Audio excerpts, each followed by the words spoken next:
Hello, everyone. Hi, everyone.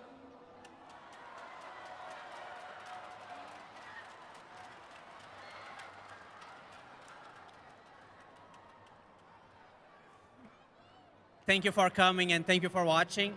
Just before we start the show, I have an important announcement for you all. That's right, everyone. This year's World Finals are going to take place on November 1st.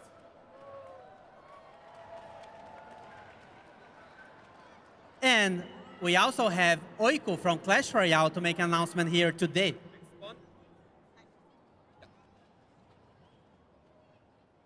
Hey everyone!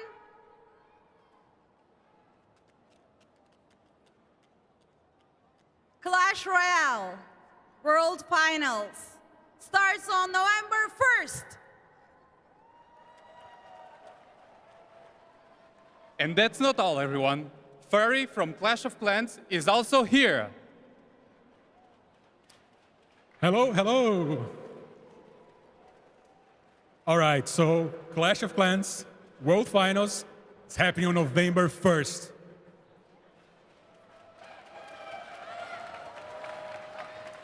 So you might be wondering, aren't those the same dates? And you're probably right. Yes, that's right. This year's All Games World Finals are happening on the same place and at the same time.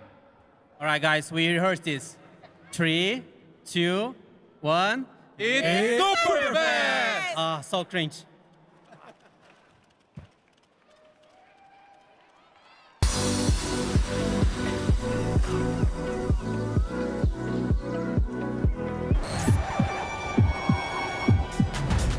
For the first time ever, we are bringing our 3 World Finals together for one big event to crown the next world champions.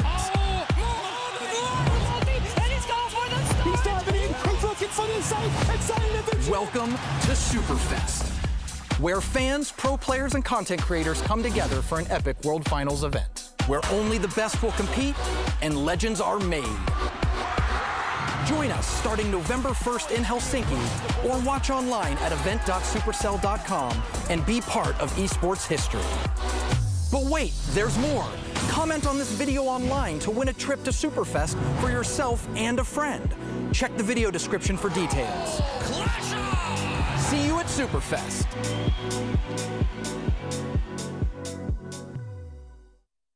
How about that for a major way to kick things off here at Gamescom? Hello and welcome to Brawl Stars Last Chance Qualifier. It is Golden Ticket Sunday, but before we talk about that, Superfest. Insane. What a way to open a broadcast. Like, that's easy hype, isn't it?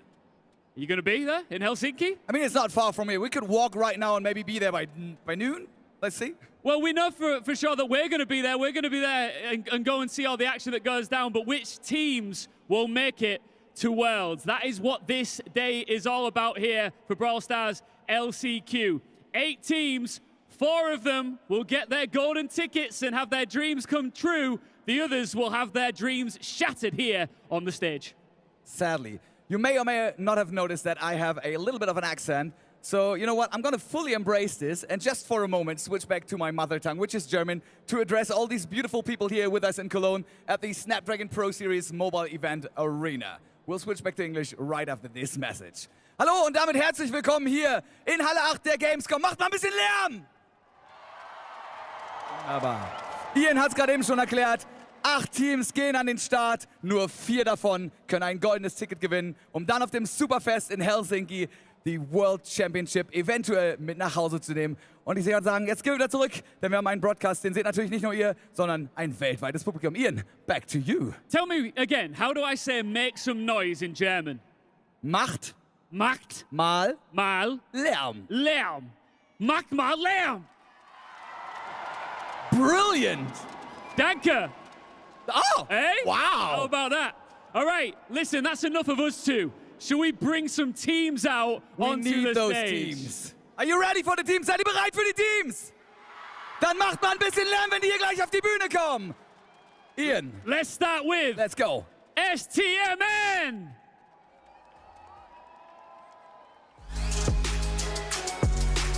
These guys are on fire. coming into today. Phenomenal in the group stages. And they're feeling supremely confident on Golden Ticket Sunday.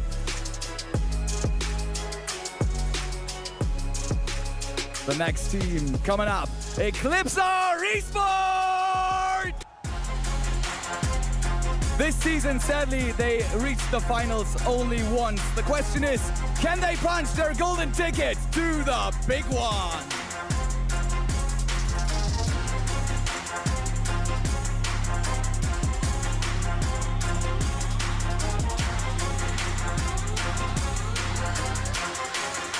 Please welcome onto the stage, Reply Totem!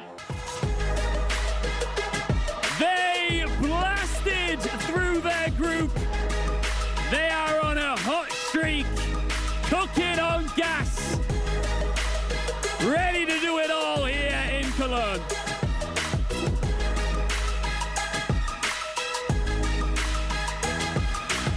Give a big welcome on the Gamescom for Tribe Gaming! Well, according to the people in the venue, at least yesterday, these guys are heavily favored. The question is, will they do their fans justice?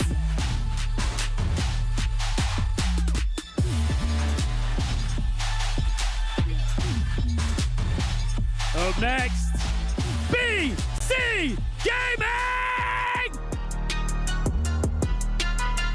Many say that they are in surprise form here, but they're not surprised at all. They know that they belong under the big lights, on the big stage, in front of this big crowd. It's time to light up the room. It's time for Luminosity! These guys are putting a slightly dark past behind them, but they're ready to shine on this very stage.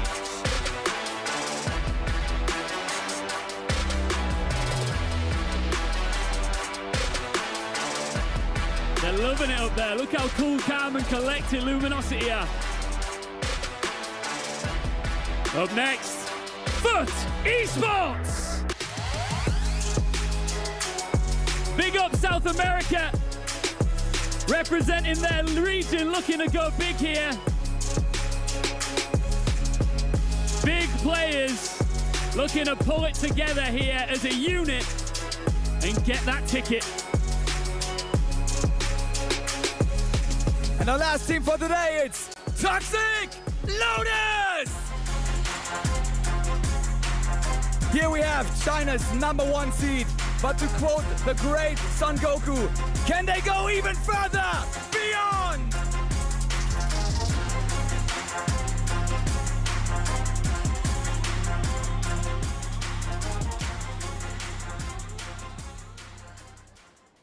How about that? Ladies and gentlemen, you know what's at stake? You know that Superfest is just on the horizon. You know we've got 4 golden tickets up for grabs, and our 8 teams are ready to go to battle here on the stage. Ian, I gotta be honest, I cannot wait any longer. I need to see some Brawl Stars action. How about you? You want to see some action? Gamescom, wollt ihr ein bisschen action sehen? German always does the trick, apparently. All right, let's get into this. So much action coming your way, and it all starts right now with our casters.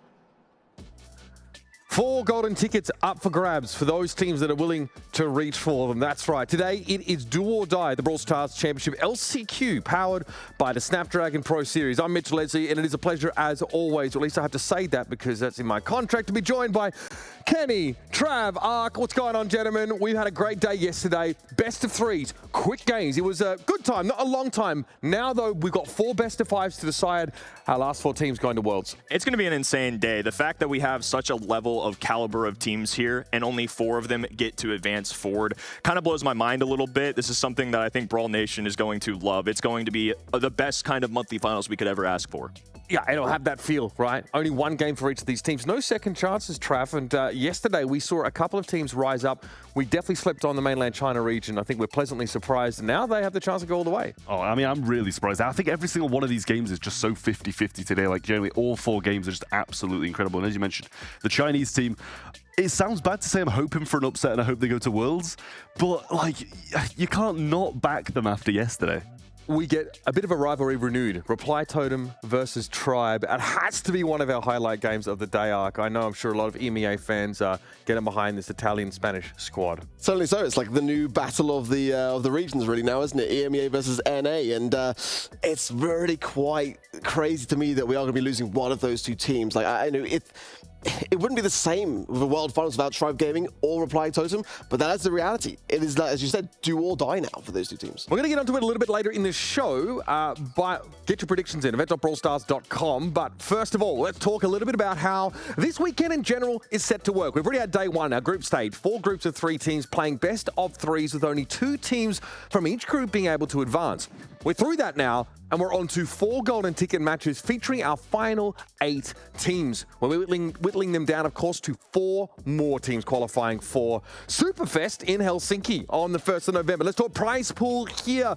$10,000, of course, going to 9th to 12th place teams. They've already been eliminated from the competition. That is a bit of a consolation for them. 5th to 8th, those teams unable to make it to the golden ticket will be taking $15,000 each. And of course, our top 4 teams have a golden ticket, and naturally, they'll be headed to Worlds and taking at least the minimum prizing from that event, which is truly spectacular. It's been a great year for Brawl Stars Esports, and I tell you what, the monthly finals have all led us to this exciting conclusion. Just around the corner, of course, is Worlds. We need to find our top 4 teams. That is why we're here on Golden Ticket Sunday. Let's talk a little bit more about those matches, because we have some cross-region rivalries and some opportunities, of course, for teams from lesser exposed regions to make their way through. We'll be starting with STMN EU, a super team formed by Bobby, the final piece of the puzzle. Pretty comfortable run through their group they had yesterday.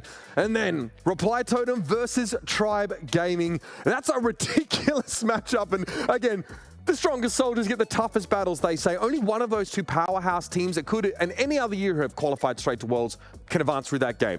BC Gaming versus Luminosity, team out of the APAC region that has impressed us, coming in as Angelic initially, going up against a Luminosity who was shaky yesterday, to say the least. And then Foot Esports versus the emerging story of this competition, Kenny. Toxic Lotus from that mainland China region. Well-known players, but never really been able to put a scratch on the international stage. They finally won their first series against a non-mainland China team. And now, the rest is history. It's up for grabs for them here today. This would be something spectacular if they were able to accomplish one more. In the past, they've had guaranteed mainland China spots. This is the first year where every single one of them have had to earn it just like the rest of these powerhouses. The fact that Tribe, Totem, these level of teams are fighting for day 2 and now trying to advance to obviously Clash Fest, or excuse me, now Superfest, which is super exciting to hear about. I think it's possible though. I mean, unfortunately for them, I think they're playing against one of the better teams this weekend in Foot. They've surprised us before though. What's one more? Foot, the only team that has 2 monthly final wins and still couldn't make it directly to Worlds. That's because it's how cutthroat out there in that South American region. But let's drill down a little bit more in our first match of the day. Eclipse Esport looked a little bit shaky when they got onto stage. Very rough first series for them and a pretty tough group. But STMN EU looked anything but. They did drop that first game, right? The very first, game of their series at the start of Group A. But after that, they bounced back beautifully. This is a team that is so recently formed, and they've been able to hit the ground running. They have actually looked really, really solid, but I think you've kind of got to raise the point of their group. Coming into it, we were like, okay, this might be one of the strong ones. I think it looked the weakest. Like, Luminosity looked so shaky. Connections, I think, performed well, and I loved seeing them perform well, but them performing well isn't still at the same tier as some of the rest of our teams. Like, I think, regardless of how good STMN looked yesterday, I'm still questioning if that's them being good or if it was their opposition being even shakier. Let's talk Eclipse Esports, Arc, because this is a team that, we're on the cusp here in EMEA, but never someone to be considered a powerhouse team. And they came into their group, and against BC Gaming, they looked completely rudderless. We were worried that they might not even get out of the group. Genuinely so. It was like that first set, and it just blew by so quickly, and before they knew it, they were in deep, deep waters, and they were able to then bounce back later on, but there was definitely question marks along the way of the day about how Eclipse were going to fare. Certainly a momentum team, and once they had the crowd behind them, they were able to harness that. Here are our predictions for day number 2. We're all on the same page for this first matchup, but I think the NA Cope is hitting pretty hard. I just cannot imagine a World Finals without Tribe Gaming. You guys clearly can't imagine one without, Maori Maru and, of course, iChaos. Fair point. I mean, I'm not surprised we've divided along the line here. And finally, Foot Esports and Toxic Lotus, as much as we've loved the story of this mainland China powerhouse, Foot Esports have looked basically flawless so far through that group. They look deadly. They've got players who competed at the highest level on the biggest stages in the past. Like, we've got to put respect on their name, even if they're at an LCQ. In any other region, I feel like that's a team that could have made it, could have been a top 2 team, monthly finals, make it straight to Worlds. No questions asked. And now we've got 2 teams that haven't quite sealed getting monthly finals wins or anything like that. It's kind of interesting. I mean, we're going to be losing one EMEA team regardless here in this opening match. Obviously, the paths for each of them getting there a little bit different. I feel like STM and EU was consistently semifinals worthy. ECP, it was kind of either make or break. They had 1 month with that second place finish against Reply Totem, who's a team that's been outstanding this weekend. I feel like they've been kind of that momentum team that we looked at. I mean, you talked about how STMN EU was a team that you didn't love the group performance. ECP was pretty rocky. I mean, that whole group C was on the outset kind of one of the weaker ones on paper that we thought were going to happen, and they only came out 1-1, and that first match was concerning to say the least. I think it's that same way. Like, I think these 2 teams, they are extremely capable. I think it's sad to see that one of them is going to be going home. It's 2 EU teams facing off against each other was a little bit unfortunate. But Eclipse really their year was made through that second place. And STMN, they've been consistently good, or at least Ogachiki at one point. All the different team names they've been through this year and all the different teams they've been through. They've been consistently good. Whereas Eclipse and I think we saw it perfectly yesterday, they either show up amazingly or they just don't show up at all. Feast or famine, this team, right? I think when they closed out that group, they looked really squeaky clean. But on the other end of things, have STM and EU really been challenged enough for your liking? Do you think we've seen enough from this team to give us, huge amounts of confidence? We have predicted them here, don't forget. I think we're going to see that today. I think that this is the day where they've really got to bring out all the stops. And I kind of question as well a little bit around Bobby's role, because we saw him just playing tanks yesterday. That was just kind of like the place that they put Bobby in. Yes. And I just don't know whether that's going to be something which is just... It's not very hidden. It's very obvious at the moment. So once teams can start to really drill down to that in the drafts, is Bobby going to have a place in that team, in the roster with the brawlers that he's picking? The thing is, though, I don't know, because you bring Bobby into a team and tell Angel Boy, right. Yeah, you're off the sharpshooters. Yeah. Like, you might have joined this team a week ago, just like, it's my turn now, get off these sharpshooters and let me play him. I think that's the role that Bobby's come to accept that he's going to be in. We have seen him ridiculously amounts of tanks from Bobby, yes. And I think that does need to change, but I don't think he's going to be going anywhere near the brawlers that Angel Boy is so solid on, and I think those are his only other options. Was Angel Boy as solid yesterday on those brawlers as he's been in the past? We saw him play the same map out in the opening knockout last year, and he went to town with the best. You're talking about the nanny pick, Just because he doesn't 1v3. I want that today. He was still perfectly fine. He just didn't like. It's a very high floor, you know what I mean? Does he have to do that to win against Eclipse, though? I don't think so. Because this looks to me like, on paper, like one of the easier roads to get a golden ticket. Is that disrespectful to say? I don't know. I feel like Eclipse showed us a really shaky, anemic, and kind of streaky showing yesterday. Best of freeze. Yeah, and I think if ECP come out swinging, say they take this opening set in convincing fashion, they are the kind of team that need that momentum. We saw them crumble in a best of 3 after losing that first set, breeze by in a second one, too. I mean, in a blink of an eye, these guys have let it go. Very fast. It was very fast. And so it may be one of these, hey, we're going to duke it out and we're going to be battling the whole time, or it could be 3-0. I don't know. So true for both teams as well, though. Like, you look at, I think Drage and the STMN guys specifically, but like Drage, he's so momentum focused. If you see him go out ahead, he's going to be hyping up his team. He's going to be in a good mood. If he goes down, it'll be the complete opposite, the exact same as it would be for ECP. But I just think that OP's got that kind of mentality to bring his team back up that I don't know if STMN have really got a person who's going to be doing that. You need a certain number of occasions in which you have already successfully fought yourself out of a corner to be able to have that kind of mental fortitude to fight back when you're down. If that's untested waters for you or unfamiliar territory, but we're talking about Drage, someone who's been in some of the most compromising positions in Brawl. Some of them he's put himself in. Been reverse swept. as well. Exactly. Reverse swept by rivals. The same opposition. Exactly. Who he trash talks that entire year. Obviously, that was a great story coming out of that. Like if there's anyone who suffered the greatest degrees of disappointment in Brawl Stars, you've got 2 of them on the same bloody team. Bobby and Drage, who both had like the brutalest of roads to get here. Bobby, and his STMN team losing multiple reverse sweeps to be out of LCQ contention. Last 2 matches he played, reverse sweeps, and we haven't even addressed that point too. This one's a personal matchup. I mean, Ope and Drage have a lot of beef between them just about being on past teams last year. Obviously, the historic SK versus Foot match. I mean, and now we've got 2 of those guys on different rosters with different teams. They're going to be going through the same thing again. Last year at Worlds with SK reverse sweep Foot, Ope gets up and he's in their face, waving at them. unreal. It's good for business, don't get me wrong. Look, yeah, and look, come on, that's proportional, I think, to like the kind of, you know, the trash talk that Drage made against them. But like, they were pretty mad. Like, you know, people would. I think remember watching Semantic like looking at Ope with his hand in his face, like, I'm not used to this situation. It's coming up on my Grudge Match documentary as well. Oh yeah, to enjoy. I mean, you know, watch that for sure on the Brawl Esports YouTube channel. It's amazing to see behind the scenes leading up to that, all the emotions that came out, and you can really hear the player perspectives. Has that been put to rest? That's my question here today. Because if both sides are not able to kind of see past that and stay focused on the goal at hand, it could go south very, very quickly for either side. I mean, in fairness, Ope obviously left that SK team, and Drage then practiced at the SK facility. So, like, to some degree, I think we've had to move on with our lives and bury the hatchet. But here's a question for you guys. What does Bobby do if they make Worlds?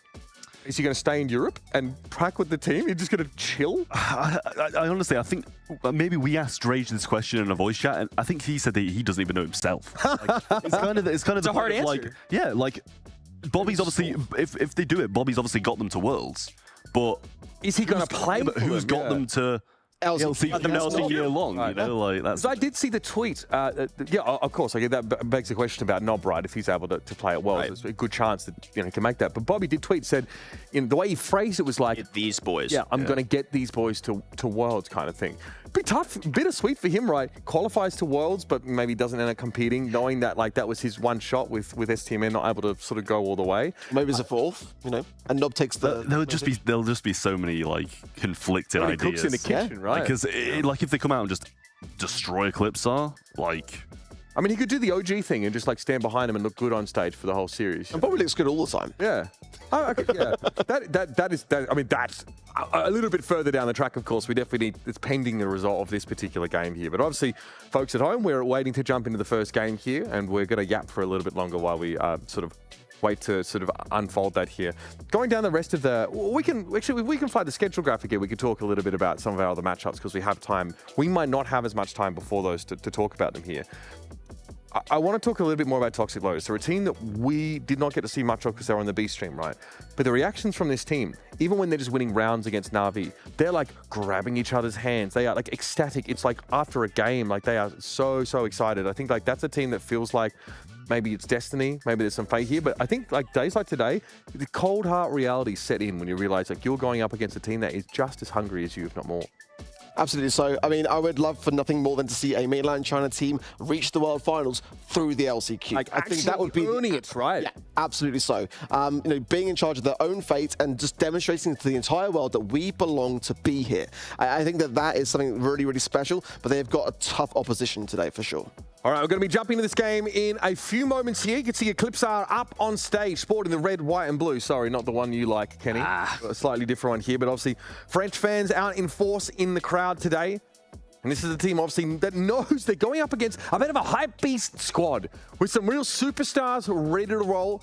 Because Angel Boy, Drage, Bobby, household names in Brawl Esports. So the Eclipsar Esports probably feel like the younger brother by comparison here. And that brand, that logo, STMN, that's been on the world stage in the past. The organization went all the way to the grand finals in last year's World Championship, only to be felled by Zeta Division at the final hurdle. And Bobby, man on your screen, was one of the players in that particular game. This guy has done it all as far as Brawl Esports is concerned, right? There's no stage that he has not set foot on, and there's no level that he's not been able to climb to. And now, as he tweeted, he has a chance to get these boys who put their faith in him to Worlds as well. Should be awesome to watch. Very jazzed up to see what STM and EU can do here. And in all reality as well, seeding-wise in EMEA, these guys are neck and neck with each other as a team. Obviously, Bobby joining in the mix here, but nonetheless, even if this was just a monthly final, which is not, this is essentially 4 grand finals we've got going today, this would be something that we would love to watch on a monthly basis. Oh yeah, absolutely. We could get this kind of matchup. That would be absolutely brilliant. Angel Boy there, who's, again, been on some of the very top teams in the world, on that Na'Vi roster for the longest time, alongside Cube, alongside MMA. Just such a beloved team, full of personality. And honestly, we're an underdog that made ridiculous deep runs. Jeff grabs up first. We're going to head over to our casters. It will, of course, be Trav and Ark to take us in. Let's get underway. I don't think we saw Undermine yesterday, so exciting to see how this one plays out. It is STMNAU versus Eclipsar Esports to decide who goes home and who goes all the way to Superfest in November. Nita, Colette, and Crow going to be banned out on the left-hand side by STMNAU. Eclipsar going with the Frank ban. We do see a Gale first pick from STMN, and that always bodes well very dominant lane side, isn't it, really? You know, you have to jump spring pad to get directly into that lane, and very tough to evade the shots. The width of those shots from the Gale is going to be a really bad thing for Eclipse or Esports, but plenty of time to gain that response. Glad to see the Clancy banned. I feel like that is going to be a common reoccurrence today, but nonetheless, you know, who knows? It's just one of the best brawlers in the game currently. Certainly to get a strong mid here. I quite like the Jesse pick here. It's a bit risky because ultimately if you break that mid wall, then you're going to be kind of exposed to the elements, but certainly Lily has a great time on this map as well for me. Chester going to come in. Obviously a big tank counter on those lane sides as well, and if things go south, then it wouldn't be the worst of brawlers to have in a mid position either. So it's a map that can really turn the balance very quickly. If things start to get broken up and lanes start to get swapped, then you might find that might be the case. Buster coming in. I really like that, and we've seen OP specifically really pop off with Buster on this very map throughout the year. They had to take Buster there. You see Frank banned out. You see quite a lot of tank counters banned out on the side of STMNU. They've picked the Gale first. You can kind of see where they wanted to go. You know, we saw the Eclipse pick the only remaining kind of good tank counter on the lane, and then follow it up with the tank to just prevent STMN from getting those picks. So we'll see what STMN do. They might follow in with something like a Rosa, or they might just go complete anti-tank now and just hang the Buster out to dry. Max, this is a brawler that I love to see. The hypercharge has really elevated this particular brawler as well, so hopefully a big dash of speed coming in for them at some point to go on the aggressive. Obviously, with a Buster, you want to go on the aggressive. That's kind of like the idea, really. You don't want it to allow you to push you back.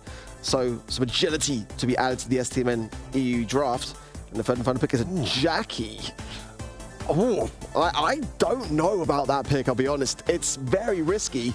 It might not pay off for them. I mean, I think it's pretty... like I say, I haven't seen this matchup that much at all, but Jackie against Buster, the shield's not going to be able to do too much. That's the only thing I can really think of. You know, you throw up that shield as the Buster, and Jackie's still just, you know, pneumatic booster, gets a bit of speed, gets under you, and you can't block it. But obviously, if Buster has the shield, you're not going to be able to pull them in, which is obviously the kind of counter-argument for the side of Eclipse there. But I'm not trying to back up the Jackie, don't get me wrong. I feel like surely there's got to be better picks, and we're going to see the Sandy. I think that's one of them. I think it's a better pick. I mean, I do think if they took Sandy, they're still a bit susceptible, but I do think I prefer the Eclipse comp. Yeah, I do as well. Sandy, for me, is a fantastic brawler that just creates so much unpredictability, and it forces you into a corner where you have to just make a decision. Do we go on the aggressive hit? Do we come back? And you can easily lose positioning power with that particular brawler. I mean, I think Eclipse Esports there had a great opportunity as well to consider the very big picture with how much they want to break, and I think they could have really found themselves in a worse spot on the STMN side if they went to go longer range against the Jackie as well. I hope for STMN's sake that they're going to be going on the aggressive, using that max speed, closing the gap to get the Jackie into place, and maybe a hypercharge along the way as well for good measure. You can get some really convincing T-wipes that way as well, so, but it's definitely going to be a risky thing to make work to gain that utility in the first place off the back of closing the gap. Well, Gugu started strong. Bobby got sent back to spawn pretty quickly. Not sure if he went up the left-hand side, but all of them pinned in so heavily here. And Eclipse just got free roam of this gem spawn. And now STMN start to kind of fight back and try gain some ground. But I mean, it's just very left to right at the moment. Not a lot going on. A gadget pop by OP. Good bait out there by Angel Boy. Well, Drake with the speed now, connecting nicely with both Angel Boy and Bobby, and it's Bobby who finds a connection onto Gugu. Nicely done, because he was struggling until that moment in time. Maybe he should have the upper hand here, and is. OP has popped the gadget there as well, and just trying to lurk within the sandstorm to find that connection. A bit of a glimpse there, I think, saw on the side of STMN going into the bush, but nonetheless, Bobby does find it, and actually comes out on top here. Yeah, I mean, he does just that. Drage going quite aggressive now. Does have to face shift back, make sure that he's going to stay alive. Maybe he's going to be able to get that heal. Another gadget press as well there, I believe. But Drage falls so low on that right-hand side, or at least in the mid. Jump pad out by Angel Boy there. Bold move, but it was just in time. I think maybe a hypercharge was used up top there, but a nice drag back from OP stops him in his tracks. Well, it is Eclipse with 7 gems to the 5. Now more speed coming in for STMN, and OP falls. That's one more gem dropped into the mid. Mavis under intense scrutiny. Great taps from the left-hand side of Angel Boy as Gugu tries to find something. He needs to get that sandstorm down to allow his team to move back into the mid. Yeah, stun from Gugu again. Shouldn't be too far off another super, and Bobby just feeding all day long. But during that time, the gems are ticking up for STMN, and eventually they have taken the lead for the first time through this game. Hypercharge available from Angel Boy on the left-hand side as well, ready to pinch in, and a Sandy super is going to do so much at this point in the game.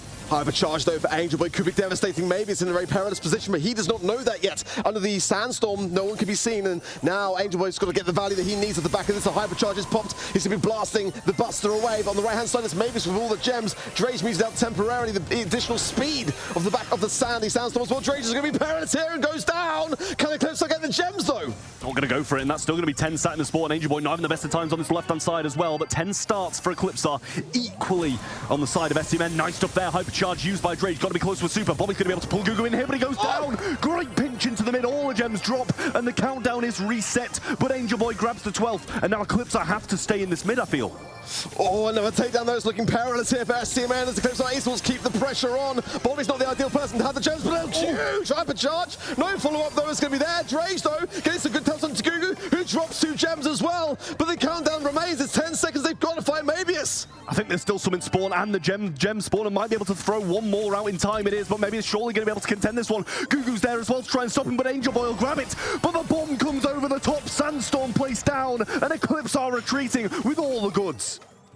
They'll split slightly with OPE and Gugu, but I don't think it's going to be enough here with the amount of scrutiny that OPE is providing here on that right-hand side as well. It's 27 gems in the pockets and no firepower available to STMN as Eclipsar Esports take the first game.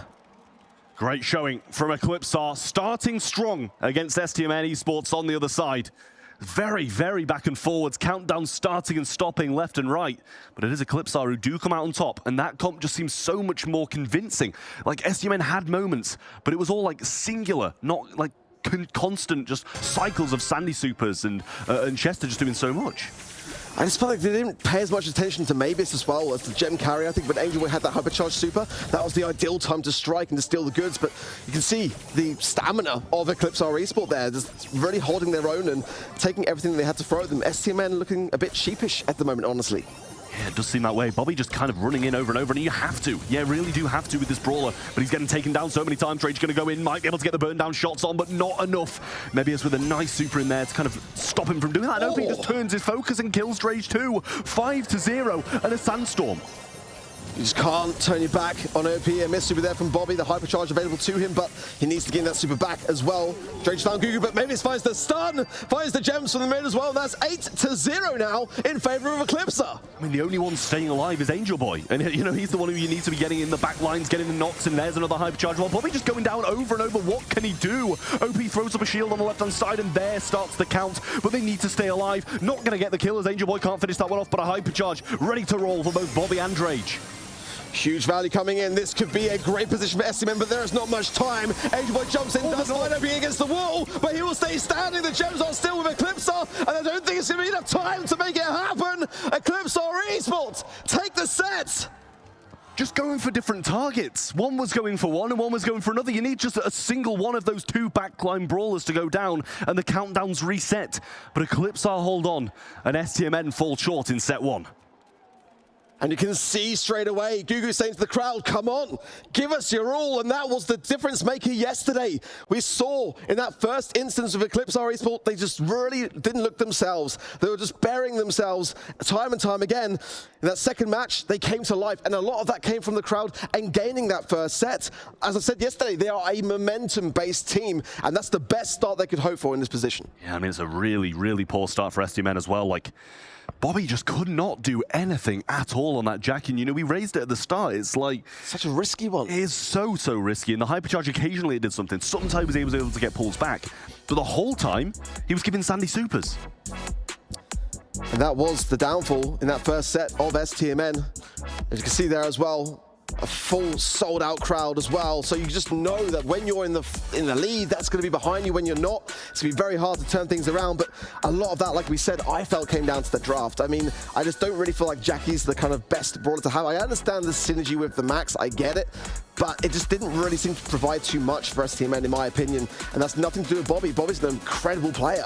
We know what Bobby's able to deliver. Definitely the team decision, maybe one of those risks to take at that earliest of sets, just to kind of see whether they can get ahead off the back of something which Eclipsar Esports aren't expecting to come to light. But nonetheless, it was a risk which did not pay off. And look at Mabius, I said as well, I felt like there was not enough attention being paid to him. And he was on a tear, 11 takedowns. What a game for him. I mean, for such a long time, I was like, I need Chester to prove me. Everybody keeps on playing it, it keeps on losing. And then eventually something just clicked and everybody just started winning with it, and now he can't stop. But yeah, a little bit disappointing there from STMN AU. Drage with 1 kill, 290 DPS, and Bobby, he did manage to get 4, but I mean, it's just not, the 4 kills aren't worth the pick. like you say, it just feeds over so much to your opposition, and that affects your entire team over the course of time. So, you know, for me, Esports got the draft right. We felt quite confident on that front before they went into the game, hoping to see a bit more from STMN, but I think they'll be looking back at that first set and thinking the same way, right, let's try and get a draft a bit more solid, a bit more grounded for us to be able to make work, because it was a risk. We knew it was coming, but it was a risk that just did not pay off. Yes. Really, really poor draft, I feel, to start from STMN. Are you going to have to bounce back from this one? And that's the question we kind of have to pose with this team. And I feel like, you know, some of the players especially, it's so hard for them to kind of bounce back. They need to start strong to be able to finish. And that's fair to say for both sides as well. But it is something that's going to be required. This is the golden ticket game. This is possibly, well, it is going to be the last competitive game that one of these teams have in the Brawl Stars Championship this year. So they really, really need to bounce back, or Eclipse are going to run away with it. For one of these two teams, their entire year's work will be effectively for nothing, or at least very little, a little bit of consolation prize money, but their journey will be over. And a golden ticket to the World Finals for one of these two teams. At the moment, Eclipse or Esports looking like they had a good night's rest. That's to say the least. It was a much, much better start, more convincing. And in that first game, they were put under a lot of pressure also and came out victorious. As we move in to Brawl, penalty kick. The ban's been Cordelius, the Meg, the Barley first pick for STMN. And I do quite like that. The Rico ban as well. On the side of it, Eclipse are the ban of the Frank, the Clancy, and the Larry and the Laurie, and their picks to follow. Yeah, I do like the Barley pick. It's always been very, very solid. We've seen so many tanks on this map. Usually when Frank's in play, there's a Primo in play and stuff like that. So maybe we won't see Primo this time. But literally the whole of that left-hand side, the Meg, the Rico, the Barley, that's kind of the usual really good comp on this map. And STMN have banned out, you know, 3 really solid brawlers and picked up pretty much the 4th best. If STMN wants to consider tanks as well, there's that final pick available for Eclipse to shut it down, and Gale's already a strong tank counter in itself. I do love the Larry and Laurie here, so I'm pleased to see it banned, but certainly this can provide a bit more to the Barley. But, you know, Barry could be very much on the idea here of Eclipse or Esports to have something of that control factor themselves, and now would be a great time to select it as well. Let's see whether they're considering that as well. Buster again. You know, this could be one of these brawler picks that just keeps giving Eclipse or Esports the good that just never gets banned out, because it's just not currently so rife within the meta, but it's definitely a team-based pick that just OP is phenomenal with. Yeah, and it's kind of like one of the tanks that can kind of do something against the Gale as well. So now if STMN want to go with a tank, they just can't really.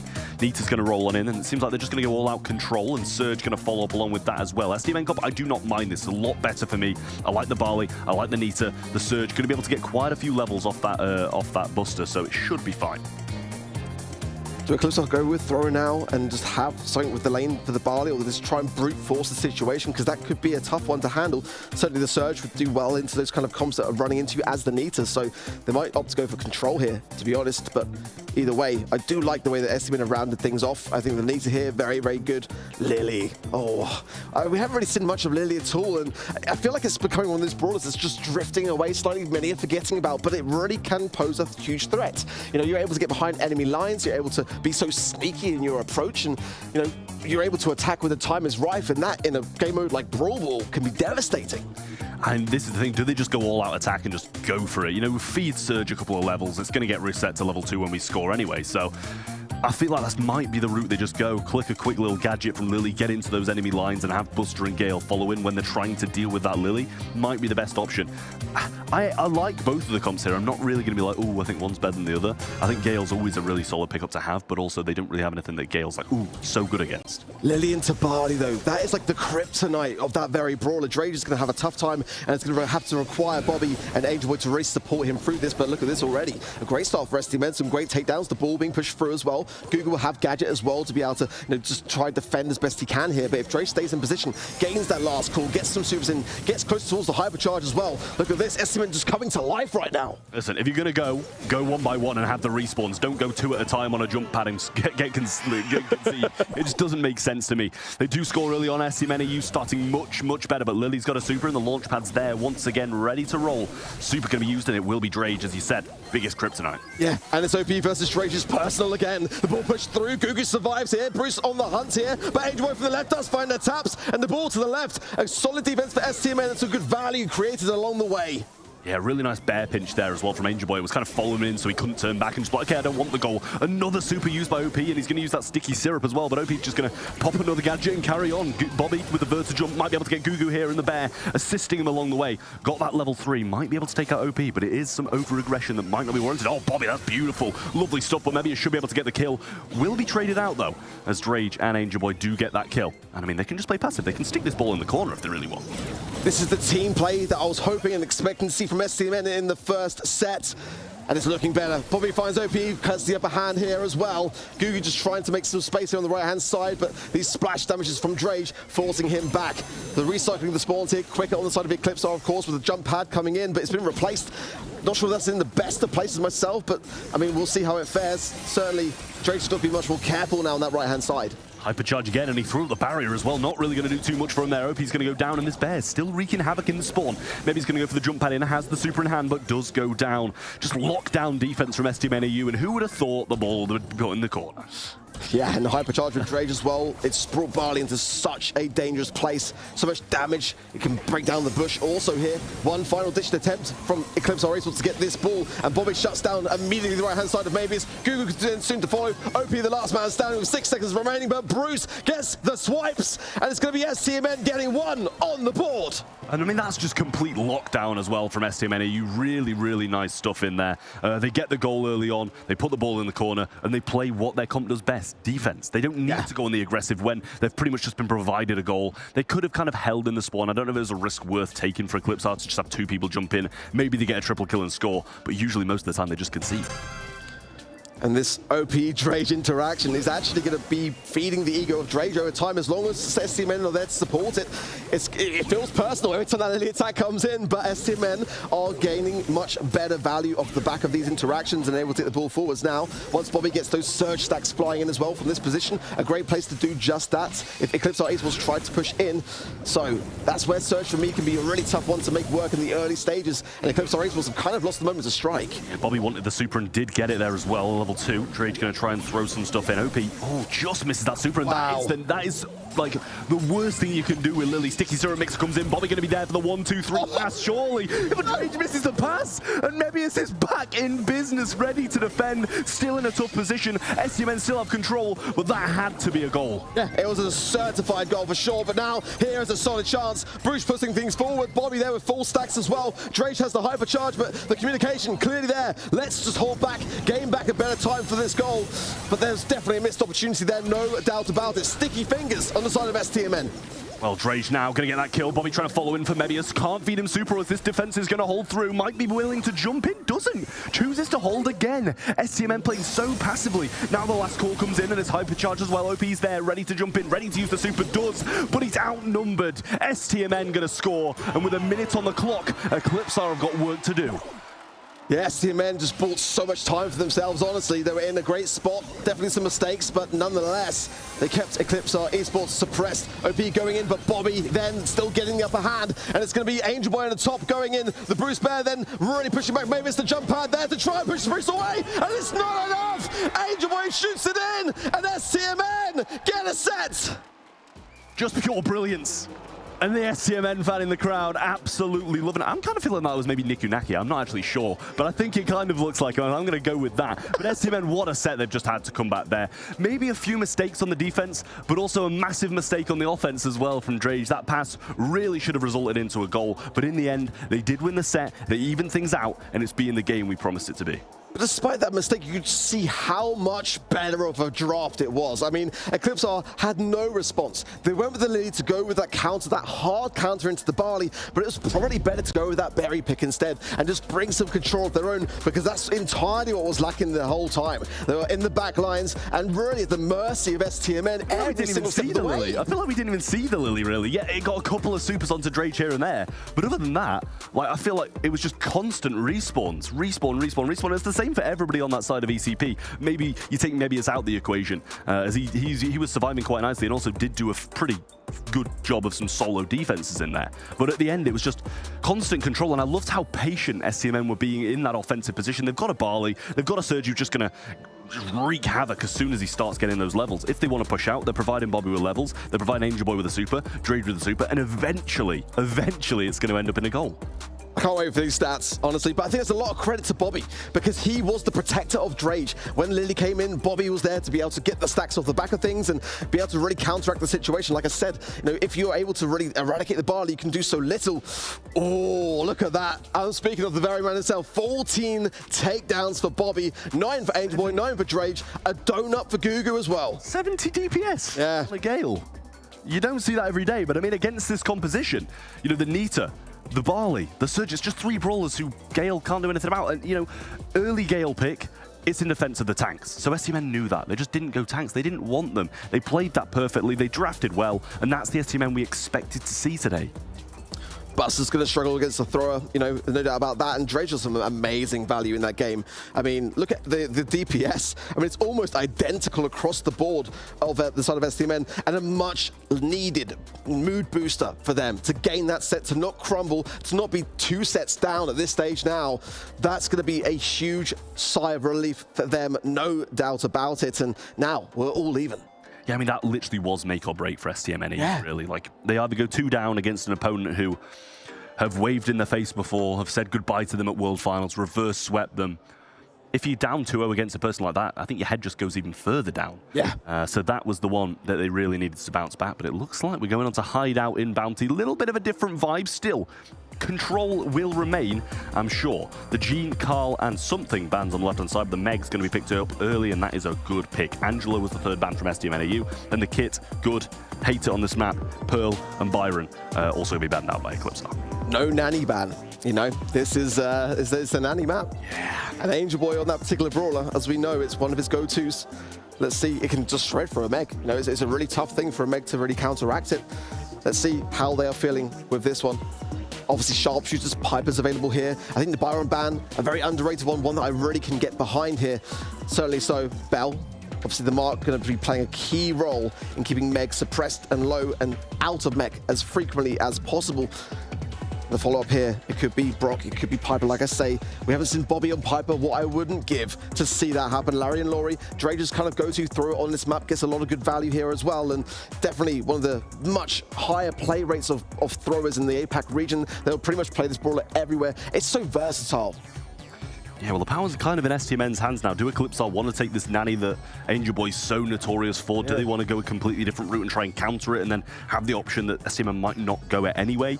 It's kind of, I feel like the ball's definitely in STMN's court, at least as so far as this draft. They've got the thrower, they've got the long range. That's the kind of staple of what you need on this map. And Eclipse are just taking a different route. They're going to go the max. I mean, Gene's banned out, so you can't really pair it with that. And maybe a Carl you'd usually pair it with or something like that as well, also banned out. They're going with a Piper. And I mean, that's fine by me. I just don't know if the max really pairs that well with, I mean, it does with Meg, but not with Piper. What's great, it's Piper? Nanny. But I was really a bit disappointed. I wanted to see that brawler show on the side of STMNAU, honestly. But that could well be the play from here from Eclipse. Take it out of the hands of STMN. You know, as we were saying coming into this matchup, you know, Bobby's role of the brawlers that he's choosing recently in the LCQ, definitely a bit of a question mark sometimes. So that would have been a perfect brawler for him to allow to shine on. Let's see for STMN what they are thinking here. 8-bit. Yeah, I was going to mention it before, but it's honestly a bit of a risky one to even talk about in terms of draft on this map because it's just not what you kind of expect to see. But that damage booster, you know, in the right shade of cover, can obviously do so much to provide your team value, and of course, you know, to be able to place down if you're really under scrutiny from a Piper as an 8-bit and you're slow and sluggish, having that there, so a bit of a shielding can go a really long way. But against the max, that's gonna be tough. I mean, 8-bit really is going to be struggling if those aggressive pushes come in from Eclipse and the Meg as well. It's a really good comp actually here for Eclipse. Yeah, I mean, it's a very long-winded break though. They've got to get that super with the Piper, who's probably not going to be fed too easily by this composition. You kind of expect Angel Boy to get the super, just stick it behind this left-hand side wall and lock it down with Drage. But both teams have got to kind of get to their setups, and that's going to be the issue. But Blue Star does go the way of STMN. I mean, maybe it's, of course, one of the best max players in EMEA, and it could have been OP as well. They're both so accomplished with it. He's just so dangerous, honestly. Just the Blue Star of STMN, and a nice pinch from this right-hand side. Maybe it's finds Drage already. That's going to give Eclipse Ace the lead. Yeah, well, backed up into their spawn. Bobby going to try and find a few shots onto Gugu. Gets 2. Can't find the 3rd just yet. Home mid-rest be used. But Bobby doesn't get hit at all. And hits 3 pretty much consecutive shots on a Piper. It takes one to know one, doesn't it? And that's the experience of Bobby on that Piper pick, just knowing how to juke and how to get inside the mind of someone else playing it. Wonderful stuff from him as Angel Boy then just beams into OP on this right-hand side, who's healing up along the way with the help of that gadget. So no toolbox for him. He's going to be having to depend upon that. No shielding as on the left-hand side. Maybe it's going aggressive. Gets the speed up to OPE, and STMN have got to hold firm now. I mean, that's the nest egg of dreams. You couldn't really ask for a better slow there. Double trip on it, and it stopped them right in the tracks as the max speed started to get going. Maybe he's coming forward. There's another nest egg to stop him once more. And the follow-up shots from Bobby are just spectacular. Got his hypercharge now as well. They've got an 8-bit turret. Lockdown should be pending. Maybe it's saved by a pixel. Scooby jumps away on the left just for safety. OP is still in the mech though. Maybe it's now marked up too, so we can't go super aggressive. Pops nest egg as well. Drake just some great taps. A phase shift to safety. Angel Boy now 1,500 and goes down to Gugu. It's the lead still for Eclipse. So 20 seconds remaining.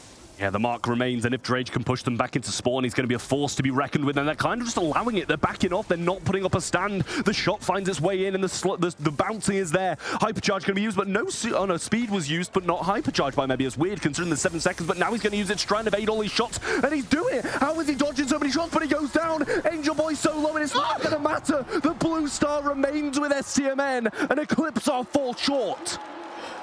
Oh my word, what a close end, and it was the right call. It really was, to really focus maybe on that top right. Angel Boy there as well, just trying to get out, but that blue star, of course, so important now. And the confidence, you can feel it. It's starting to really nurture STMN here, as they know that this could be another set.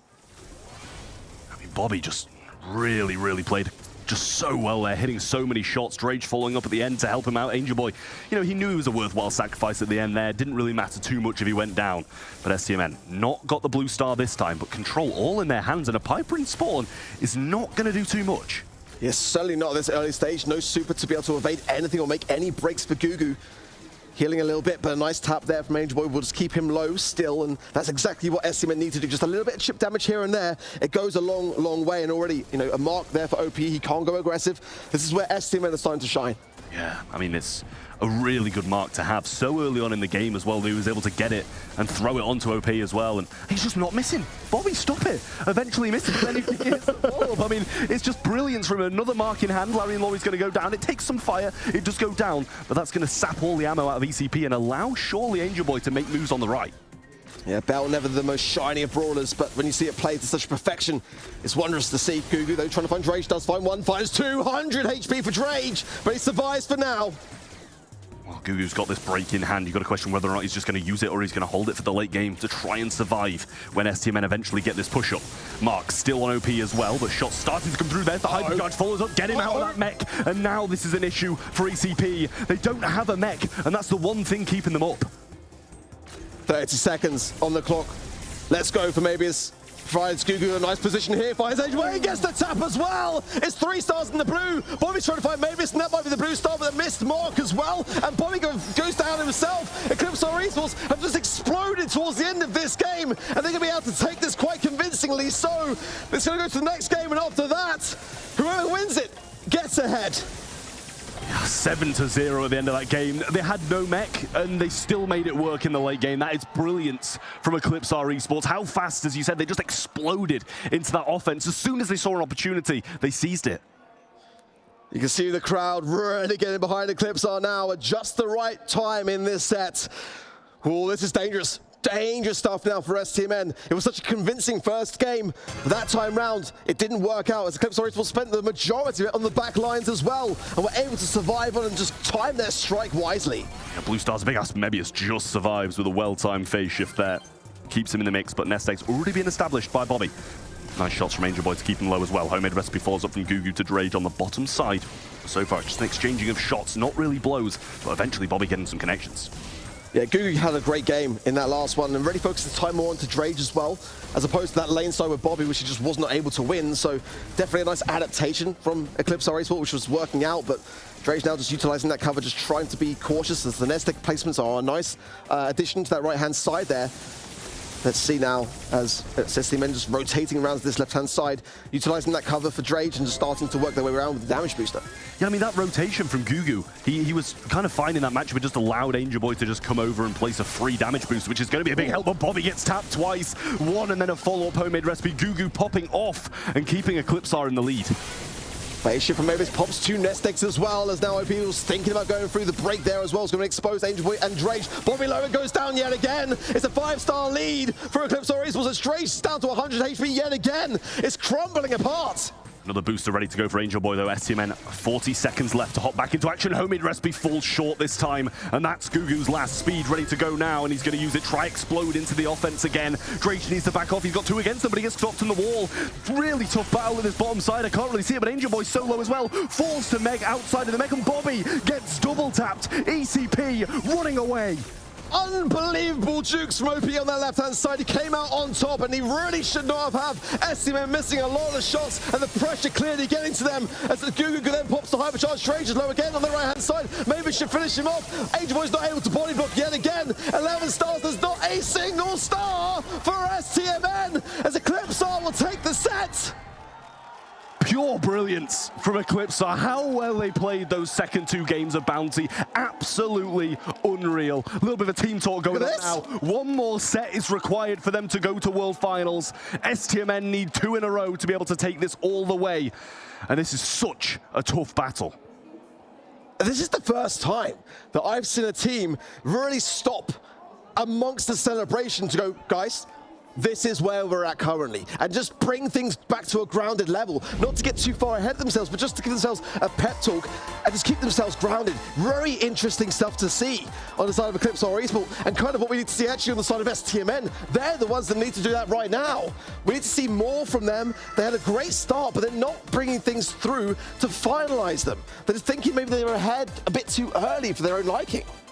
Yeah, well, I mean, it was just headphones off and a team talk for ECP, and it just seemed like STMN's heads are just dropping maybe a little bit. They didn't really seem to be talking too much when we saw them on the cams. And I mean, Mebius played phenomenally as well. His early game aggression was really kind of unmatched, and being able to get those blue stars as well was just absolutely phenomenal. This is the big issue. STMN, they know they need to go aggressive. Eclipsar play defensive the whole game, and then it just gets to the point where STMN go, and they just go get punished.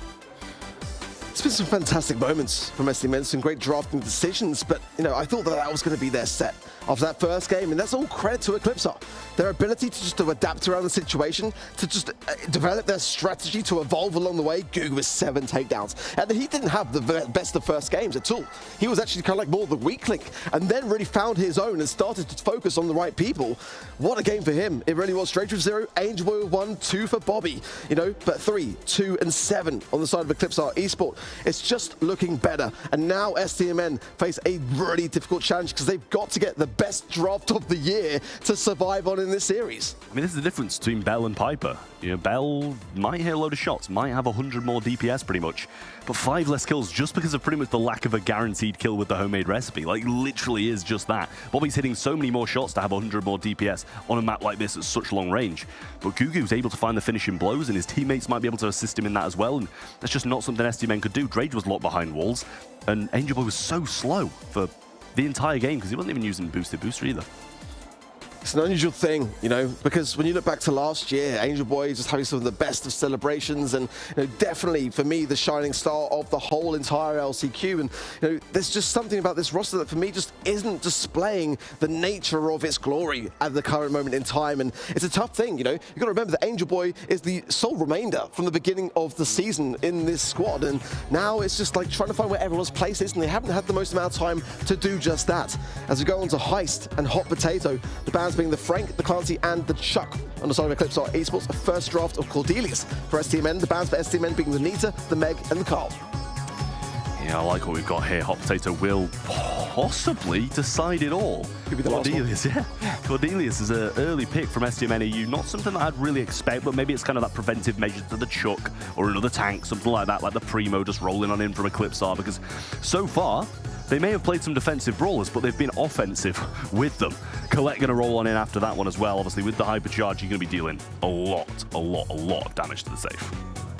Certainly tanks can really appear out of nowhere on Hot Potato and just go on that base race. So the Colette I quite like for the reason of defense. And also just being able to stay in that position in the mid. Just, you know, hypercharge, as we know on Colette, devastating, absolutely devastating on the safe. And it's a really good, solid first pick here for Eclipse Esports. The Berry as well. I mean, this is starting to turn into a comp that if left untouched on the safe can just absolutely shred through it, and it will just go from immediately bad to worse. I wouldn't mind a thrower here from STMN. If we see the return of a Barley or something like that, I wouldn't mind it. Good against the Colette, good against the Berry, or at least can fight the Berry, is what I mean. Not really like kind of a hard counter or anything like that, but STMN, you've got a lot of answering to do here, being a set down and two very capable brawlers in the hands of Eclipse Esports in possibly their deciding set. As the time ticks down, STMNU's pick should come through, and it's Buzz. I don't mind it. I don't mind it at all. Buzz can be amazing on this map. Dynamite as well. I mean, it's definitely one of the go-to throwers for sure. I wouldn't have minded the Barley, but a great Dynamite player on this map can just do wondrous things with the wall break there potentially as well. A final pick for Eclipse Esports, but of course the Berry can just cause so much damage as well on the safe with a simple pop of the gadget, and then just that next shot will linger so long on the safe, causing a lot more damage over time. Eclipse Esports just thinking about this a little bit more. It's like Gugu's the man behind the drop, just browsing through, holds his hands up, and let's see. They seem like they are just conferring on the side of Eclipse. We a surge pick. I mean, it's a risky one to have. I mean, you've really got to get off that early mark, and we've seen time and time again how that can really come back to bite teams. If the surge is just really deprived the whole way through, it doesn't provide anything at all for the squad.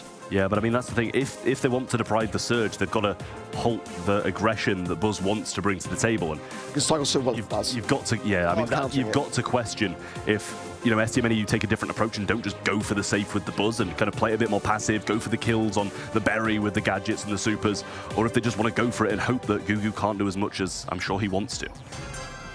And in we go for STMN. Such an important set that they have no choice but to win. For Eclipse Esports on the cusp of greatness now. 2 games separating them from a ticket to the Brawl Stars World Finals. Great stun though from Drage, finds OPE, and the follow-up is there, but actually OP survives. Oh, he gets Mavis as well. He's absolutely going to town. It's allowed Angel Boy and Bobby all ways to get on the safe immediately. Is that triple kill? Beautiful from Drage, super onto Mebius surely as well, but Angel Boy brings him into the realm. I'm not sure if that was going to hit or not, but this should still be a kill for Angel Boy. OP finds the kill now, and Bobby comes off spawn and backs that Berry up into this right-hand side, but 51% for a singular push is a good start for STMN. Here's that Berry damage over time. Eclipse Esports were able to get into the position for it. On the top side, it's still just the 51% for STMN as they go on the attack yet again. Drage so dangerous, we've already seen. OP knows it, goes in early, gets the stun on the side of Drage, and he's staying alive. Mavis just able to evade it by a pixel and gets the takedown they need on the side of Eclipse.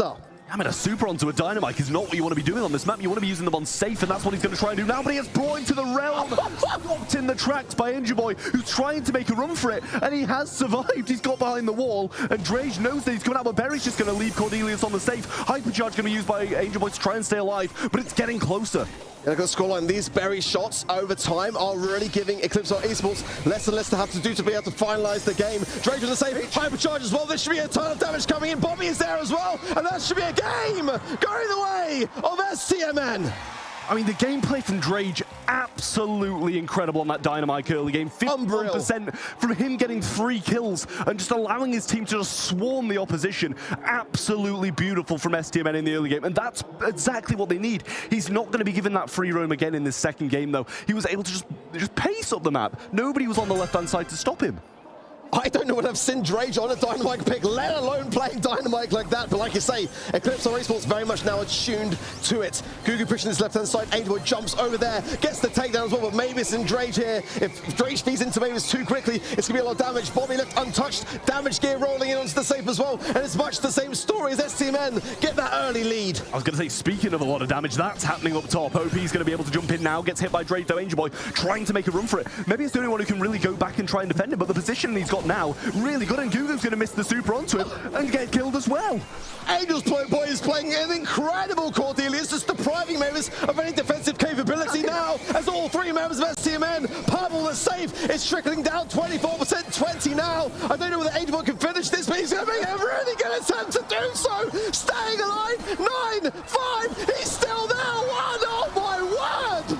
Still going, they need to get the the kill, but a stun's there. Bobby's going with the gadget, and Super finds the last blow. And set 5 will decide who goes to Worlds.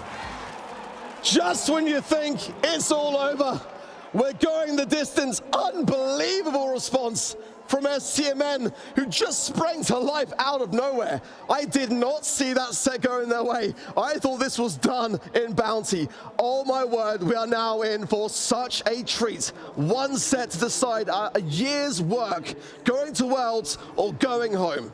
Every single player on STMN doing their part. Bobby getting so much damage. Drage in the first game. Angel Boy just couldn't die. Unreal. He was surviving the entire time. It's crazy how well they just played, but that needs to be the same again in this next set. If ECP play like they did in Bounty, they win it. If STMN play like they did in Heist, they win it. If they both play that well, we're in for a treat.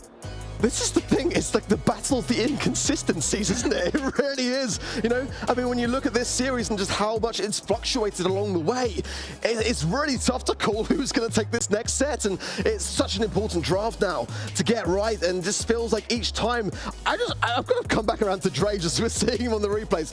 I don't recall seeing him playing Dynamite really ever. He's pretty much been on the Larry and Laurie picks all year long, and he's been thriving off the back of them, but the Dynamite really came through. Such a nice one for STMN to drop there. Yeah, maybe it's with 2. I mean, he's got some decent DPS, it's fine, but what do we see? 1 super on safe? If that? He was just getting stopped every time. Buzz super to his face, Cordelia super stopping him, and upon his return, there was a Dynamite shot waiting for him. Like, everything that he was trying to do was being answered. Not really too much in terms of the statistics. Lower DPS than side of STMN, actually. I mean, OP did his best on 321. 7 kills for Gugu, 5 for OP, 2 for Marius, but it's all about the objective play. And really, I loved that Cordelia's pick, and you can see how much STMN valued it.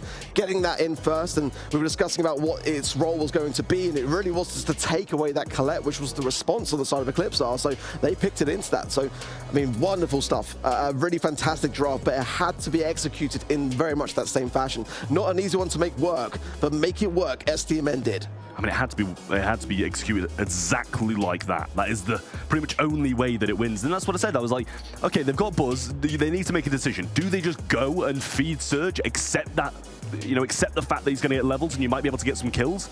And that's exactly what they did. They made the right decision. They made the plays. They got the kills. They got the damage. And they got the set because of it now. And it is going to be a set 5 between STMN EU and Eclipsar Esports to decide who goes all the way. And what better way than knockout on Flaring Phoenix to decide who is going to the World Finals and who will have their year ending in August. Barley going to be the first pick from STMN. We've seen it work for them already. Drage on these throwers seems to be working. Tick, Mandy, and Kit going to be banned out. Frank, Larry and Laurie and Berry on the right-hand side. Clearly they know what they want. They know they want these throwers, and they've said no to that. Yeah, definitely a clear indication there from Eclipsar. They just don't want to deal with that at all. Barley then, for STMN, could provide a lot more value, actually, over time. Meg, for Eclipsar, it's dangerous. You know, we've seen it time and time again in the drafts, coming forwards now into the full force of things, and Genes combined with it. Those healing paths over time in a game mode like this, it's really valuable. One false move, and you're going to be pulled in with a magic hand and taken down very, very quickly to even out the playing field. So a dangerous start, actually, in terms of this draft for STMN. It's looking like a last pick max to me. With Mebius on that brawler as well, that is a danger to leave unattended if STMN. Us to open. Yeah, that is true. I mean, it just looks like a Gene Max and Megcom would just work for them, especially with how good they are on Max, no matter who picks it up. Bobby takes the Pearl. You build up that heat, you get the damage down, and it can work really well against Meg if that's exactly what you do, but you can't be wasting those shots, which means a lot of the time, you're not scanning those bushes. And who can forget the last Gene-Pearl interaction and how that fared for Foot Esports versus Space Station Gaming in the final grand final of the year for them. It was the very interaction that placed Foot Esports into the LCQ and allowed Space Station Gaming to go to the World Finals. Angelo, it's definitely a strong brawler to have. It's quite hard to make work on this map, in my opinion, just a little bit more so. But with a little wall break as well, will provide some places for that Angelo to be able to maneuver here. But this third and final pick for Eclipsar, it could be something very, very dangerous here. And I'm feeling much better about that draft, even looking at what STMN have got on the left-hand side. It's going to be a Sprout. It is going to be a Sprout. They're going to take that thrower, try and, obviously, against that, in a 1v1 matchup, Sprout outranges Barley any day of the week and will make it work. I like the Angelo just because of the fact that if they don't take the jump gadget to be able to jump away from the Gene gadget, the Gene pull, they're going to be able to, you know, shoot through those unbreakable walls in the closing seconds, charge up a shot, get the damage down before that initial interaction starts to go. See Gugu there just trying to rile up the crowd, get them cheering, get them on side for this match. For STMN, it's just business as usual. The most important set of the year for these two teams is go. Here we go. Sprout coming down this right-hand side. Angel Boy playing straight through the mid on the Angelo. And I don't think you want anybody else on a sharpshooter other than him. Drage playing this left-hand side, trying to stop Mebius in his tracks. And I've got a feeling it's going to be a very, very slow set, as we don't start very fast at all. Yeah, no one wants to feed over any utility. Of course, Bobby on the Pearl pick is going to be much stronger in the late game once the gas starts to close in. So he is more than happy to let this one play itself out slowly. No doubt about that. Eclipse Esports now might have to consider going in a bit more aggressive. The Gene pull towards the end would be much better for them to have now and try to obtain as OP is trying to get that early wall.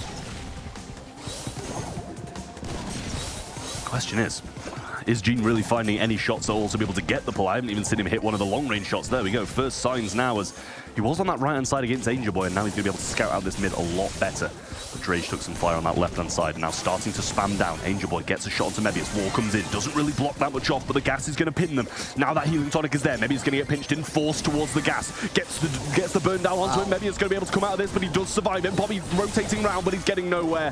Drage going to have to accept defeat. OP gets his wall back, and Eclipsar starts strong. What a beautiful wall from OP. It just diminished so much of that Pearl damage and just kept Eclipse Esports in the question. Unbelievable stuff. A very convincing first round for them. As Angel Boy, the left-hand side, just trying to seek out something off the back of this. He needs to get super on the Angelo pick. He needs to be able to get that poison rolling in. Drage now has the last call as well, but it's his teammates that are kind of behind in terms of that utility. Yeah, I mean, this ECP draft just seems so well-rounded. There really isn't a hole in it whatsoever. Everything just seems pretty perfect. Sprout's got a wall as well to just be able to block this avenue off if they wait that long. They're going to get stuck in spawn with the gas yet again, and we're going to see the rotation with the Meg over to the right-hand side. But Drage and Bobby still just locked down, playing this mid, and Angel Boy on the left, sorry. Well, time's ticking down. The gas will be coming in shortly, and Gugu has the magic hand as well. I wonder whether STMN are aware to it. Can actually swap lanes last minute there as well. Might gain a little bit of damage from that poison, but nothing that wouldn't be recovered on the way in. There's the first wall from OPE is now. That is going to be blocking up Angel Boy, who's definitely on his own here, but the heals from Drage are right in the nick of time here. Bobby's pulled in. Bobby goes down. OPE should trickle over to the poison, making it 2 versus 1 now. He's surviving, but Mavis is still in mech. They've got to get him out. It's a 1v1. There's a lot of splash moves with nowhere to go into the gas, and Drage stays standing. I mean, it's just whoever was going to take more damage from the gas, and that was Mebius. Drage survives it on out. Beautiful stuff. And honestly, I thought the Mega was going to be able to clutch the 1v2 there, but it was not the case. And we carry on. Game 3 will decide it.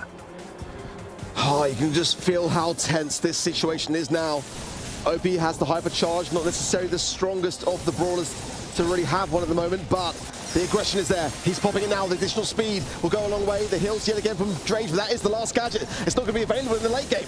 Yeah, hypercharge from his thrower counterpart though here now, and Mebius doing a great flank. Bobby able to get some great shots in though, almost brings him out of mech. Drage hypercharge in hand. Supers galore, ready for STMN. They're thrown out now, zoning everybody into a really tough spot and just allowing STMN out of spawn. A little bit of a hesitation from Drage there. If he'd gone straight in, he may have got the takedown of OPE, but nonetheless, STMN survived what was looking like a dangerous push there. Good connection from Angel Boy onto Gugu, keeping him low and forcing that Gene away from the mid. Maybe it's so dangerous. Bobby needs to get really cooking on that Pearl pick, quite literally. Yeah, I'm not going to be able to get the super off. Angel Boy can't find the short Drage there. What a pull from ECP. Gugu hits it. Drage the last one surviving. 1v3. What do you do? Eclipsar, match point. Oh my word, you can feel it. Eclipsar know it. They've got STMN into a corner. And they're fine to play it aggressive, they're fine to play it passive. They don't care. What matters is staying on their feet and being there for each other when the moment matters most. Unbelievable here, as it could be the end of STMN for a second time this year, let's be honest. STMN can't seem to catch a break, but ECP just playing it so well, and so far they're deserving of this set with how they've played. The lockdown from OP has just been absolutely brilliant. Angel Boy just kind of sitting on the left-hand side, really been out of play for the majority of the game. Yeah, both sides I feel will do very much the same. until Clipstar want to turn it up a gear. Angel Boy struggling again to find these connections. Like I said before, coming in, it's a tough match for Angelo on this map. Good connection there to Gugu, but no one there to really follow up as OP does not want to be fed a wall on that right-hand side. It's getting some good taps, gets some good value, but again, it's not ready for too much unless there's a follow-up. Bobby trying to make the move now, gets the burn down, but I'm not sure if that's going to be enough. He will, he's so low. Angel Boy might be able to hit him with a gadget or something. He does find it! He gets it out of nowhere! Wasn't expecting that. Super available, Medius low in the mech as well. Got to be able to get these kills. They're pinching up onto the Sprout, sending him into the gas to make it a 1v3 versus a Meg with no mech.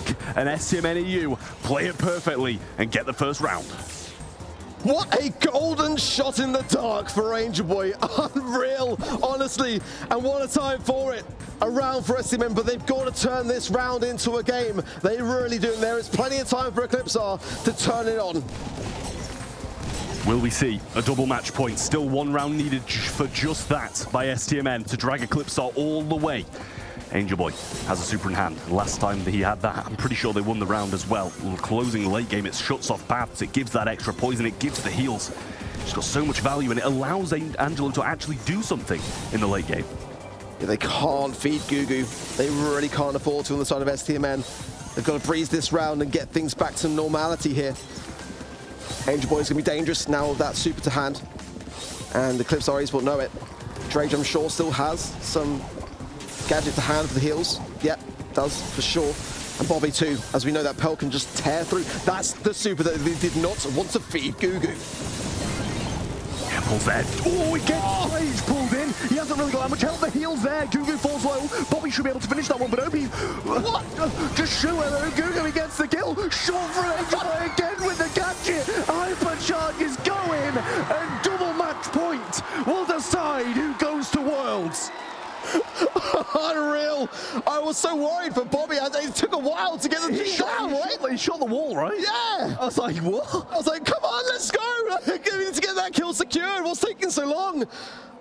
Some definite mistakes for STMN, but they were able to reap good on things. And now, just 3 rounds, maybe not even that, to determine this one out. Crazy stuff. Unreal.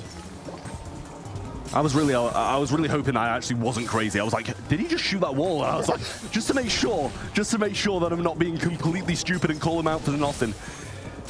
Meg gonna be over the right-hand side. Drage just holding him back. Angel Boy, gadgets back in pocket, and they have been so dangerous. Well, STMN last time around to gain that game had a much better strategy. Just do not feed OP, do not feed Gugu. We've got plenty of time to hold back. And Angel Boy is tapping on this Angelo. Like I said, it's a tough brawl to make work with where that mid is situated. And Drage has got to time those hills correctly. And if the aggressiveness of Eclipsar Esports is too much, then those get exacerbated early and leaves nothing for the late game. So there's one coming down now. Gadget pop by Bobby, looking for the shots to come on in, tries to pitch Mebius, but caught off guard. Vengeful Spirit sent out with the heals there from Drage. Kills left and right on both teams, but it's just Drage remaining. Mebius and OP surely going to be able to secure this one down. He just wants his super, and he gets it. The last call has been so influential, but super from OP, super from Mebius, and they're 1 round up. They fed OP the wall. You know, that's going to be a great starting hand, and immediately goes down exactly that. A tough position, replanted actually on the side of OP. Wasn't happy with it, just to get the wall break maybe onto the bush. I didn't mind that, but definitely a very tough position now for STMN as it's fight or flight. Pivot then from Bobby, goes to the left-hand side. Angel Boy slots through the mid, trying to catch someone off guard, but Gene will say no to that. Surely, along with the vision gear, able to just scout him out so easily. And Meg moves along with Angel Boy, wants that matchup. Gugu with pull. Drage might not know, and this is just lurking so much. A tough position for Angel Boy, and that she still concedes a shot. These bounces from OP are beautiful. And the replant coming in yet again. Could place Bobby out of order on that left-hand side. He's actually going to go to the right-hand side potentially here. OP just contemplating things. What a great wall. STMN, they're going to be pushed back into a corner here. Drage flashing the last call, goes in early with it. I didn't mind that. Yeah, but none of his team are able to really move that much. Like, it's the last call for nothing. It just kind of gets them out of the way. OP's going to be able to bring that one back. Gene pull available, but the burn down damage from Bobby does come in. Angel Boy gets the shot through the wall. Super available now. Tries to get the damage down. Someone goes up top, but Drage and Bobby locked in. Still got so much health thanks to these heals. He needs the kills. Maybe it's so low. Maybe it's feet Drage. STMN get it. It's down to the last round to decide it all. It could not be closer. Gugu's got the ball as well. Do STMN know that? They've got to be so cautious. But Bobby's got super. Drake has super.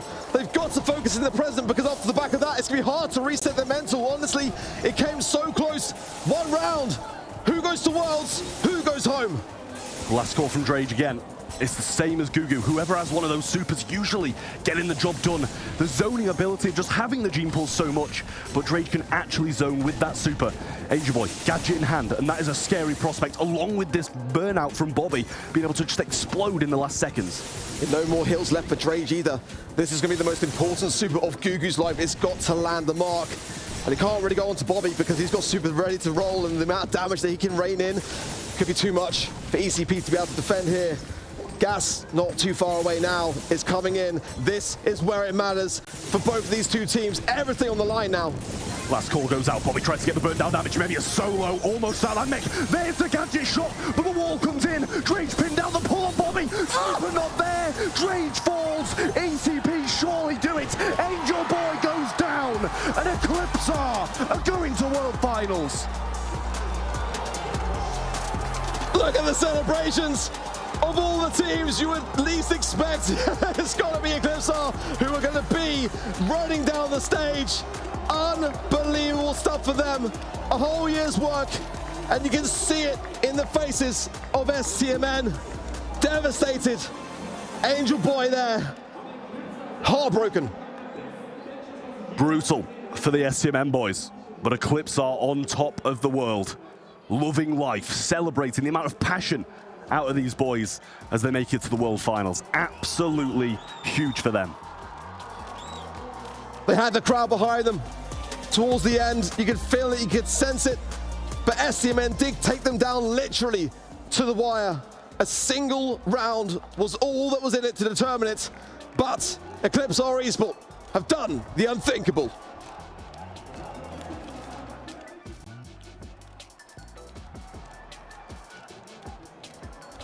We're going to have an interview in just a moment here with Ian and Eclipsar Esports on the stage. My God, Kenny, real quick, give me your initial reaction. We were on the edge of our seats. I mean, an emotional roller coaster to say the least. STMN EU looked flat off the start, but that set 4 just put us in perfect setting for a knockout set that is one to remember. I certainly feel for Angel Boy. Bobby's now been through this heartbreak twice. Drage has obviously had back-to-back years of that close, but just not quite.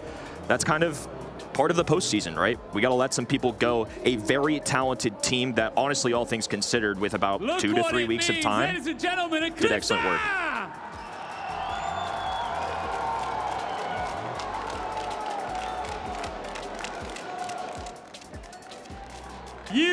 I mean, look at this. What do you want to say to this crowd? Hey guys, thank you all for the support. Really appreciate it.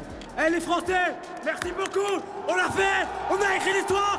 Let's go. See you in World, guys. See you in World. Listen, it's been a tough season. It came down to this weekend. You managed to pull it together, and the chemistry between you guys is unreal. What does this moment mean to you?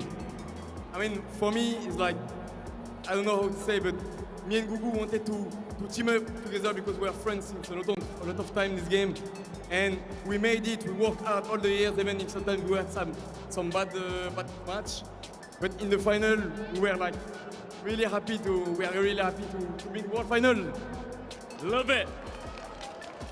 Look, there's only one thing left to do. We need to give you something, I think. We should have a little gift for you guys, what you've all been fighting for. Let's hear it one more time for the first golden ticket holder. Let's hear it for Eclipsar Esports. There you go, guys.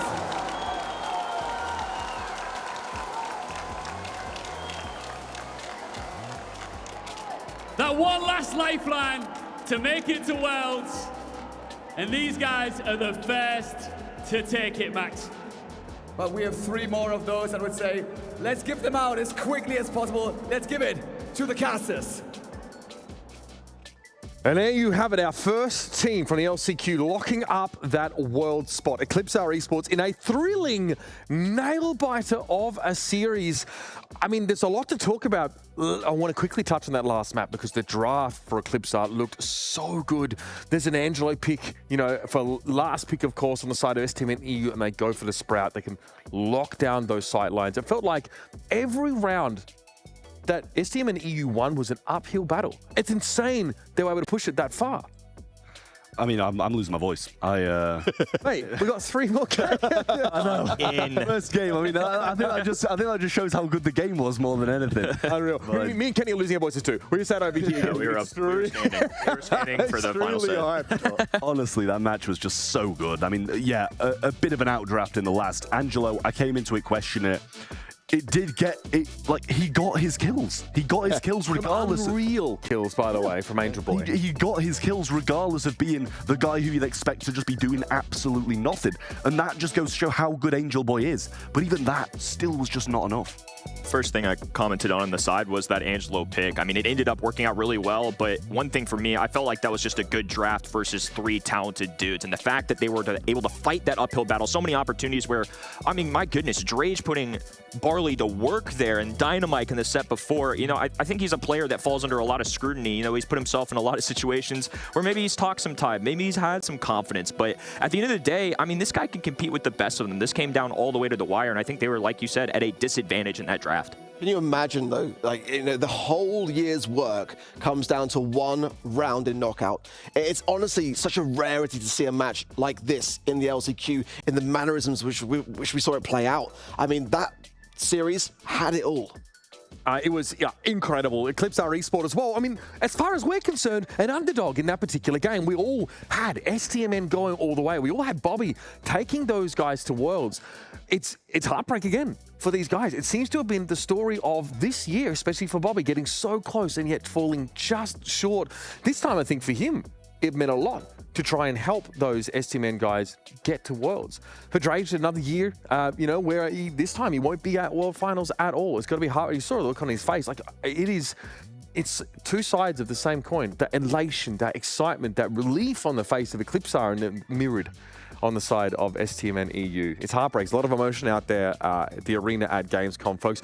And crazily enough, we have just started. That was our first golden ticket handed out. We have 3 more best of 5 games to decide our last delegates heading over to Worlds. We had a domestic rivalry in that game, 2 EMEA teams. And the next game, oh buddy, it is going to be a transatlantic clash for our second golden ticket. Reply Totem versus Tribe. Unbelievable stuff. If you haven't got your Preds in, make sure you head over to event.brawlstars.com. That's where, of course, you can see all the action as well as your alternate language streams if you'd like to check out some of those. And again, make sure you get voting. That's how you're going to earn yourself some fantastic star drops in-game. And it's a great way to throw your hat in the ring in terms of offering up your opinions here. Because I'm going to tease quite a few out of these guys coming up very, very soon. We have a chance very quickly to touch on this next match. We are split straight down the middle here. We're NA homers, you guys for EMEA, Maru, Maori, and of course, iChaos. This is a team that, you know, have been at some of the biggest events ever. You guys really feel like they've been clean so far? You feel like they're going to be clean today? I mean, they've been clean, and have Tribe? No. Have Tribe? I don't think Not yet. No. I look shaky. And the meta just doesn't really feel to me like it really caters towards Tribe's playstyle.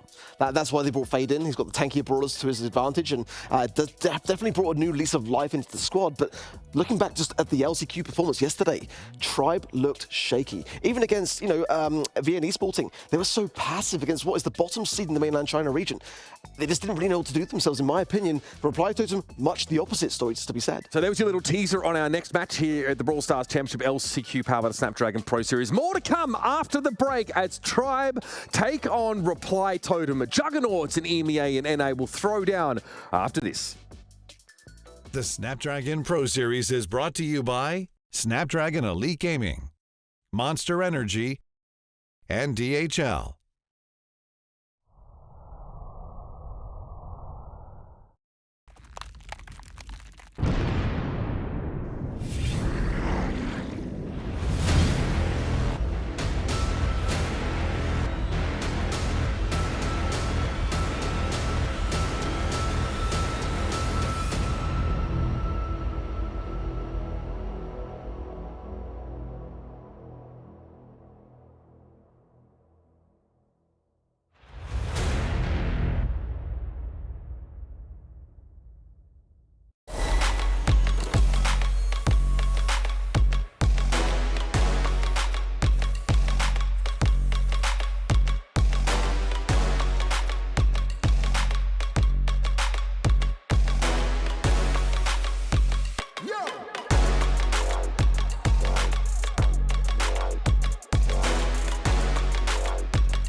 Welcome back to the Brawl Stars Championship Last Chance Qualifier powered by the Snapdragon Pro Series for day 2, where it has been fireworks here. An unbelievable matchup for STMN for Eclipsar Esports, and it was Eclipsar Esports that have made the World Finals. I'm back in the studio with Uber, and Uber's already dumbfounded. I know. I'm still recovering from that game. I mean, I thought Gugu was going to take off into the curl messer. He ran straight down the middle like he was Axl Rose at like a reunion concert. Homie was just like, he was feeling it, man. I love that emotion. That's what I'm talking about. This isn't even Worlds, right? But you can see how much it means to those guys. And I don't think those guys are going to be the exception. I think that will be the rule. We're going to see a lot of emotion for the rest of today. Yeah, and in the studio, it's been just as noisy as I'm sure it is in the arena. I mean, you guys, we could hear you in the background. It was great. You were getting as involved as we were on the desk. We always knocked each other over. We came in for like oh, dude. We came for a high five big time. I mean, for transparency, like we were obviously hoping our prediction was right, so STMN advanced. So when they were winning, we were feeling good. When but it was incredible Brawl Stars either way, so I can't be mad. This one promises to be no different. Yeah, Reply Totem, of course, definitely had a shaky run throughout the season. Tribe Gaming, though, also didn't have the greatest. They did start strong, no doubt about it, a grand finals win, but it did then start to falter following that. So very much similarities to be seen from both of these two sides. I mean, Tribe had real problems, especially with STMN. They're getting like knocked out in quarters by that team. I will say that the way that the bracket seeded, the way it just fell out in the wash in some of those monthly finals was pretty tough for Tribe. I mean, they really had to fight uphill battles, and it was always like an LG or an STMN in the first round to get through, or like a KCP or Elevate just knocking them out instantly. So really tough year. And you know what? I interviewed these guys after winning that first monthly final. I said, well, what's changed for you guys? And Zulan said, we're really just trying to get back to being friends. I think after Worlds last year and after that exit to SK Gaming, there were rifts in the team, and they were like trying to figure out who the problem was, and and they were definitely having some interpersonal problems. They spent that time really working on that and coming together as a bit more of a family again. But I hate to say it, not every story has a happy ending. They weren't truly able to put that together this year. Like Fade comes in a little bit later on. We're wondering like the role that Eds Livy's supposed to have on this roster. Can he be the player that they sort of need him to? Is Zulan and Tribe, do they still have it in them to push this team forward? Like there's, a lot of questions still around this team. We were looking back yesterday and which role each person's playing. Sometimes Zulan's playing, sometimes as Livy's playing, and just working out what's the new Tribe roster. And I was saying to Kane this morning, it just feels to me like we're leading towards a time where big question marks around, is this Tribe roster going to remain together? What happens after today? Either way. I was being cheeky yesterday. I said, are they washed, as like a question, right? Which is obviously a little bit clickbaity, but the whole world, Kenny, has gotten better, right? All of Brawl Stars has risen up, and Tribe just have not been able to stay in step with that improvement. I pick Tribe, and I think it's partially name brand. It's partially these guys have been here countless times. I mean, let alone this rivalry. And we haven't even mentioned iChaos was the one that knocked these fellas out of there last year. But Reply Totem have also been really inconsistent this year, too. I feel like these two teams are very similar. They each got a monthly finals. They've each gone up and down. I feel like just depending on how you wake up on the day, you never know what you're going to get out of these guys. Well, one thing we know for sure is that prior to this next match, we've got to put Eclipsar Esports in the box for the draw. So we will be doing a draw at the end of this show. There will be a draw. I've gotten great reviews. No key this time to be lost. It's actually already in the box. We're leaving in the box. We're leaving in the box, yeah. Can't trust Trav with it, honestly. So I've got here as well. He thought it was for the snack cabinet. That's why he yoinked it. You can't trust him with anything. No, I know. So we've got obviously all of our competitors' names. I do want to demonstrate this as well. So we have our remaining teams. I'll try and show the camera here. It's a bit hard. I'm trying to set it up for the gym. These are our remaining teams. So not all of these teams are going to go in the box, right? But they will as they win.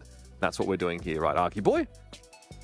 Folding Esports as many times as I can. Yeah, so obviously it's about 8 to 10. It's a transparent box, so we don't want to sort of see what the label is on. But guys, come on. I mean, would we do it to you? We'll also at the end of the show we'll probably cover our eyes or something. You know what I mean? Or get Ark to get sweaty and shine, blind us with the light off his dome. It's good size. Good size. Going into the box then is Eclipsar Esports. All right, bam. The EMEA region. Woo! I see. Find out who's going to join them. I mean, can we keep talking about that Reply Totem thought? Because you guys feel like they've been pretty ropey and inconsistent themselves over the course of this year. For sure. Yeah, this year they have been not great, especially off the start. But then they won. That's a great point, Trav. Tribe did the opposite. Right. They started strong and ended bad, and Totem started bad and ended strong, and yesterday was no different. well, then Totem won, but then they didn't qualify. Right. You know, that's the thing. So much inconsistency there on the side of Reply Totem. You know, from quarterfinals exits to then, you know, winning the monthly finals to then not even qualifying for June. These guys are young, but I still feel like looking at both teams, they're like the Titans of yesteryear, a little bit, right? Reply Totem, especially, you know, with Joker on that team, where it was such a, you know, huge unit. You thought Chaos would fit that role perfectly, but they've not risen enough. Well, again, it's an unusual place to find Tribe Gaming. You know, they've not really ever been in an LCQ position before. So how are they going to handle this pressure? Come on, Tribe. From yesterday as well. You know, they didn't look great. Let's go Big Zoo. Let's go NA. That's where I'm putting my chips for this game. I'm a homer. I'm biased. That's it. Tribe could shine it on. They absolutely could. They could really up the gear. And of course, Fade, he was at LCQ last year, and it didn't work out well. So hopefully he's put his demons aside. Yeah, exactly that. So he's got to be able to just shake off those cobwebs today and just really focus on the prize. Right, this is going to be the next match. Reply Totem, Tribe Gaming, Kenny and Trav, take it away. Thank you very much, Ark. It's going to be an interesting one here. Two dynasties in Brawl Stars Esports, each fighting for their final life here. Coach Corey on the stage alongside them. I know I ended up picking Tribe Gaming. Part of me thought that the rest of you guys were low-key going to pick Totem, and I know I'm about to bring up an argument that's more sided with Totem, but I just don't feel like this is a one-sided match. But this Reply Totem team kind of reminds me of SK Gaming of last year. iChaos being on that roster. Shows up at LCQ, dominant group stage. Shows up on day number 2, clean sweep. I don't even know if they dropped a set that entire day, and then they showed up at Worlds and made magic happen. I still picked Tribe. I do believe that Tribe are also a great team. I think yesterday was maybe a little rocky, but that's just what happens in that, you know, best of 3 kinds of stage. We see it all the time in monthly qualifiers, which is something Reply Totem kind of struggled with this year. Again, depending on which side of the bed each of these teams woke up on, each of them win. It is generally probably the closest matchup we've got, along with that Eclipsar versus STMM one. And we saw how that played out. Last game, last round, last set of the entire series. I was feeling secondhand, like breathing problems just from how much I was feeling first-hand breathing problems. first hand for you. But yeah, no, Reply Totem and Tribe Gaming is so comparable to that matchup in terms of like who can win. It's a complete flip of a coin, a complete 50-50. Whoever wins goes to Worlds though, and whoever doesn't stops their year in August. Outside of name brands as well, it's not like Reply Totem and Tribe Gaming haven't faced off as mostly similar players here. Obviously, Fade getting in the mix, iChaos this year representing Reply Totem, but Mari have been a core for a long time. Tyrant, Zulon, as Livy, familiar with each other. Last year at Mobile Masters, these two teams played twice. Reply Totem winning 3-0 in the group stage, grand finals, absolute insanity, 3-2 down to the wire. Reply Totem took that, and then Tribe returned the favor, 3-1 at Worlds. You just don't know what you're going to get here. I will add, too, as an organization, at these international events, World Finals for the past, gosh, probably now coming up on 4 years, they've been really successful against NA teams. Most of the time, they're losing to future world champions, the Tensais, the Achapis at the time, Satampos of the world. NA hasn't made them struggle too much, but last year was kind of the first time at Worlds where that happened. Yeah, I mean, this is genuinely, Reply Totem are probably one of the few Kryptonites you'd expect Tribe to have. You know, Chaos is kind of was the driving force on that SK roster, as you mentioned, and that's something that Tribe have come to really, really struggle against that SK roster. And now he's kind of moved over to Totem.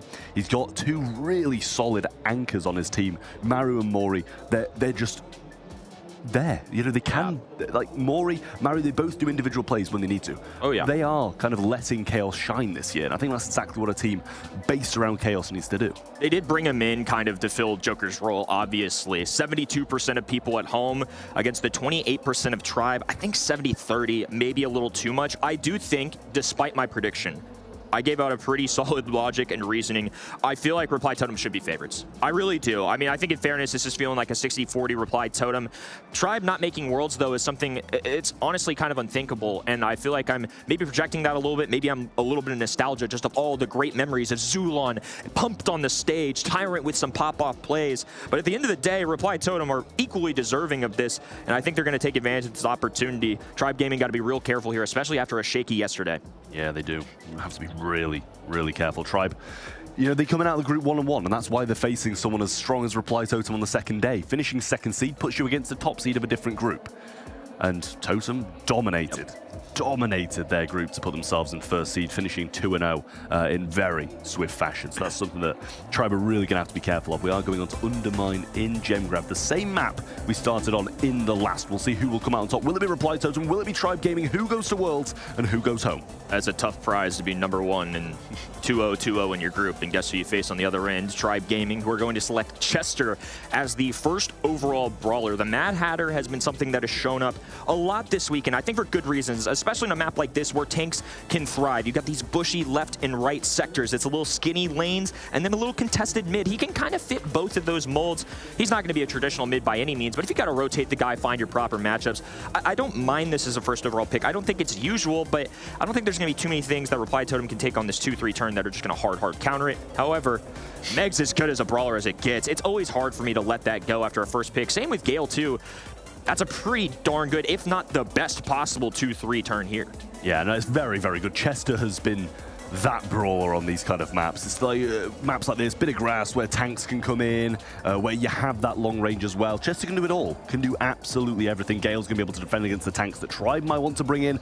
And oh Lord, they don't want to bring it in. They have to. It's going to be the Frank, and who can blame them for it? Probably something like a Primo will follow up from Reply Totem's last pick, knowing Maru's on that team. I mean, they've got Frank into the Meg and the Gale. That's a toughie, man. I know Frank is a beast of a brawler, but Gale's as hard of a counter as it gets. Meg with the range. Larry Laurie is certainly a different dynamic to this team. I think it's going to be Larry Laurie that might be playing mid here, right? Yeah, I mean, it's very weird on Undermine, I will say, and honestly, I would not mind a Primo at all, knowing the kind of Larry and Laurie, not low DPS, but not high DPS, you know, against the Frank. Chester, you just kind of got to stay away from him.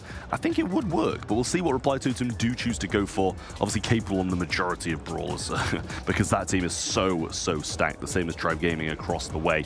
4 seconds, it's going to be a max. That's not what I would have guessed, and especially after we saw what happened to SDMN playing this brawler, but they're very, very capable of playing it. You know, Max is like one of the brawlers they just dominate with.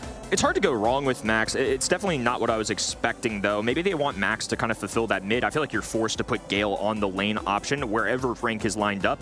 Let's put Gale on that lane. He's going to be shadowing him the entire game, trying to slow him down or get the stuns, whichever star power they elect to go for. But another thing that's great about Gale is, honestly, the visibility on those bushy maps. Just by hitting that regular shot or using that vision gear, it allows for so much access to see what's going on in the other end. Here we go. Match number 2. Both of these titans of their regions fighting for a golden ticket. Maru gets pulled in. Swipe's going to be there, though, and the exploding mech brings Fade down. Great start for Reply Totem as all 3 lanes collapse from Tribe Gaming. Not without Fade getting a super, though, and he might want to break some of the map open, probably just not his lane. I think that if they have to, you got to open it up, but ideally, I don't think they want to. I mean, they've got Tyrant, who does have a little bit of distance, but not going to be the easiest thing in the world as a thrower. Chaos off to a flashing start. 6 gems now in his pocket as Tyrant lobs up shots. Fade going down twice, getting a little bit of conversion here, but not a lot. He's already got that hypercharge and super, though, and we know he can make a big bang when he's ready. Great shots from Mori there. Does manage to secure himself that super, and Fade coming up now with the hypercharge, ready to roll. Surely going to be using that gadget as well, but gets stunned out before he actually uses it. Not really getting too much done with that hypercharge and does completely waste it. But Maru surely very, very low now, and 8 gems already in the hands of Reply Totem is a big issue, and there's another kill as well. It's Totem domination. That was a disaster of a play there. Frank finally connecting, needs to get this kill on Mari. 2 gems being spilled out. The Gale NATO there to keep them away from the gems just a little bit longer, but Tribe Gaming have to hold this positioning for a long time now. They're down 3 gems. They've got an enemy team that has the max speed to get that momentum swing. Another pickup there from Tribe. They could hold on to this.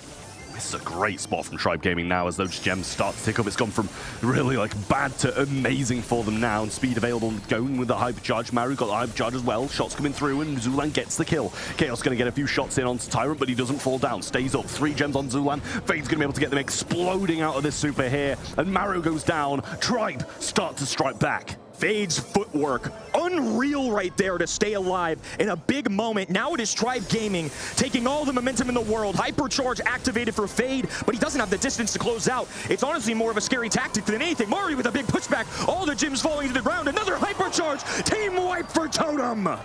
What a play coming out of Reply Totem there. Not sure what's really going on. There's still time to go before this game finishes. 10 seconds on the clock now. Fade going to be coming down this right-hand side. Maru going in for the shots and bringing the Frank back. Tyrant solo. Zulan the only one who can contest. And 2 seconds is not enough time for him to do so. Reply Totem strike and take the first game. Great showing from both teams there. Obviously, this is going to be competitive. Reply Totem have been the hot team as of late, but nonetheless, Tribe Gaming should still be feared. These fellows have been here for a long time, and I think off the start of game number 1, a big note for me, Frank didn't necessarily win that matchup against Meg or Gale. It is going to be an uphill fight. We talked about this earlier with some of those Stamina EU drafts. I feel like Frank is a talented, fantastic brawler. Y'all know how good he is at home. We play him in ladder, but here at a professional level against 2 very difficult matchups, Fade is going to have to work for this. Yeah, well, nice pull in there as well. Mori evading shots so nicely. Still staying alive and actually just about goes down thanks to Tyrant's help. But he was doing a great job of just evading those shots from Fade at close range. But he does have control, and this is what Frank wants. How hard it's going to be for Mori to retake this right-hand lane is just ridiculous. Different game, same story. Dominant lead for Reply Totem. Now speed being applied to the left-hand end. Shots being lobbed off. Chaos dodging, grabbing gems. Chester holding on to a super. What's the RNG gonna give him this time? Clearly he's not using it yet. I feel like he's trying to bait an opponent. There's the ice rink that he's dropping. The Lou look-alike on the ground. It is not enough. Maru and Chaos clean up. Chaos going to have 6 gems, 3 gems on the side of Tribe, just trailing behind so heavily. Might be able to grab that one as well, but chooses not to just yet. Oh, that's lovely from Mori. Gets 1 on the right, gets 2, and all the gems that Tribe had fall to the floor, and now in the hands of Totem. Blue team countdown. Fade has to close the distance. Mari there to slow him down. Hypercharge activated. Fade swiping. NATO hits the ground. Contact made with Fade. Maru body blocking all the way. And Chaos relaxing on home base. Reply Totem with a convincing start to our match. I mean, what can you say about that? What is there to say about that? Tribe were not in it. They just weren't in it at all. Reply Totem just coming out swinging, dominating, and taking such a convincing first set. I wasn't in love with the Frank. I just think Frank into a Gale and a Meg, we saw it explode, but honestly, especially as they settled in, the nerves kind of get out a little bit. Game 1, Reply Totem nearly let it go. Tribe clawed their way all the way back just to get team wiped at the end. But that Frank pick, as good as Fade is on that brawler, I feel like they're just setting themselves up for a difficult situation to overtake Gale and a Meg. Not an easy fray, and I think the use of that tornado, honestly, it's gotta mess with you, just bouncing him over and over. Every time that Fade would have an opportunity, it's just Gale dropping his little twister and Fade bouncing in the air, just lifeless. Yeah, but the thing is, do you really think the Frank was that bad? From my eyes, yeah, it's not got... I don't think it's horrendous by any means. I feel like I'm being a little critical, but... It doesn't have the matchups on the right-hand side, don't you? It doesn't have any of the matchups. But it was holding the right-hand side more than the opposing sides and the mid were holding their lanes. And it's supposed to be the one with the bad matchup. It makes no sense to me, really, how Frank was able to just... It seemed like he's, for the majority of the time, he's in the side. Yes, there's certain moments where he just can't do anything against Mori, and he's inevitably going to get run over. But none of the other sides were winning either. I think that's a very fair point. I'm being very critical of one particular pick. Obviously, it's still a fantastic brawler. You guys at home know how menacing he can really be, but we have to get that level of nitpicky when it's a golden ticket match on the line. Here are the stats. Maru and Mari, 6 and 7 apiece, 453 DPS. I feel like this whole weekend, I was talking to Uber while y'all were casting the last one. The DPS scores have consistently been at an all-time high. I mean, this is an aggressive meta. We are not one for passivity today. Yeah, I mean, 3, 3, and 3 is just not really good enough from Tribe Gaming. You know, in a lot of game modes, kills don't matter, DPS doesn't matter, as long as you win. And it kind of is the case in Gem Grab, but it's such a control-focused mode. You get the control from getting the kills and getting the damage in, and it's just not something that Tribe were able to do. Just constant pressure from Reply Totem. Obviously, the Meg being the standout in terms of kills and DPS, but both or all parts of Reply Totem came together to win that set. Gotta stay the course. Tribe Gaming have been in tough situations before. Believe it or not, it wasn't too long ago where they were facing arguably their biggest rival on the planet in S-Team and Esports, and they sent them packing with a reverse sweep. These fellas have been through it, to say the least. Uber brought up the interview that we had with this team at the beginning of the year. It's hard. Losing is hard. Finding failure and getting through that is a difficult thing. Reply Totem know about that as much as anybody, but I think if you're Tribe gaming for the mental, they gotta find ways to crack those jokes that Corey always talks about. Keep the vibes good. You saw it before the match started. Smiles across the stage, everybody laughing a little bit. It's a serious affair, but you gotta make sure you're in the right mindset. And they got a chance to reset here as we enter penalty kick. Yeah, a bit of Brawl ball. Definitely, I was going to say a different vibe, but I think with the Brawlers we were just seeing, it's probably a very similar vibe. First pick as well. No surprise there, but they have banned out Primo, which is always the best counter to it. But Gale, still available. They had their choice of bans. They chose Primo, Colette, and to your point, they banned the Gale, maybe anticipating that Reply Totem would take Gale. I think this might be like a Nita Gale kind of 2-3 turn here. I mean, they could really lock out the Frank, and honestly, just from personal experience from watching pros, Nita is terrifying on this map. You saw it earlier today as well. We saw with a good matchup for Nita alongside that Surge, so many opportunities for Hypercharge Bruce the Bear. Chester going to kind of fulfill that role, has that medium range, also going to be pretty good into tanks. We could see Surge come out, Nita come out. Maybe they grab their thrower of choice here if they really want to kind of exercise that with no Larry Laurie, no Barley. Maybe a Barry, but probably not with what they've got cooking right now. Instead, it's worked many times this weekend. What's one more for Meg? Yeah. Why stop? It's just, if it ain't broke, don't fix it. It's getting constant wins, and I mean, Frank really hasn't been, and that's something that Tribe seem to be sticking with. Surprising to see it as a first pick. I imagine maybe it had probably gone the other way because of the Primo bans if they didn't take it as a first pick, and they were able to get that second, third, including a Frank. It would have been very, very solid. But Tribe still have a lot of opportunities to be able to do some damage here. Dynamite, baby. It's so bold. It's so bold. I love it. Bold. I love it. I like bold. But it's like, when you're 1-0 down, it's the question of, do you take the risk or do you just stick to the norm? I feel like they could even maybe grab a Gale here of their own too. It's not a bad beat going to somebody like Med. Kaga has the range to keep up with Chester. If you take a tank first overall, these players are as smart as it gets. The IQ is through the roof. If you're drafting a tank first overall, you're kind of baiting a Reply Totem to obviously try and counter it right. You probably aren't going for a tank later down the road. You're revealing what you are doing. You were trying to make them take Brawlers. I think they were probably looking to give Dynamite a fantastic matchup and a couple Brawlers. I feel like there had to be a plan in place here. So whatever Tribe Gaming are cooking with these 3 Brawlers, I think it was very intentional. It does seem that way. Let's see what Reply Totem do take as their third and final. Because so far, I really like what Reply Totem are bringing to the table. Tribe, obviously having that Gale taken away from Reply Totem would have been the perfect round out to this comp, especially against the Frank, I feel. Do you still take a Nita, or do you think the Dynamite is just going to be a little bit too good against it? Yeah, I think I agree of skipping past the Nita at that point. I think you already have something. You have Meg and Chester. I think that hypothetically should be enough into a Frank, especially as this map starts to tear open. You've got Dynamite with the wall break, Frank with the wall break. This will be a little more open of an affair. Chaos picking the Stew, though. Without that wall break, I think off the start, maybe a little bit of a slow one. But as this progresses, I could see Chaos or whoever ends up playing this Brawler, of course, kind of fitting pretty well as this draws out. Yeah, I mean, once you get those breakthroughs, if using breakthrough, I imagine they probably are, because Speed Zone's going to be a bit useless against a Frank who's going to be breaking the map, and against the Dynamite who can just shoot it straight away. Into the game we go, and a launch pad off the start as Tribe jumps straight into action, and a missed Gadget early by Fade. Not going to help him out at all. Gadget going to be used by Maru, healing up nicely. Breakthroughs there. Is that long dash as well? He's not even using Gasser heal, he's going for the long dash. Obviously going to be really good against the Frank to get in and out of range, and Tyrant as well to be able to evade these shots. I respect the aggression early. Clearly, this is what they wanted. They wanted to send Gale in and Fade in. They both got supers available. Even though Zulon went down, they're not on their back heels yet. Fade finally falling, though. No mecha for the Maru. It's going to take him a little bit here to charge that back up, especially with Dynamite just being able to reliably be behind these walls. I think they fed a little bit too much there. Tyrant can kind of just chill out here, trying to get that extra step. Maybe a little greedy, because I think you'd rather not have Maru back in the robot. Yeah, just a little. But how do you break this? If you're Totem, how do you do it unless you go for a complete break through the middle with Chaos on that Brawler? But they were just stood behind the wall. They can't really score in that position at all. Mori getting some good shots in Chaos.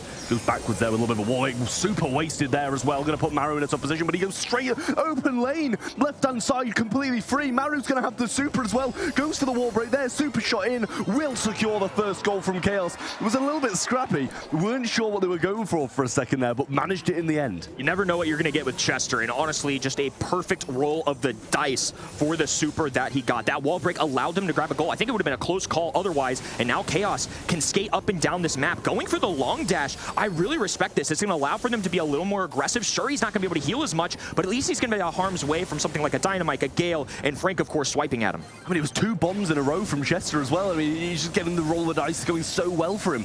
Zulan on the defensive side, Hypercharge ready to go, Fade super in hand, but what's it going to do against this comp? That's the question. It's so hard to break through. Bomb comes down, Zulan gets hit by it again. Mori starting strong, Maru so low, the Hypercharge knocks them all back, stops him in the tracks. Chaos can get a super, he can score this here. Didn't manage to grab one in time, and Zulan evading the shots well to keep Tribe alive. This map is not catering towards Tribe's composition. Early game should favor them, but they didn't escape the early game. Reply Totem won that battle too, and now they've got 20 seconds on this shot clock. Zulan fighting for his life, a pushback and stun onto Chaos. Mari with another wall break, super shot available. Maru in the back of the net. Convincing game number 1 here for Reply Totem.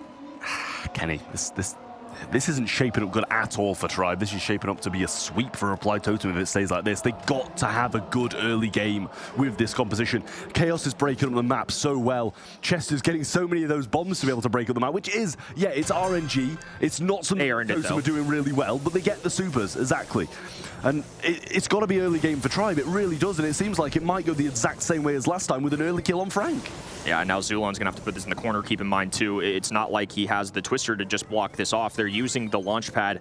I respect it because I think a criticism that Tribe has gotten more recently is maybe not aggressive enough, maybe not feeling this out. They pick up Fade, one of the best tanky brawlers on North America. But at the end of the day, if they're not winning this early engagement, if Fade's opening the map, Tyrant's dropping supers, you saw what it did last time. They got lucky enough to get that goal early, especially with the Mari wall break, and then they were rendered kind of useless. I mean, Fade's breaking up the map for them. Like, and so's the Dynamite. It just doesn't make sense to me. Zulan going to be able to get taken down, I should say, but Ball's still in the corner, and Tyrant going to be able to defend this one. But Tribe, they've just got no... I don't know what they can do. They're just locked down. Just feels like another uphill battle for them. Luckily, 0-0 overall. A lot of time on the clock, but they're still on their back heels. Just hasn't felt like we've seen the Tribe we know and love. No explosion, no calculated, precise push. They've gone in for the launch pad, failed a couple times off the start here, and now Totem just holding their ground and posturing in this mid. The gadget from Mori to try and change his super, and he gets a little burned down M's shot that Zulan is hit with. Fade healing up now, going for the Hypercharge, extra speed there, but long dash, 0 drag from Chaos, going to be able to put him in a good position once again. Now the shot's coming through, Maru should go down here and does, but they're too low to make anything happen. Anytime they get a chance, it's just nothing to follow. Fade and Tyrant have been stuffed in a corner. They have to take their time and heal here. Gale skipping out on the launch pad. Chaos launching himself forward. Ball being contested in the mid here as Maru takes on the right-hand lane, outranging Fade. Dynamite lobbing up shots. They're getting desperate here. If Tribe aren't careful as this goes into overtime, they're going to be in trouble. Oh, possible shot through there, but Fade actually gets baited out with the super, and now Totem starts to move forward. Zulan solo, gets the Hypercharge, gets the super, but he's taken out. Shot tries to go right. Fade catches it just, and Tribe stay alive in this game. But for how much longer? We've already seen them struggle with the walls up. Now the walls are about to come down. Here comes an explosion from Tribe Gaming, though. Hypercharge available for Gale. The pushback barely connects onto Chaos. He dives away just in the nick of time. Tyrant ready to rumble, though. Sticks hitting the ground, and this ball right by Tribe Gaming's net. And what do they do in overtime? Frank Dynamite, like, they can't win it, they just can't. Chaos can be able to use this 0 drag to even more to his advantage now. Just Zulan left in a 1v3, Totem closing down, uses the super on Mori to try and kill him, but he just gets it. Zulan defending well, but Tribe gonna have to play for a draw, I feel. Well, Fade's getting aggressive. He's going for gold. Hypercharge popped, dodging into his best. Can't even get a super off. Totem focusing him down. Now Chaos progressing up the map, going for this ball. A kick left. Zulan with super available. Knows better, though. Not going to be tempted by this one. I mean, what a burn that was from Chaos to get them both burning down, stop them in their tracks. Maru going to maybe be playing for a draw now, but with 20 seconds on the clock, he smells blood as Tribe Gaming do not have a composition to be able to contest this map. Fade just moving forwards with all his HP, trying to burn it down. Zulan has super in hand. Mori trying to defend. Gadget going to be missed, though, in there. Zulan has the super shot, can't get it. And now it's Totem's time. Super up the map, and he's there waiting. 4 seconds is enough, and Totem do it. Over-aggression, overconfidence from Tribe costs them the second set. Too much. I respect going for it, but with 7, 8 seconds on the clock and 3 supers. Gotta play for the draw there. I'm with you. I mean, obviously, hindsight's 20/20. They're living in a moment. It is live or die right now for Tribe Gaming more than ever. And just another set there where we haven't seen the ceiling from these guys. We know what they're capable of, but Reply Totem are kind of meeting expectations right now. They have been a hot commodity here in the postseason talks. Amongst pro players, I think a lot of people had confidence in this team when exploring the Twitterverse last night. A lot of people picking Reply Totem. The fans at home, about 70% on Reply Totem. Zulon looking all right now, though. Last monthly finals, with postseason hopes on the line, they somehow made a reverse sweep happen. They're going to have to do it again here. Once again, going to be an uphill battle, and it didn't work for the first 2 sets. Here comes Big Man. It's going to be as Livy now coming in, putting on the headset, maybe a substitution here. And it's a substitution that's going to have to work. There's no more wiggle room for Tribe Gaming. There's no more substitutions if they lose this. They're out of the Brawl Stars Championship if this set doesn't go their way, and the next 2 as well. 3 in a row is what they need. And Reply Totem are coming out swinging, dominating, and Tribe are just stood watching. It's an impossible ask. I feel like the draft can fairly be questioned at this point. Now we've seen it play out. I like the aggression. I like them answering doubters with this comp. At the end of the day, though, Frank is a great brawler, but these are the best on the planet.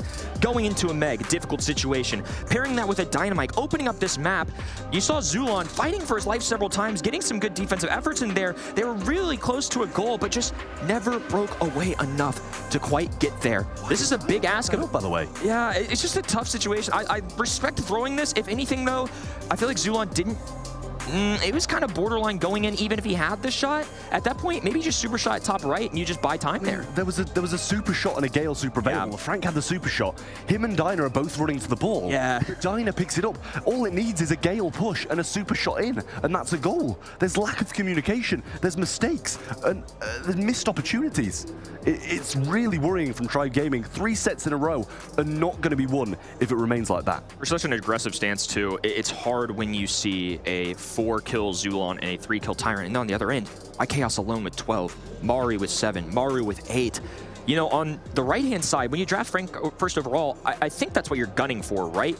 You're looking to try and get some kills, to be in the face of enemies. And Frank, just naturally, the role he plays, he's going to trade out quite a bit. You know, he's going to feed some supers. We saw what happened earlier when Sandy plays a tank. No, Sandy's not going to get an easy kill, but it's going to feed those supers. That's exactly what happened with Chester, with iKaos, with Meg.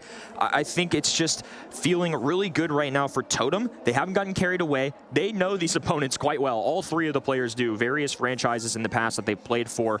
Tribe Gaming have been in this spot, but this is the biggest stage of the year. This is for a golden ticket. This could be an early exit for Tribe Gaming if they don't figure it out right here, right now. I mean, Tribe do it best. They really do. They manage to get these reverse sweeps frequently in their home region.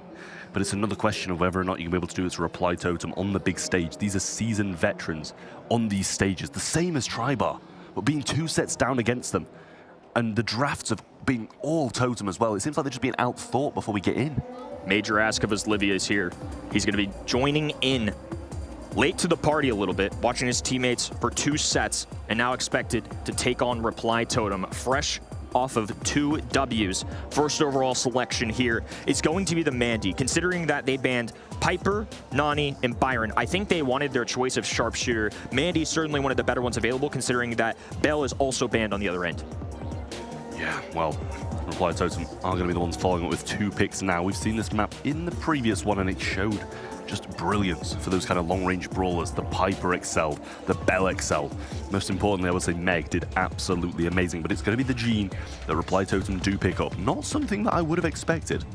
I don't mind it, though. Yeah, I don't mind it. You know, traditionally, Gene's going to do really well into these sharpshooters because it's really hard for a sharpshooter to bring Gene down. He's not a tank by any means, but he's got enough HP. You know, in the past, Piper, a great example of this. It's going to take multiple shots and really good aim to hit all of those and take down Gene. The poke damage is really pesky. The pull can grab you a kill. We saw Angelo in a situation earlier where I didn't love him, but in this spot, I think this is another pretty solid option here. I noticed that Carl's still available on the table. I think it was really smart of Totem to actually ban the Pearl because Tribe Gaming do pull that brawler out pretty frequently on Bounty and Knockout. Yeah, I mean, I like what both teams have got so far. I know that North American region really favors this Mandy on a lot of maps, more than I will say the rest of the world, I would say. Tribe Gaming definitely going to be able to put it to good use, though, and Meg to follow up as well. It's one of the brawlers that I mentioned at the start was very solid in the previous time we saw it in that last series between STMN and Eclipsar, so they've got to hope that it's going to do the exact same for them. And it's been working against them.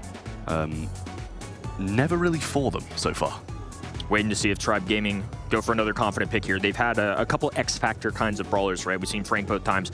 I can't imagine a Frank or a tanky option like that shows up here. But Gray's going to be something... I'd be very worried if it did. Yeah, exactly. We would be quite concerned at that point. They're picking up a Gray, though. I think if you are trying to box Reply Totem out of maybe picking a thrower, which is something that Mandy doesn't necessarily like to see. Meg on this map in particular has a lot of health points, but with medium range and an open map, sometimes that can be a little pesky as well. I think having the walking cane, the revolving door with Gray, I can see where they're coming from for sure.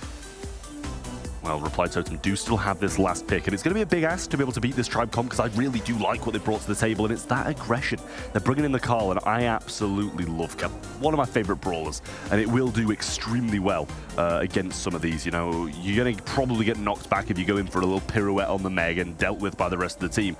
But if you pick your kind of battles well, it can work. This is definitely going to be an interesting one. Carl's one I mentioned just a few picks ago, and I just think as an aggressive option that can guarantee you a blue star, it's hard to say no to, especially on the other end where I don't really see any hard counters. If anything, the tailspin is a really good option to quickly bring Meg out of her mech. Obviously, you get bounced away with that star power that Meg has, but I do think it could certainly work. They're going to go for that blue star immediately here. A flying hook to kick us off here for set number 3. Do or die for Tribe Gaming. Tyrant, his feet are moving. Beautiful stuff. He's juked all the way up, and eventually they're going to get the kills. Gadget from Eslivy hits 2, I think. Oh! Tribe off to a flying start. Exactly what they needed. They need a confidence boost. Now piercing through the wall is Livy holding on to a super. Lurking in the grass right now. He hasn't popped the shot yet. I think he's looking to maybe get a little extra value here, trying to find an opportunity to go for 2. Instead, though, going to cautiously retreat. Now Tribe Gaming on their back foot on the spawn side. Yeah, I mean, holding it is never a bad thing either. Little Gadget missed there from Chaos as well, trying to shoot through that wall, and Maury gets a shot against him here as Libby chooses yet again not to waste that super. Doesn't feel confident in getting the kill, so he holds off. Meg back into the mech once more. TP comes in, great stuff, and that's the synergy they need. Zulan evades the pull and switches places with Tyrant to get the kill on Maury too. Brilliance from Tribe, wonderful gameplay. Carl back in spawn, and they pinch him down too. Now we're talking. Tribe Gaming, look at that. The old switcheroo with the teleporter. When Gray falls weak, here comes 8,000 HP hurtling its way at you. They got to hold on though. 11-5, certainly a possibility to come back. Now a dive in from Carl, going for the tailspin, disrupted by a grab from Zulon. Follow through shots from Tyrant. What a 1-2 punch we've got going right now for Tribe Gaming. Great shot in there from Chaos, though, brings it to a narrow difference of 4. TP from Tyrant, maybe wanting to heal up as Libya has a super, and there's not really a way of disrupting it at the moment. Maury doesn't have pull. TP again from Tyrant, but he falls low as Libya trying to find a shot and the follow-up too. They're getting pinned down, and this could be match point. Only 5 minutes. Chaos gonna go in. No, I mean, Zulan's gonna go and get Chaos. Maury looking for the kill, but they can't kill him. Tribe on top of the world, and they're getting so many, and they cut it short. 20 stars, and finally, we see Tribe for who they are. Exclamations from the crowd. This is what we want to see. Those first 2 sets aren't reflective of the Tribe Gaming that we know. You're seeing Zulan standing, pacing a little bit. He's starting to feel it. Some people in the crowd getting their game on. Little Tribe jersey and some support going their way. They're not on home soil. They're in Europe fighting against one of the powerhouses of the world. Reply Totem, this time doing much better. The trade going through, but thankfully for them, that blue star rests with him as Livy tapping once again, though. Hits 2 with the Gadget, gets the kill, follows up with another shot. It's just brilliant. Eslivy's playing so well. Little walking came through there to try and kill Maru, but no follow-up could be done. That's okay. A little wall break in there will probably help out their side. Gadget through the wall from Chaos. It's not going to secure anything just yet as he tries to get this follow-up, but no further shots here. Oh no. Oh, just off the mark. Maru was low enough to where if that had connected, would have been a blue star switch. They still got 2 stars. That is great. But we know how valuable that blue star can be. Zulon in a world of trouble. The chip shot from Mari just enough there, and now Totem take the swing. Yeah, they do have the lead. Blue Star is deciding it at the moment. Gadget goes through as Livy gets the shots in. Should be fairly close to another super. But Tyrant is out of mech. There it is, and he doesn't get it. Missed again. From where he was to where he is now, these supers cannot be missing. But he is the main man on Tribe who's getting these kills, and I'm sure he'll continue to do just that. It gave them space at a bare minimum, though. Less than a minute on the clock. And everybody's settling down. Pistols at sunset is what it's going to look like. A missed walking cane, but a made pull. Chaos with the follow through. 2-star lead for Totem. Complete difference here. Hypercharge available from Chaos 2 over this left-hand side. Might be able to make something happen with that. Maru, Gadget, Super. Should be able to deflate a push that comes in, but he has got the blue star. He is the one at risk. He's the target Tribe will be looking for. Anybody on this Reply Totem team falls and it's flipped. Tribe get one. Gadget comes in, spinning onto him. Maru flips it, has the blue star. Tyrant hunting him down. Zulon in the spawn, and they extend their lead further. Super won't get it, and Tyrant alone surely can't make it happen. Match point for Reply Totem up next. Strong first half for Tribe Gaming. Now they're facing the ultimate test. A crowd rallying behind Totem right now. Tribe Gaming, 1 game away from going home. What would be absolute devastation. One of the most renowned teams in the history of Brawl Stars. Missing Worlds has never happened for them. And this is the first real time that we're questioning that.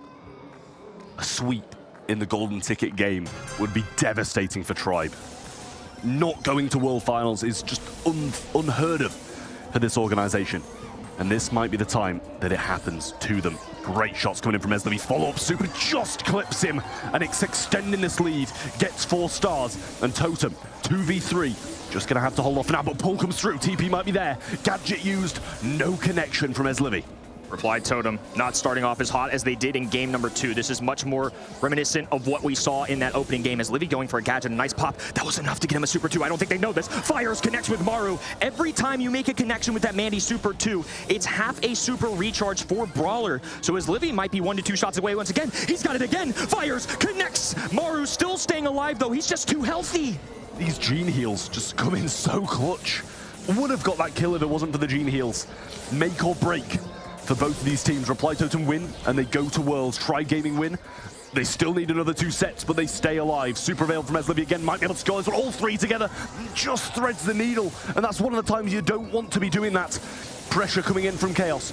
Down the right-hand side, has the Super activated, trying to find the shots onto Tyrant, but no shots are connecting. Tyrant just surviving this one out. Not enough to go down, but Tribe will fall out of that mech, and they're in a tough spot. This is starting to be a scary situation. Zulon diving in, goes for the kill. He's carrying this blue star, though. He might be pinched if he's not careful. Is Livy ready for a Super? Connects once again. They must have had him playing Mandy all off stage in those first 2 sets. I mean, this is crazy. His Mandy is just ridiculous. He's putting Tribe on his back at the moment. Chaos, Hypercharge ready to go. This is the push that will decide it all. Will they get it? Super comes through, clips Chaos. TB from Zulon and he gets it. Maru goes in, tries to go right, but he'll fall too. Tribe survive, drag it to a set 4. You're starting to see the audience come alive. This is postseason Brawl Stars, folks. This team fought through 2 brutal opening sets. We have not been easy on them on the mic, but that's what we're talking about. That's the dream for Tribe Gaming. It looks like this is going to be map dependent as well. I think Fade hopping in for Zulon here, a little pat on the back. Zulon is somebody that's been in this league, in Brawl Esports, for as long as I can remember. And to pat a guy on the back that joined your team a month ago and to say, I'm putting my faith in you right here, right now. That's a wild thing. I mean, we haven't even talked about that dynamic for Tribe Gaming. They're really the only team on the planet right now that are doing this kind of rotation. I mean, did it work though? It absolutely did. Oh, I mean, Eslevi's cracked with the Mandy. Oh my gosh. Eslevi comes in and just does so much. Gadget's hitting, Super's hitting, just getting so many kills. He was the one who really brought that back for Tribe, I feel. I mean, especially coming off the bench too. Yeah. There's egos that come into play. Sure, these guys are all fine and good with each other, but at the end of the day, you're competing amongst your team at this point to get starting time. I think they've just each got designated roles. Tyrant has consistently been in play. I know North American people know how darn good he is at this game on just about any brawler, but it was his Livy that certainly shined there. Meg getting in the mix here and there. We saw Gray go up for those follow kills, some really cheeky ones with that as well, but that game 3, as Livy just had ice in his veins. They still need another 2 sets, but if it carries on like that, they'll be able to. They need to get the draft right, just as they did then. And Totem need 1 more still. Stats-wise, it's all Tribe. I mean, goodness gracious. 10 kills for Zulon. 329 DPS as a Mandy? Yeah. He was tapping, and 7 kills, getting outpaced by Zulon. I feel like that's mainly because Zulon would, throw in the shots every once in a while, but because he had the Walking Cane, the Dimensional Door, Gray is great for the follow-through. Sure, as Livian Tyrant, the machine gun fire plus the long-range snipes, it's enough to get those brawlers down to 1,800, 2,000 HP, and then here comes Zulon rushing in, and a cheeky exit with a Dimensional Door out. Or a Dimensional Door in. Absolutely, it's aggressive, it's passive, it's everything. It does everything. It does everything, and that is exactly what he was doing with it as well. Absolutely everything. His TP's in, getting kills. The Walking Canes were good for breaking the walls, making sure the Carl can't kind of like peek back and forwards, has to fight in the open ground where he's not too comfortable. Reply Totem, not looking the same as they were, and neither are Tribe. But that's a good thing for Tribe, and not so much for Totem. It's gotten to the point where people are standing on their feet at the arena here. Set number 4, Hot Potato. Tribe Gaming trying to work their way back in this set. It's going to be the bands of Clancy, Crow, and Colette. A lot of heavy damage dealers on the other end. Colette, Larry, Lori, and Nita. Definitely made me think that Reply Totem were going to have this first overall pick. It does seem that way. Clancy, whichever side Clancy's banned on. Yeah.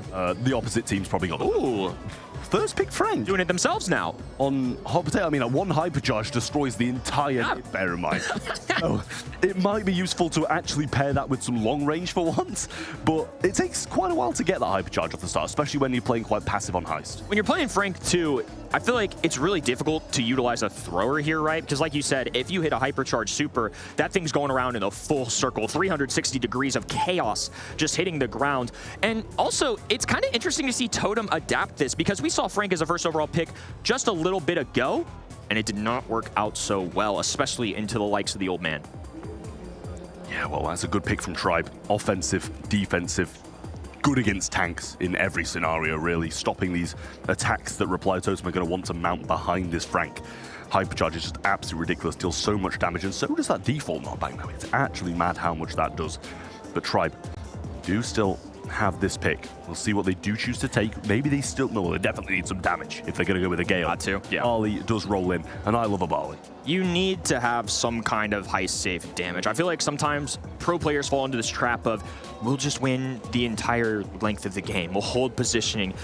Maps that come to mind, especially the Kaboom Canes, the World of Safe Zones, a lot of the times you'll see these Eves and other brawlers come out, and I feel like sometimes lost in translation that at the end of the day, you got to play the game mode.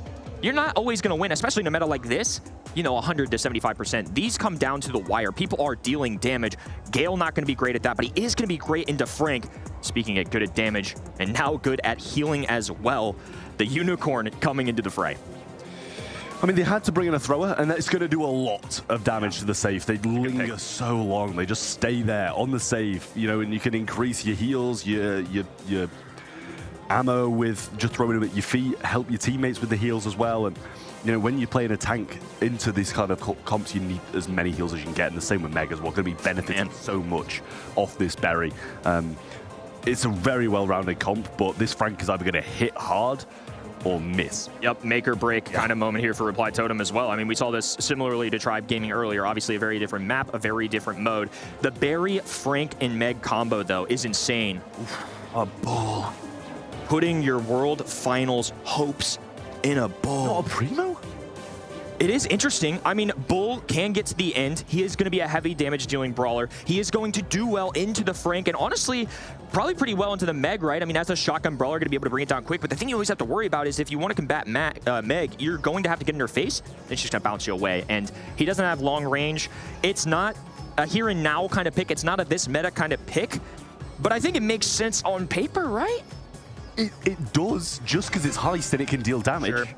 But I don't know, I still would have picked a Primo, I feel. I'm not sure if I'm just being completely stupid about saying that and I'm missing a beat.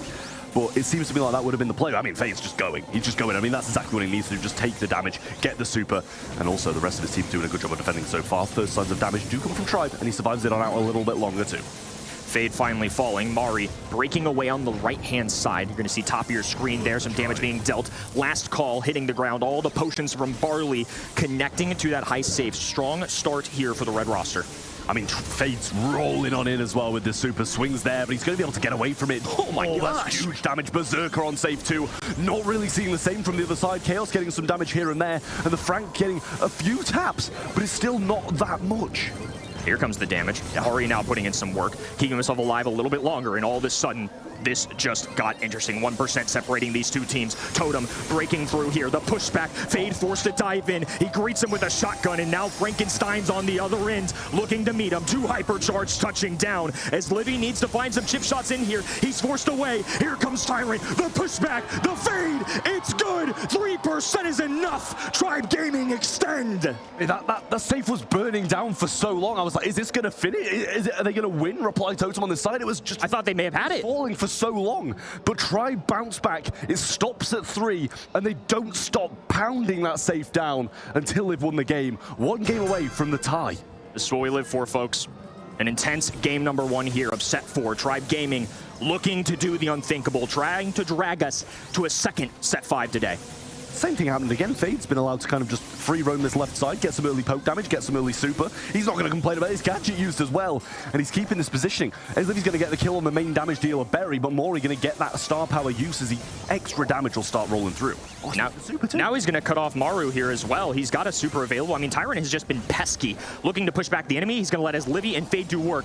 Chaos diving in. Tyrant slices him back. Fade marching on in, immediately disrupted by an explosion from that mech, but his Livy has a last call available, and it's definitely going to connect. I mean, those Berry shots are lingering. It gives them the lead pretty much from doing nothing. Fade's just going to go try and leave the Frank here. Base race rolling on in. Maru solo, but Maury's still pounding away at the safe up top. Surely Tribe win this. Berry's going to get taken down. Berserker on the safe.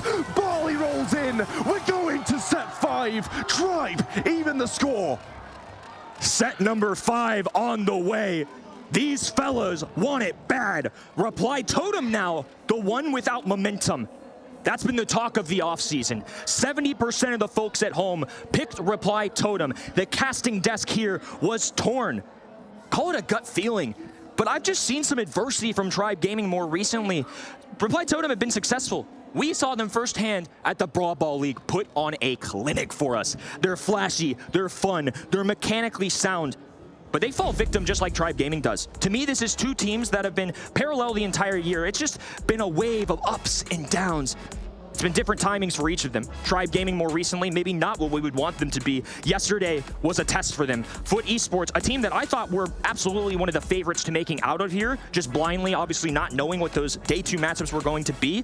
I think it's okay to lose a best 2 of 3. I think maybe we're a little bit harsh on Tribe Gaming. Clearly, they deserve to be here on day number 2. I mean, the Barley was defending so well against the Frank as well, and the Berry alone. Eventually, when he gets up, it helps the damage so much, but it's the Berserker Bull. It did so much. They let it free, they let it free roam. They did. Stroll down on the lane. A little bit of free roam on the left-hand side, straight to the safe. Nobody was contesting that, and it happened twice in a row. 463 DPS, 560. We are hitting record highs here on Golden Ticket Sunday. I'm going to comment on this too. Corey, if you know him, he's a pretty chill guy. I haven't seen him just erupt with emotion like that in a long time. He was a previous player for this organization, now a coach. He's been through these guys, through it all. He's put a lot of blame on himself at times too. When chatting with him, sometimes he feels like those drafts just haven't been good enough. But we just saw for 2 straight sets what happens when they are armed with good brawlers, when they have those good matchups. Now they just have to ask Corey for 1 more good draft. That's all they need. As soon as that 3rd set hit and they were against the wall, almost being swept by Reply Totem, everything has changed. The drafts have been good. The gameplay's been miles better. And it's dragged us all the way to a set number 5 to decide it. 2 in a row. The first game decided in set 5. Second game decided in a set 5. We couldn't ask for any more. The arena's on their feet, but it's certainly a different tone here than what we saw early. A lot of crowd cheering for Reply Totem, and then a retaliation by Tribe Gaming. You started hearing chirps from them. Still got people on the edge of their seats. No matter where you are in the world, this is what we love to see. And with about 30 seconds to go, each of these teams are rearing up what is going to be the most important set of their 2024 year. Who will go home?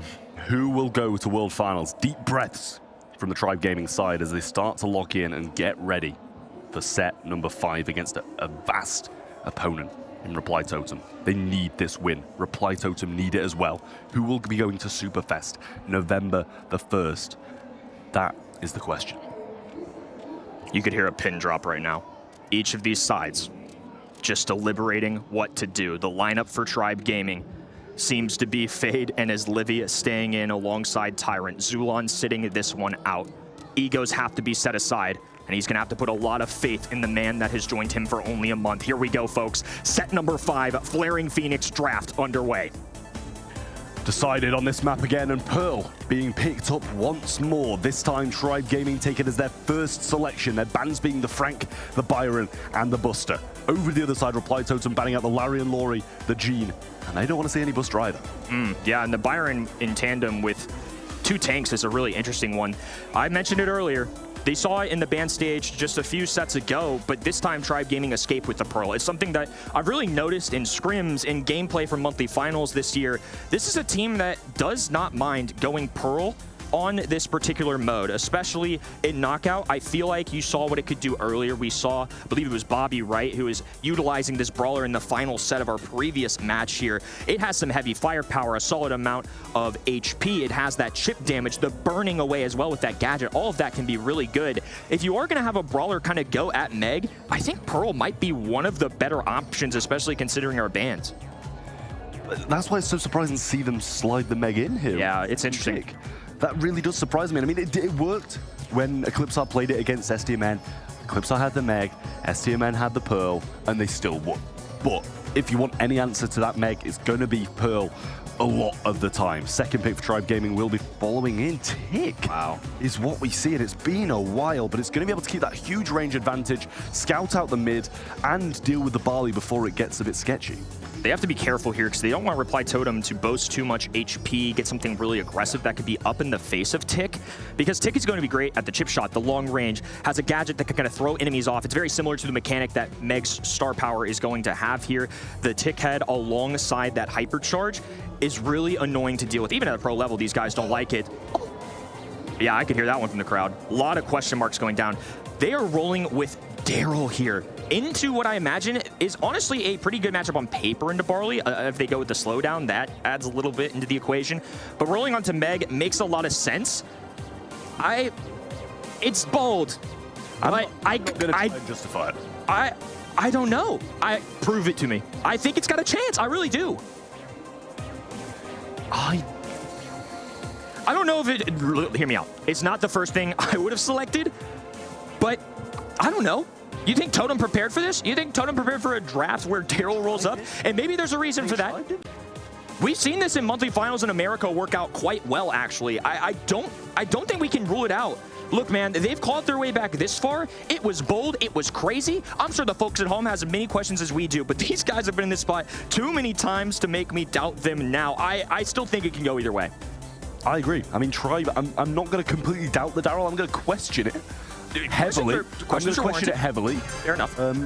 As you said, prove it to me, Tribe. Prove it. Here we go.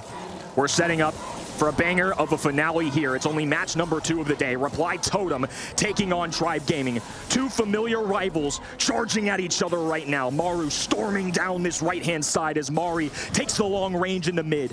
Heals available for iChaos as Tribe are already just put in a corner. They have opportunity to get out of this with a Daryl roll. An explosion from Tyrant is a defensive mechanism. Tick can keep the range, but they don't want to extend this too long. A very different vibe to the last knockout we saw in the previous series. Complete aggression, perfect roll, knockback, and he cycled it again. Back onto Maru, Fade pulls out brilliantly there. Manages to stay alive, the burn down damage keeps Chaos and Mori low, and Tyrant should be able to sweep in and take this down. Totem not starting good, and Fade, I told you to prove me. And you're proving me, I mean, right? Right? Yeah. Let's take a good paper matchup. Somebody that's off the meta, arguably one of the worst brawlers in the game, but it works into Meg. I've seen it in scrims. I've seen it in monthly finals, even Matcherino tournaments for crying out loud. This is unusual, but folks, trust me, you just saw what it could do there. This is by no means going to be an easy walk away for Tribe Gaming, though, but I think it put a lot of doubt in Maru's head now. I think so too. He's not going to be overstepping that line again, is he? Perfect roll over the top of that water, extending it straight onto Maru's face. Then he cycled it for when he got knocked back as well. Couldn't have asked for a better play from Fade. And the Tick just scouting out these bushes, make sure Reply Totem don't come as aggressive as they did last time. And I think Totem have learned their lesson too. Totem learning their lesson, and they're holding it back this time. It's going to be Daryl waiting for an opportunity to strike. Hypercharge available for Tyrant. Maru still firing down some heavy machine gun action, and Tick can just keep chipping away. iChaos is just hoping that somebody rolls up into one of his shots. But do they win late game either, Totem? That's the thing. Now a hypercharge comes in around the side. Tyrant going to try and... Oh, what a burn down on the left. Pitches straight across. Tickhead comes in straight onto the RT legs. Doesn't even need it. Tyrant and Fade get the others. Tribe going to match point. And it all happened as fast as that. Fire in Corey's eyes. What a bold call from Coach. I don't know who suggested that brawler, but the fact that it just won a game in a golden ticket match, and now all of a sudden, Tribe Gaming are the ones on match point. This organization has not missed a World Finals, and they're one game away from keeping the streak alive. As Lily spamming down early and Totem reverting back to their previous ways of going all out in the beginning and hoping things end differently this time. Shots raining down from the Tick. Maru falling low, healing up, falling low, healing up. The Tickhead connects and they're backing off. Totem started once again with no utility to start out on either side. They're okay rushing to the other end. They got to live with their choices. They're getting a few good taps, especially from this long range. I really like Mari's odds here, connecting with Tyrant several times, bringing him down. Fade once again in prime position to just hide it out as Livy waiting patiently. I feel like Tribe Gaming have been just so calculated in the second half, especially here in Knockout. Roll available again as Livy able to throw this head down and tank some damage. Tyrant played it perfectly with the burn last time. And Fade looking for this positioning once more. Mori able to drop his legs. Here comes the healing tonic, keeping Chaos high on HP. Maru popping the gadget as well. Tickhead comes in, wastes some of that ammo. Perfectly ready to get going now. Tyrant needs to throw down a gadget or something before he goes down. Still so low. Barley will get that. Hypercharge. Tickhead comes down. Fade versus the world. And this time, it won't be happening. Reply Totem take the first round, and Tribe falls short. You can tell his home court here. Reply Totem fans going nuts for that first round. Tribe Gaming with a long road ahead of them. They can't get ahead of themselves here. iChaos, Maru. This time, they're the ones that are going to wait it out. They had a good result there towards that end game. They played it patiently. They waited around, ended up working out. They're more than capable of trying to take this set too. I mean, supers, and more supers from both sides. 2 for Totem, 3 for Tribe Gaming. 2 rounds in a row will take for Tribe. Reply Totem need this to even it out and take it to double match point. The engage starting to happen as Mori gets the pinch onto Fade, tags him up, tags Tyrant as well. Brilliant play from him to mark these 2 players and keep them out the way for a bit. They got to keep Maru in this mech. A pea shooter of a pistol is not going to do any good in these in-game circles. Tyrant looking down this left-hand side. Maru from the long distance. iChaos letting it all loose. Every super hitting the floor. A big pickup there. Fade goes down. Another one for Maru as Livy going to be stuffed in a corner, doing his best to 1v3. But what can a lone thrower do? Double match point. These games, man, these games are so good. The first series all the way to this game. The second series, more of the same. Double match point. Reply Totem versus Tribe Gaming. Who goes to Worlds and who goes home? Everybody take a deep breath here. One game to decide a golden ticket between 2 of the most historic franchises this sport has ever seen. Fade starting out hot, rushing to the right-hand side as Mari goes for the long range. Maru firing down, an aggressive Totem to start off this game once again. They're already throwing down a super for his Livy. It's going to explode, and if anything, it's going to reveal Fade's positioning a little bit easier now. Yeah, he's not going to enjoy that, but Tyrant has this shield built up. Mori going to get burned down quite heavily by Tyrant. He might just stay in there, should be able to get that kill if he follows up. Can't find the connections, and the rest of Tribe are falling apart. Tyrant versus 2, and he does not have a chance. Not sure about the decision making there. Tribe Gaming to complete this reverse sweep now have to win 2 straight rounds. Reply Totem fans are on their feet, and they're just gonna sit around. They're the ones in the driver's seat here. The momentum has shifted to Tribe Gaming for so long. The bold pick of Daryl, the shots from his Livy, everything has to be perfect here. Tyrant starts to move forward, gets tapped up, and that mark coming along with it is going to be devastating if he gets caught out of position. Chaos has this last call in hand, and that is so useful for zoning the opponents into a position you want. And with this Tick, with this Daryl, they don't want to be caught in that. Everybody just being cautious. Nobody over-aggressing here. Daryl has the aggressive role available. Chaos can let loose at any moment. Super's available for both ends, and the red roster have to play this perfect. Shield on Tyrant right now. Maru still firing down. A super going in. Fade diving in at an impromptu time. He's gonna fall to the gadget. Chaos gets connected with, but he hasn't gone down yet. Tyrant, desperation gadget falls. 3 totem members standing tall as Livy, the last man here, and the Gladiators have done it. Reply totem, take it all. Tribe fall short, and Reply Totem will be going to the World Finals once more. Europe prevail over NA again. And look what it means to them. Look at the fans supporting them all the way through. What a match. It's one we're going to remember for a long time. Despite criticism, despite how the year has gone, Tribe Gaming put up a heck of a fight. But spoils go to the victors. Reply Totem, EMEA dark horses here. Crazy that we're calling them a dark horse. But in terms of seeding, they were the last one to earn their spot. Now they're the second team here today to secure a World Final spot. Go down there with the camera. Absolutely unreal for these players. Massive, massive stuff for Reply Totem. Drop a little selfie in there as well. And they've made it all the way to World Finals. Tribe Gaming falls short, sadly for them. But Reply Totem are victorious. Crazy. Absolutely crazy. The first time we're not going to see Tribe Gaming in a Brawl Stars World Finals. I did not sign up for this level of emotion when I got out of bed today. My heart, man. My heart. You know, I prefer to avoid that at all costs. That and commitments. But here I am. I'm feeling it. My goodness. Tribe come so close. That reverse sweep was absolutely on the cards as Livy subbed in. Incredible stuff. An absolute Let's hear from these guys. Performance. Tribe Gaming gave it all they got, but that was just shy of enough. They didn't manage it. I've got Maru here with me. Are you able to speak? Are you collected? Do you have your breath? I'm speechless. Just thank you so much to the fans. Look at them. They're crazy. I love it. I think the fans in the arena going wild was just the bit that pushed you over the edge. You guys almost got reverse swept, but you pulled through. How do you manage to stay that calm, that collected when they have such a strong comeback? Like, what kind of pep talk do you give in that very last game? I think the key was that we are 3 players that has so much experience in those moments. We did the same against Humble in the monthly final. We had, yeah, that's it.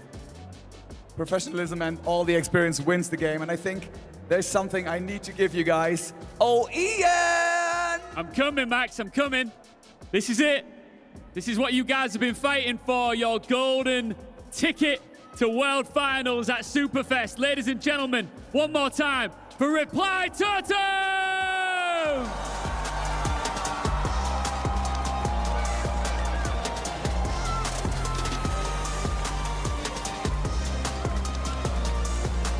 Maru, one last question. How are you going to celebrate this tonight? I mean, nothing special as always, but just something together like our family, you know. You guys have fun, you guys enjoy. Once more for Reply Totem! Yeah, you keep it, you keep that. That's your ticket. They'll only let you Maru in if said you've got that. coming into this matchup that they were not afraid to face any team, but that Tribe and Navi were top. And if that performance is anything to go by, I think that's fair to say. Tribe put up an incredible fight. It was not easy to start to turn things around the way they did, as Livy coming in with some of the best Mandy play that I've seen all year long, and that was the catalyst. And then Tribe started just to spring to life. Hot potato, the ball pick, it was bold, it worked.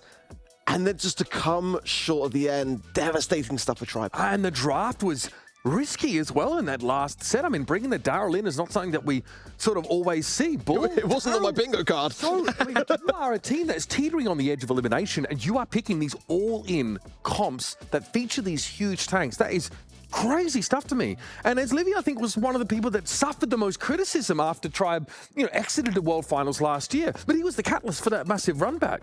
I don't think there's anything harder, though, than trying to stop a reverse sweep as it's happening, because you get to that last set, you get to double match point, and you're like, oh my God, they're going to reverse sweep us. That takes something special to get yourself out of that position, that fear of falling. It's just a freight train that keeps coming at you, and it gets faster and faster. And Tribe Gaming, genuinely, when they took that opening game of Knockout with a Daryl, I thought, what a run. What could you possibly do more? And for Reply Totem to hunker down, say enough is enough, and do what we expect them to do there, especially against a brawler. Like I said, I can't say this enough. Daryl is not usual. Daryl is not normal. He's not normal. Bull is not normal. And I think a lot of the times, too, Tribe Gaming are one of these teams that always play it safe. They're conservative. They go with what is known and what is best. And the fact that they made it that far doing that, I think shows a lot of growth from this team. But at the end of the day, just a hair short of Reply Totem and a 3-2 loss. All right. Join Eclipse or Esports. That's it. Joining Eclipse Esports, right? Another EMEA team qualified. Are you ready to do the honors? You know what you have to do, right? I mean, we predict. It's out of love. It's out of love. We do it together. We do it together. Oh, God. It's... No, my boys. Oh, man. That hits... That's way more... That felt way more personal. Any team I tear today...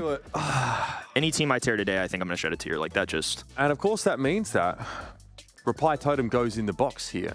Of course, is the second team to receive a golden ticket. Now, I'm going to fold it exactly the same way that Ark did. Don't you worry about that.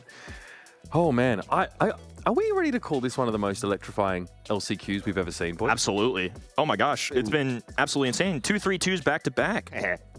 All right, fam. In the box it goes. Reply Totem made it through. Yeah, incredible game. And there's obviously, you know, there's a degree of rivalry there between these two teams. MVP, well-deserved. iChaos, he has done it all. Coming off that SK Gaming roster, who really did achieve their level of notoriety and success in equal measure. Now doing it again on that Reply Totem, who had to find a replacement for Joker, the Prodigy. And iChaos fits in pretty darn well, I think. And just following on from what you said about how hard it is to stop a reverse sweep, that's what's happened to Reply Totem in the July monthly finals versus Later Division. They suffered that reverse sweep. They were not able to bring it together. And I'm sure the Demons started to come back around towards that final stage. Oh, yeah.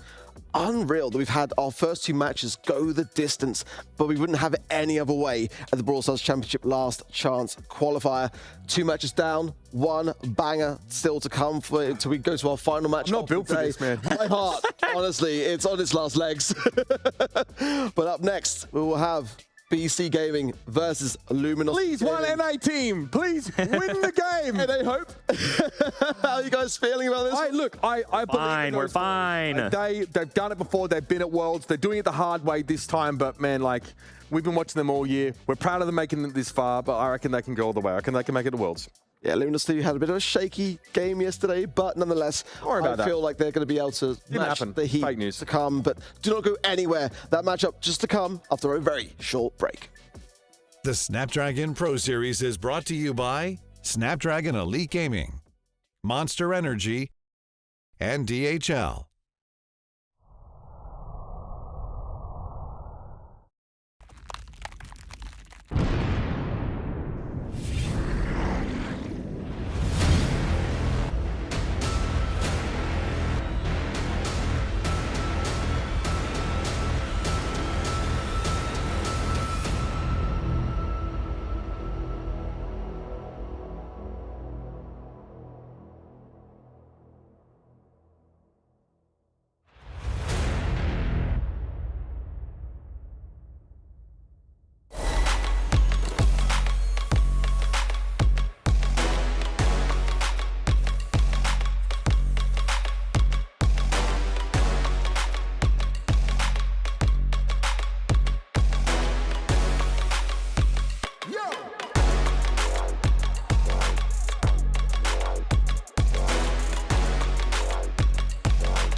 Welcome back, friends. I'll just keep it a bit low. Don't do that. Let my voice recover a little bit. I don't care about your voice. Listen, I'll let Uber shout for you. I'll let Uber shout for you guys if he's gonna be that harsh for me. You know, 2 absolutely electrifying games here at the Brawl Stars Championship. I don't think he's working. You're on the clock, big dog. Sorry, mate. I thought that was just a whisper. I'm addressing the crowd. Yeah. Right? I'm addressing the audience. Sorry. Can you stop interrupting me? Absolutely electrifying here at the Brawl Stars Championship Last Chance Qualifier, powered by the Snapdragon Pro Series. Genuinely 2 absolutely incredible games. 2 3-2s to decide who goes to Worlds and whose year stops here in Augustus. Uber, I'll come to you because you seem to want to speak so much. How are you feeling after those first 2 games? Mate, I tell you what, yeah, I mean, just being sat here watching it, I think, like coming back after the break, with so much energy is getting bottled up in here. Obviously, we're not out there in the crowd, but we can feel the energy from everybody at Gamescom as well, everyone online joining in the conversation. It's been crazy, and like I said, an emotional roller coaster, because all these teams, the people we love, and Zulan just tweets out, first time since 2019 he's not going to a Worlds, and here there's so much on the line too. The plucky upstarts of BC Gaming against Luminosity, who have had their struggles, but, you know, the power of friendship has led them so far. I will say, I really wanted to predict BC Gaming. I was like, I feel that. After yesterday, I was like, I had to do everything in my power not to press that button on event.brawlstars.com because they won my heart yesterday, and they won the hearts of a lot of people around the world, I'm sure. But you just can't look at Patchy's my boy Patchy. face. I mean, just look at Patchy's face. You can't not. That's the reason why Patchy's face. That's what did it. That's what pushed you over the edge. You can't not predict Luminosity with those players. Okay. I think it's kind of interesting too, right? We've got BC Gaming here, who are the spunky upstart, never really been to the stage, not a lot known about them. LG weren't quite that last year, but for all intents and purposes, first major international event, and the fact that they were able to go toe-to-toe for a match I know you remember, Trav, against Zeta Division, 1 goal quite literally changing history as we know it for Brawl Stars against the eventual winner. The fact that yesterday they struggled a little bit, again, it's kind of how I felt about Tribe Gaming as well. I mean, obviously, we've covered NA all year long. We know how good and competitive it is. I mean, no short difference for EMEA. Obviously, it's insane there too. But I'm just going to trust in the past, trust in what Luminosity have done. Now they're 1 year removed from that, 1 year hungrier. I don't know. I can't bet against them either. I just can't see Luminosity not winning and not going to Worlds. That's the thing. Like, seeing this many big orgs, this many big teams not make it, you kind of look at Brawl Stars Esports, and I'm looking at the logos behind me, you're like, just looking at that, who deserves to be at Worlds? And you can't think Luminosity, you just can't think they wouldn't be there, you know? One thing about them is they always play up to their opposition, and I think the gravity of a match. You mentioned that Zeta Division game last year. We've definitely seen Luminosity struggle a little bit, I think, against, you know, some of those underdog teams or lesser known teams. Like, we're not convinced about the way they exited that group, the way they, you know, went up against STM EU, struggled there, and that connections game was a little ropey for my liking. But they get a stay of execution, so to speak, and our chance again, but still up against a lesser known team. So hopefully they don't need a stronger, like a way stronger opponent to play up to them. I asked yesterday, I said, I want to see clean drafts and excellent gameplay. And I think we got that towards the end of that Connection series. I thought, like, the Hot Zone parallel plays especially, the Stu play was unreal. Just the individual prowess on display. We know what this team's capable of. It's about peaking at the right time, and I think it's about now. It's time. I'll say that the thing is as well, if we look at yesterday, if yesterday's anything to go by, STMN just got beaten by a team who BC Gaming swept yesterday. Slaughtered them yesterday. And they got STMN slaughtered Luminosity yesterday. Like, if you think about it logically from what we've seen at LCQ, BC should be winning, and that's that. But I think Luminosity Gaming's technique is unmatched. It's unparalleled. Like, they are just so technically gifted in the game. I just feel like that is the time for now it to shine, really. I mean, you know, BC Gaming definitely had a rough season, but Luminosity were in the grand final 3 times. Yes, they didn't qualify for 1 month, and that is what really harmed them. But I think that they know that crowd there, a full sold-out stadium, like, that is going to be driving their mentality. And they're doing that. They're getting to grand finals in a region that features KCP, Elevate, STMN, and Tribe. It's so, like, you know, it's so easy to fall out just in the quarters against these teams. Yeah. And whereas I would suggest that in the APAC region, there's like 1 or 2 dominant teams, right? In, you know, when we're talking about Rival, we're talking about, you know, Crazy Raccoon, Navi, sort of up and down here. Whereas in NA, it's literally anybody's, you know, any given Sunday, anybody can sort of take away those monthly finals. And we really saw that sort of play out. So I think that Luminosity are really, they're in a real incubator over there in North America. But so far, our NA teams, NA players on EU teams haven't risen to the occasion. 72% though. I'm looking at that prediction. 72% of the public agree with all four of us, bear in mind. We've all said we think Luminosity will win this one. Regardless of my heart swaying me the complete opposite way, we do agree with that 72%. Not sure if I'd sway that far. I'd probably say 60-40 Luminosity in my eyes. I think that's a pretty well-rounded prediction. Just to say, if BC Gaming win this, I'm absolutely okay with that going against my prediction. Me too. This guy was virtually a free agent team, for so much of that APAC here, right? Coming together and really exploded on the scene, I think, early on.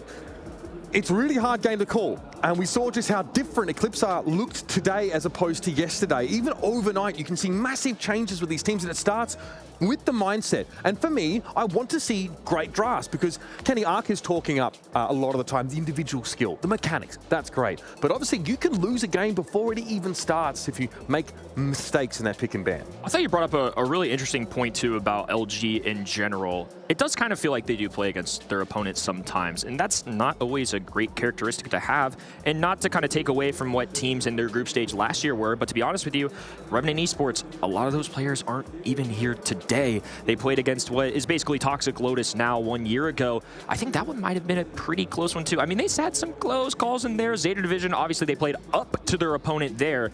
Maybe we're underestimating BC, but at the same time, I don't think I was as tempted as Trav. We've covered both of these regions and casted these regions all year long. Angelic at the time, now this BC Gaming org who've picked up clearly a very talented roster of young prospects. LG got the experience. To me, they're the better players. They play really well in those live audience situations. They've been grinding all year long, tested, made multiple grand finals. I think the resume just speaks for itself. This is one where I'm overthinking the first two that we had today, this is one I'm just not overthinking. I feel like this is more of a 75-25. I just don't think there's a lot of pressure on BC Gaming. And that's a fair point, too. They came into this tournament saying, we generally think we're the worst team. We just don't have a problem saying that. We're not even sandbagging. We respect our opponents, and we don't really think anybody should have great expectations of us. But that has changed after yesterday. It's undermined to start things off. Gem Grab and Berry is already snapped up here by BC Gaming. And I'm sorry.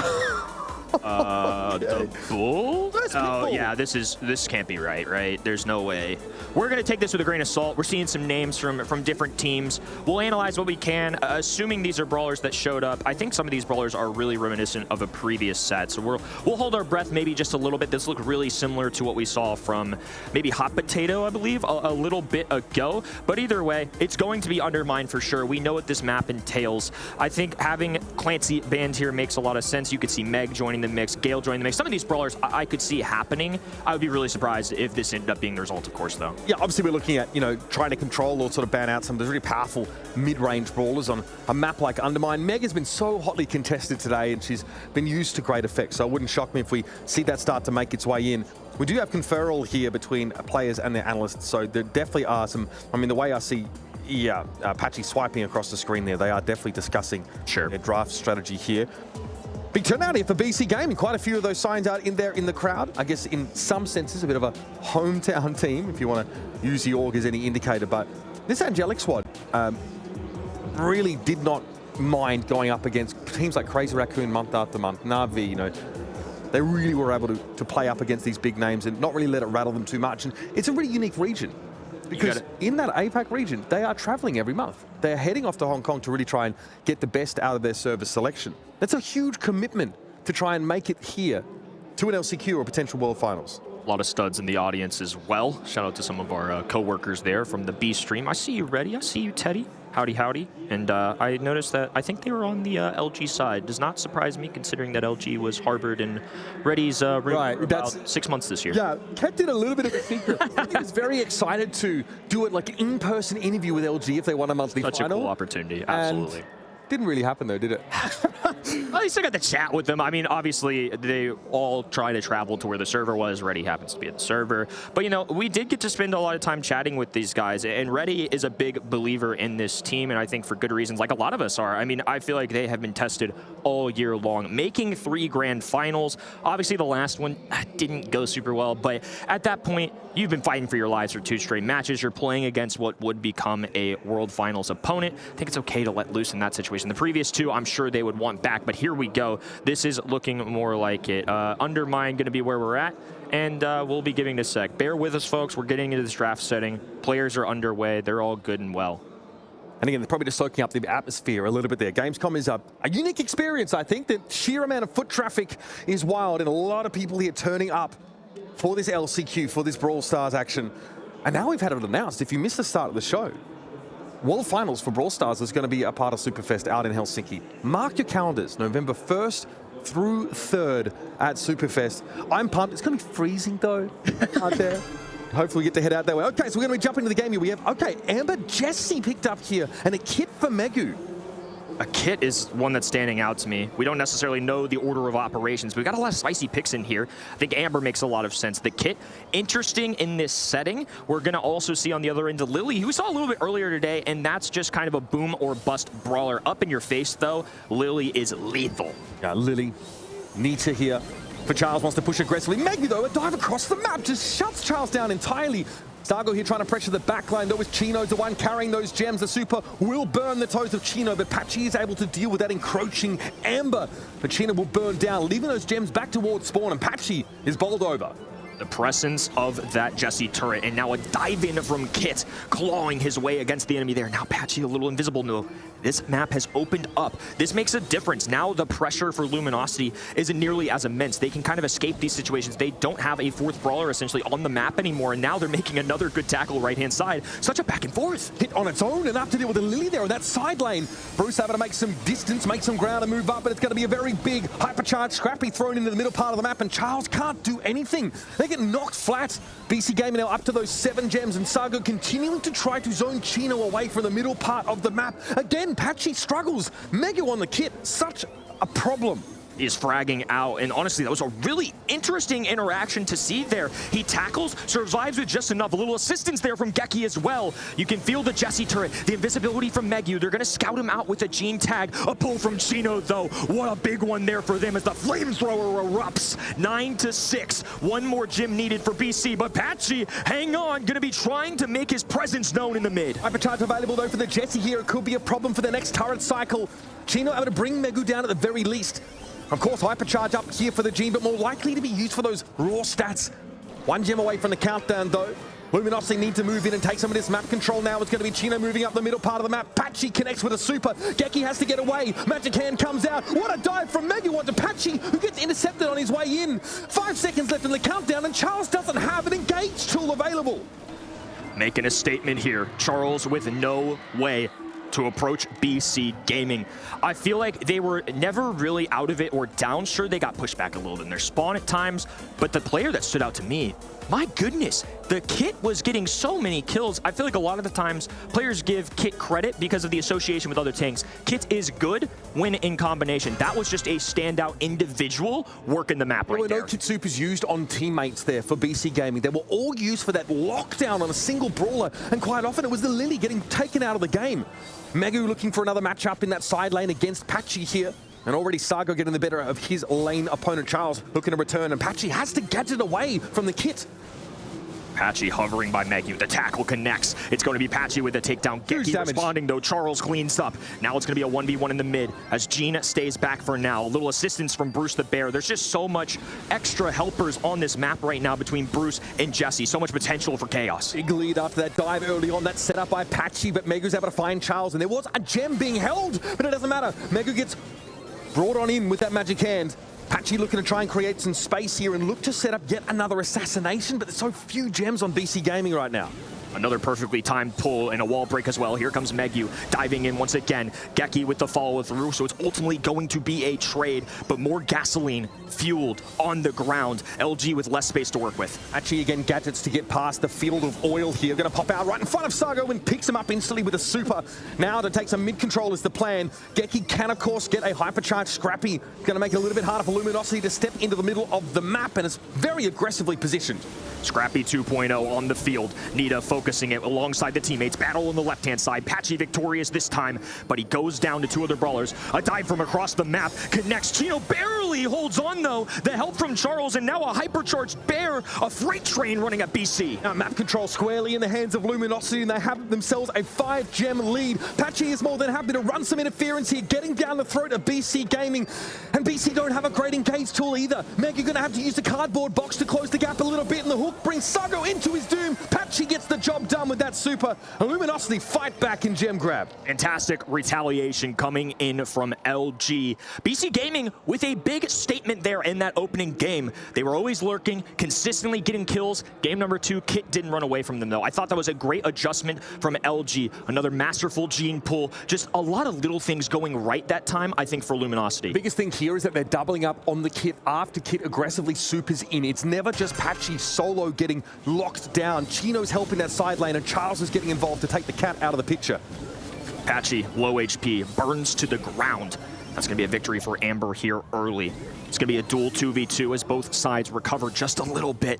These early games have been intense. If either side can break away with a little bit of control, it's going to go a long way. This time, Megu surviving. That's much more of the likes of game number 1 from BC Gaming. Dangerous! Patchy jumps on the gem carrier, gets into the backline with the gadget, but will be traded out.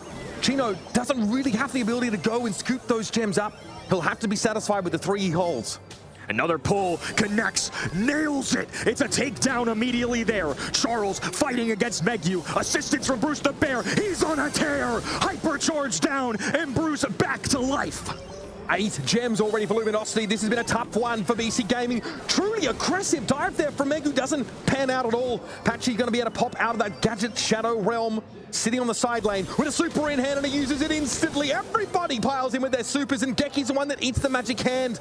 But there wasn't any backup for Patchy. 7 gems plays 2. Luminosity in the driver's seat firmly. LG aren't playing around.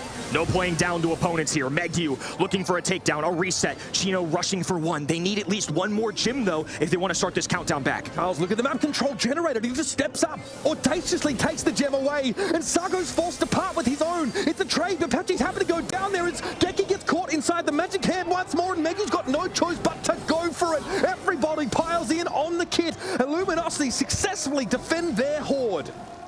Much more convincing there in games number 2 and 3. The mechanics from Luminosity, the gene pulls, the Lily dives, knowing the timings and the interactions of hitting the Shadow Realm, popping out, and just taking advantage of all the grass covering those side lanes. As a result, Lily can kind of get that surprise factor. They also use Nita Bear. I mean, safe to say, the hypercharged Bear in the quick cycle of those two to essentially get a team wipe was basically enough to win them game 3. You notice there was no faux fur on the Nita. I know, it's kind of wild too. Very big, obviously, course to be able to land a stun like that. The start of that last round, though, it was the dive by the Lily immediately onto the gem carrier.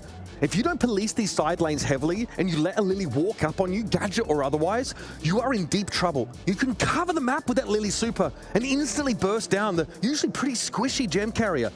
Only 7,000 HP on the Jessie, not enough to deal with that assassination dive. One of my favorite things about Luminosity is that all 3 of their members can be that guy at times, can make that monstrous play. Gene pull, Lily dives, Bruce the Bear being cycled in several times. I mean, look at that. That was the entire set. Even in that game number 1, Chino was still nailing these Gene interactions. You see a great lamp blowout there from Chino, forcing Megu to go in essentially solo. And they answered the threat of the Kit so well this time around, Luminosity. Only the one round where they struggled, where they left Patchy on an island to deal with that lockdown, that Kit super.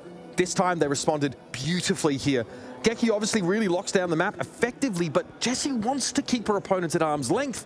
As soon as that hard engage comes out, whether it's a stun from Bruce or, of course, that dive in from the Lily, Patchy just absolutely made mincemeat in BC Gaming in those last couple of rounds. When analyzing the kit too, you see 6 kills. To be honest with you, 4, maybe 5 of those probably came in that game number 1. I feel like Kit was not nearly as much of a presence in that games 2 and 3. That's part of it too. You see the same brawlers 2 to 3 games in a row, and such different results. These pro players know how to make adjustments. And I think for Luminosity Gaming, immediately after game number 1, the identification that, hey, we got to take care of the Fesky feline right there. That guy's got to go down, and by removing him from the equation, Jessie is a great mid presence, not a carry brawler. And the same can be said for Amber. Yeah, I mean, she's designed to give you the map control so Amber can aggressively push up and basically threaten anybody that stands out in the open.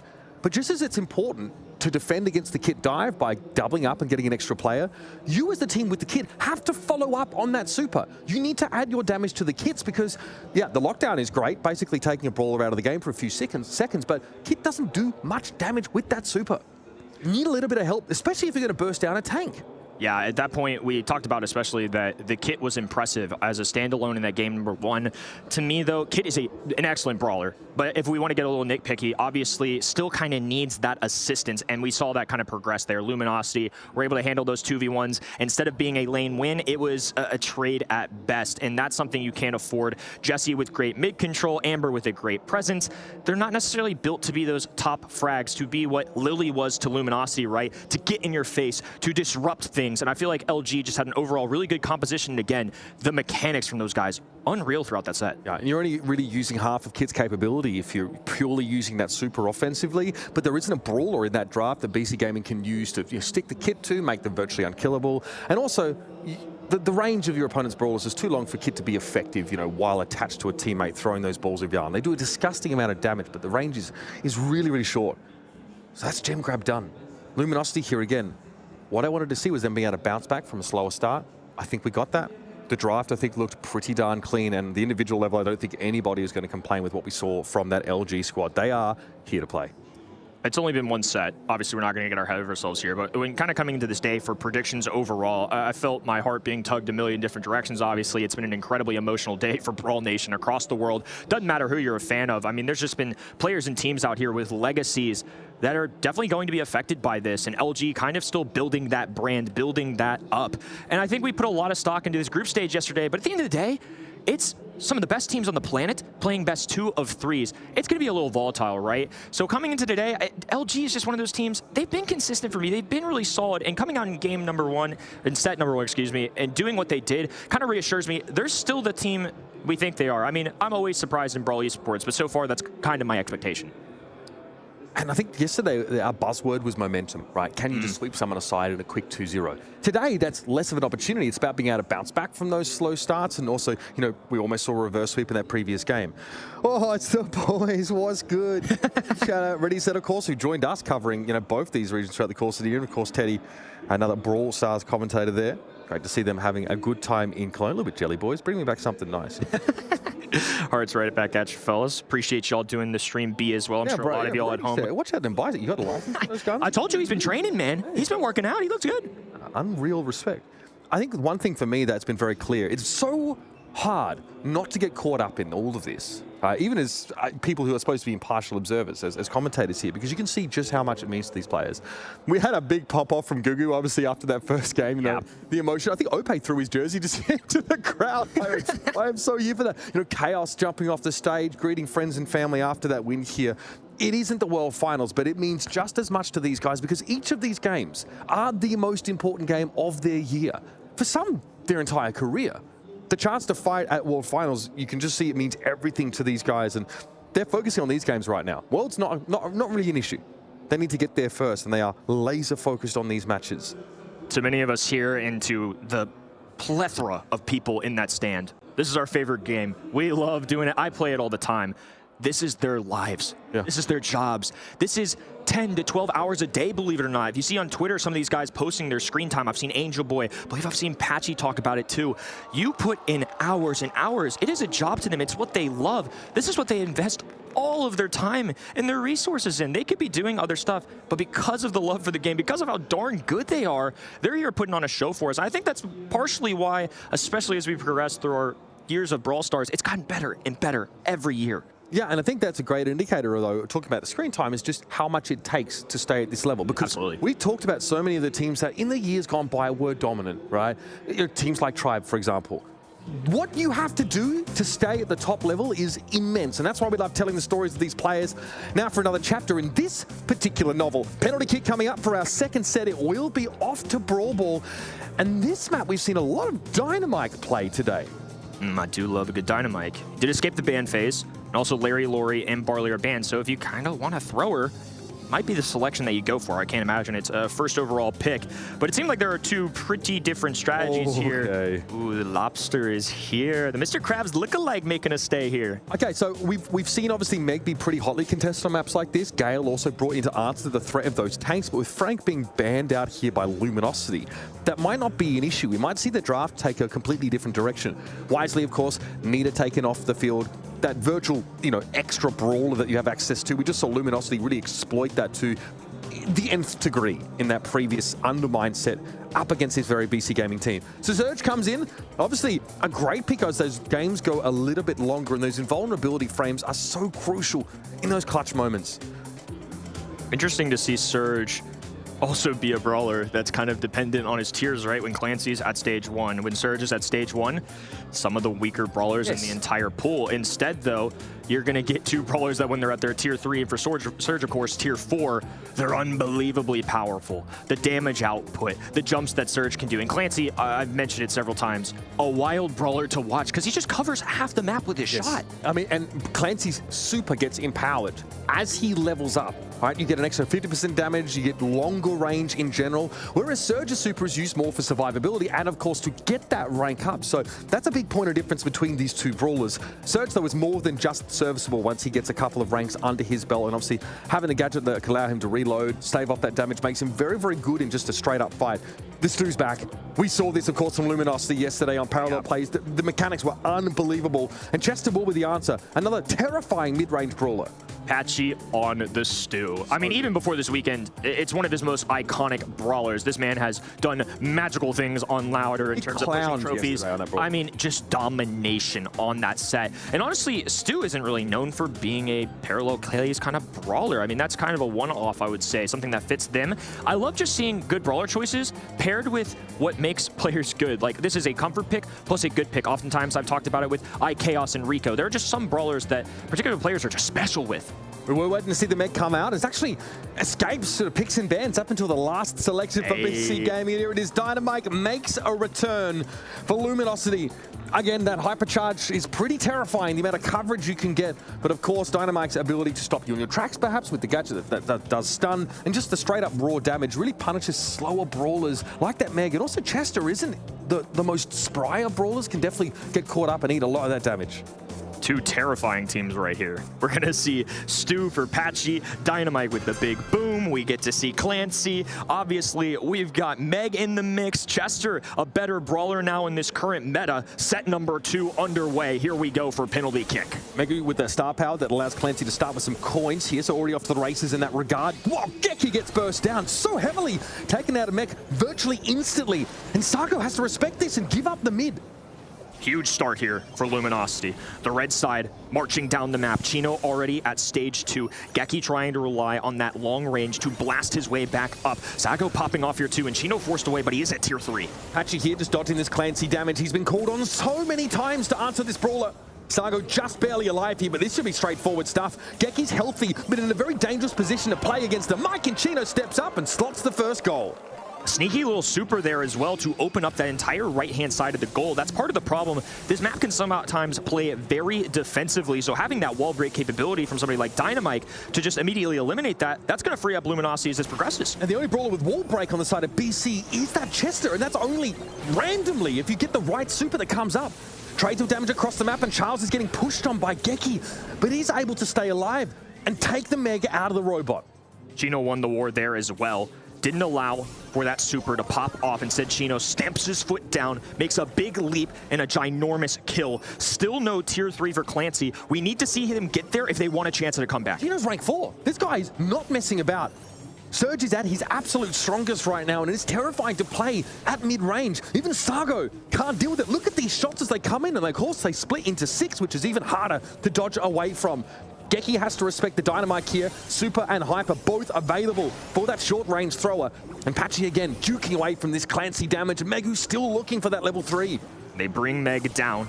Only a pistol remaining. A little tiny shield, 430 HP. Charles, Patchy, and Chino just playing this patiently. They know they don't have to rush. They're the ones with the 1-0 lead, and now they've grabbed another kill too. With this ball just pocketed, I don't see how BC can rush to it. This is the perfect start for Luminosity, denying Clancy those levels, allowing Chino here just to be an absolute menace. The shots cover so much on the middle part of the map, and here comes the Hyper from Charles. He wants that Clancy for dinner, and instantly Megu is blown to smithereens. Chino has no reason to leave this quarter right now. He keeps Sargo and Geki both at bay on his own, and he demexes Geki. Luminosity sailing comfortably here to a first round.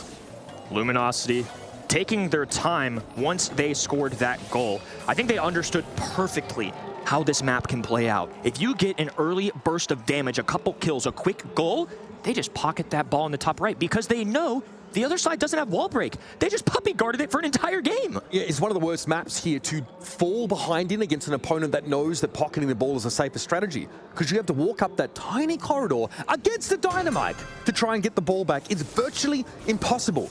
BC Gaming cannot afford to fall behind early again.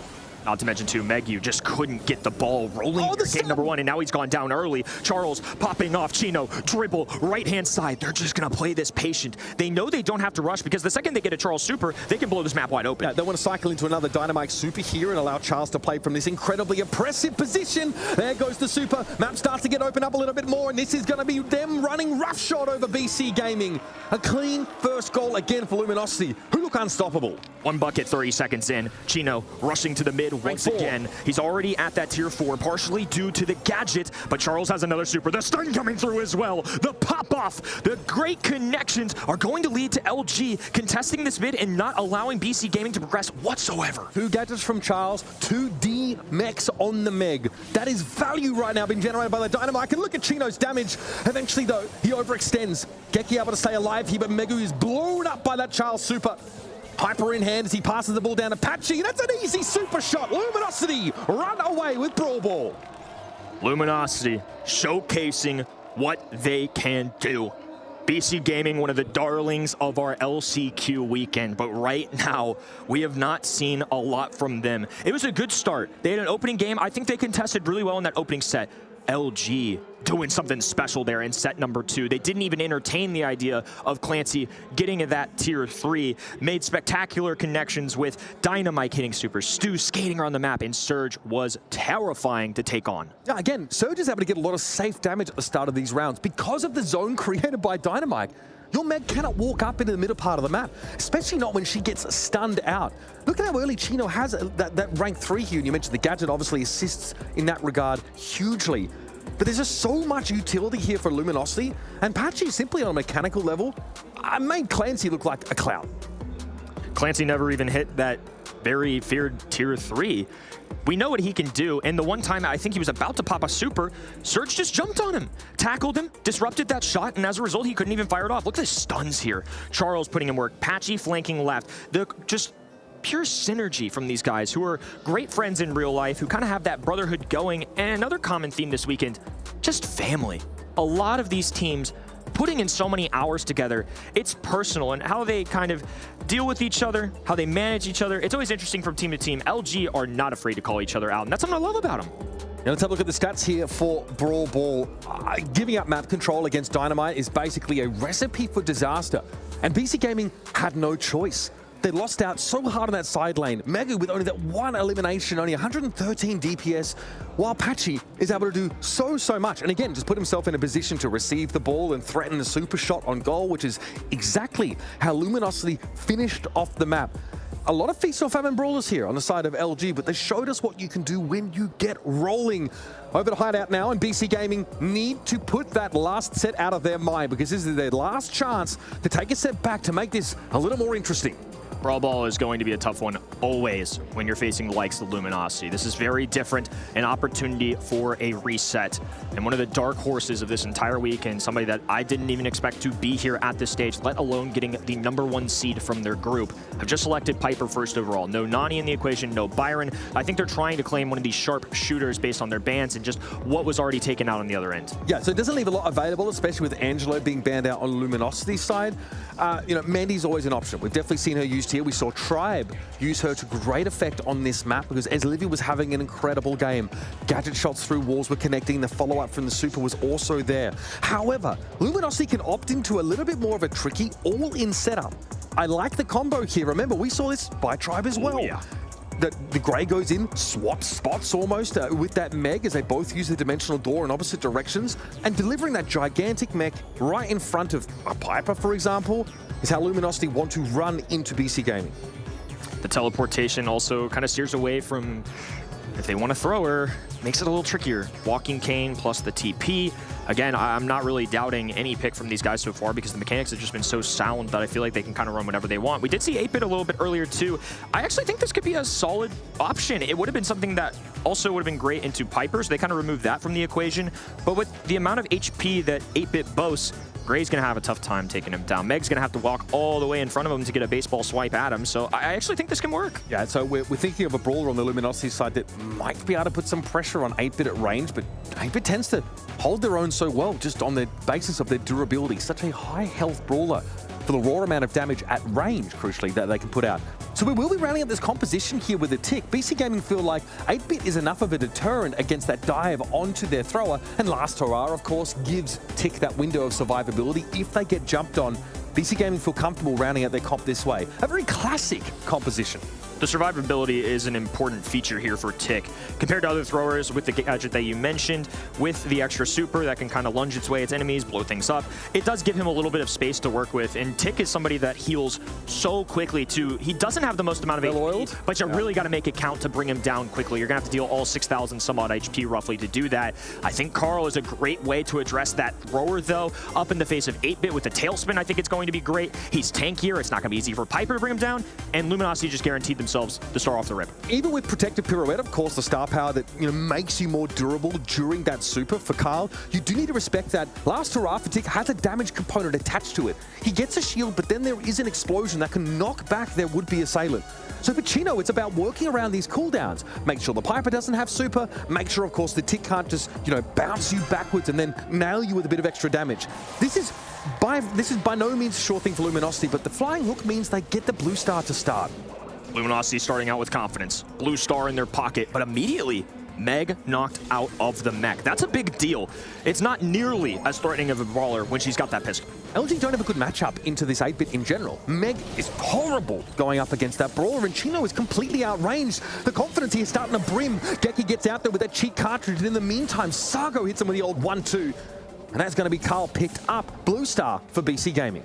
Meg already back in mech. I was wondering how they would kind of approach that. It's kind of a dicey one, right? You can grab that kill. Obviously, 2 stars is always going to be great, but you gotta make sure you don't feed her. And I feel like that's something that's a little bit more difficult for one of the slowest brawlers in the game that is 8-Bit. The map is opened up here. Walking Cane used also to try and take down the damage booster from 8-Bit, but an open map can benefit BC Gaming with their superior range. Sargo here wants to play behind cover to some degree, but Charles also needs to go to the left. Otherwise, it's just easy pickings to generate more supers for BC Gaming with that long-range damage. Everybody constantly rotating. There's particular matchups that each of these sides want, but one favoring the end of BC Gaming has to be Piper. Going for another one, 980. A nice dodge from Chino. Doesn't escape with ease, but does manage to get away and hold on to those 2 stars. Sargo aggressively using that homemade recipe to secure damage on these Luminosity brawlers, but LG have no choice but to try and walk up the map. Walking Cane for Patchy doesn't quite connect. Sargo was able to outrange it slightly, and Chino has to dodge a lot of this damage. Here come Luminosity. Now a bit more of an aggressive posture, but the head first is used by Megu to make some space and force Chino to respect it.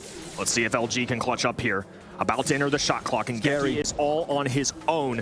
Piper looking to do some extra damage. Chino cycling in. There's the first. They need one more. Megu backed into a corner. Long-range shots not available for Piper here. Jumps into the air. Might fall into Chino's arms. Swipes away. Dives out. Chino in and out here to take a match point. Unbelievable. In the final seconds, Luminosity able to snatch the round with 1 star to their name. and you can almost see it play out in slow-mo.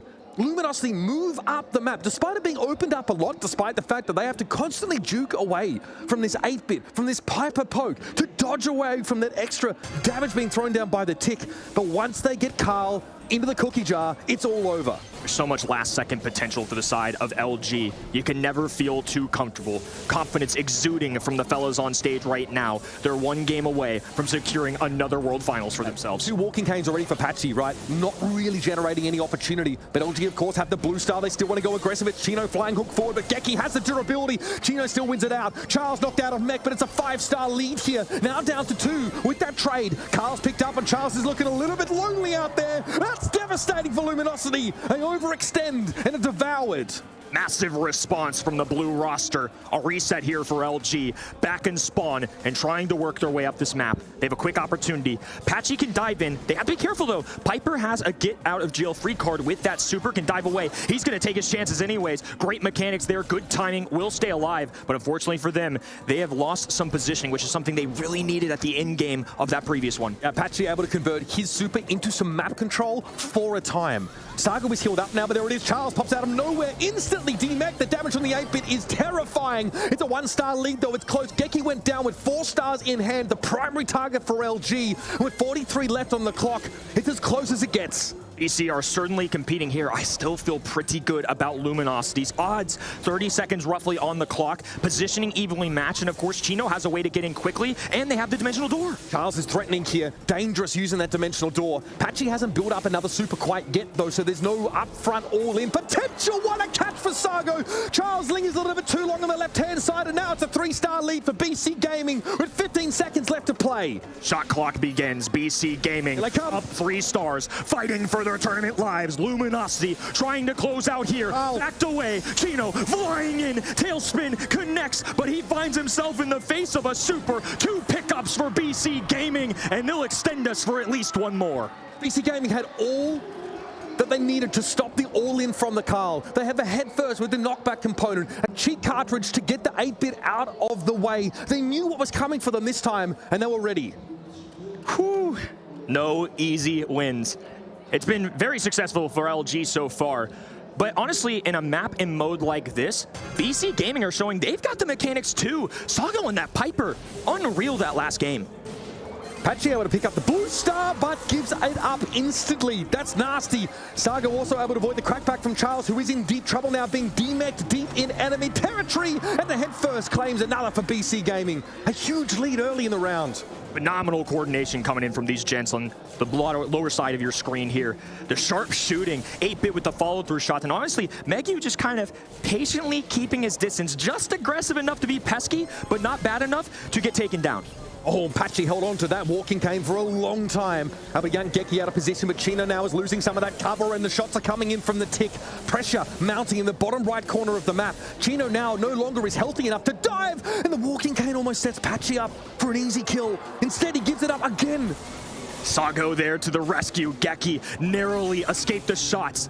A good gadget there to preserve Charles in that mech. Chino still a strong presence on that right-hand side. Now he's making it known a little bit more. Tailspin available, cleans through one, gadget available. Meg fires, connects, looking for one more takedown. Sago jumps, they're protecting him as much as they can. Chino just swiping away, going for another one, trades everywhere. LG prevail. They come out of that fight with a 6-star lead, and they're able to get away with it too. Patchy takes a shot from the Piper. But Luminosity now can back up. 6 stars in it. It's going to have to take it all in for BC Gaming to take this set, to stay alive in the LCQ, Kenny. It's going to take everything they have. One of the darlings of our tournament weekend, now with backs against the wall. The aggression remains, though, from Luminosity. Going for 1, 5 stars being the difference maker here. They need at least 2 kills. Chino dancing on the right-hand side. Patchy there to clean up, and the boys in blue with a road to redemption in 2024.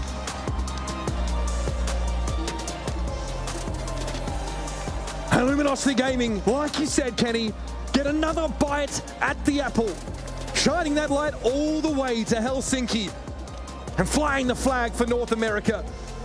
They did not know what they'd be going up against. They saw BC Gaming yesterday, a top seed coming out of their group, whereas Luminosity struggled. They were dragged, kicking and screaming out of their group in second place.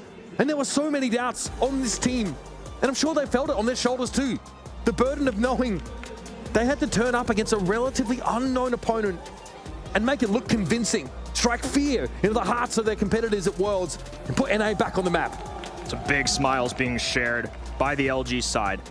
And I think they were definitely part of the conversation coming into this, right? I feel like people were not giving them enough credit, and that was one of my big notes before this. Sometimes you just can't overthink it. Sometimes best of threes happen. Chaos is what we face every single month here in Brawl Stars Esports. Today was no different. Man, I'm absolutely devastated for BC Gaming, but Luminosity thoroughly deserved that, especially in that closing thing. Let's take a little bit of a listen into this interview with Luminosity. About to be gifted, well, I say gifted, and that's for sure. Let's just run it back really briefly, Patrick, to yesterday. It wasn't what we expected from you guys. You were like favorites coming in here. When you take things really seriously, is this the sort of result we can come to expect? That's exactly the result you can expect. What is it about this game that makes you come into your element? Because right here, right now, this was unstoppable from you. This is what we were prepared for. We knew we were going to make it to day 2, and we were prepared. And this is all we were ready for.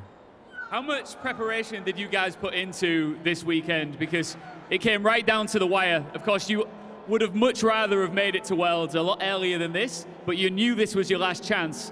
What sort of work did you put in behind the scenes? Since we lost to Elevate in that monthly final, a whole month of prep. It's been a long journey.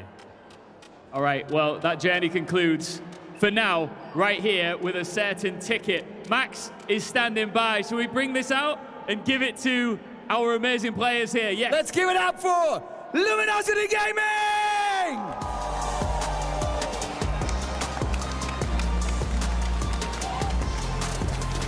As much as I wanted to see a Game 5 again, these guys went all the way. 3-0, very well played. But I think it's time to move on to our last game. You guys go and celebrate. Have yourself a day. What an incredible game that was, genuinely. Like, how good of a performance that was. Night and day difference from Luminosity compared to yesterday. He said, you know, they expected to get to day 2. They knew they were going to get this far. So I imagine that's just probably what they prepared for. And maybe that's why it wasn't as convincing yesterday. I think that's probably their version of the story. I think maybe they did just... USA. We needed one. We had to have one.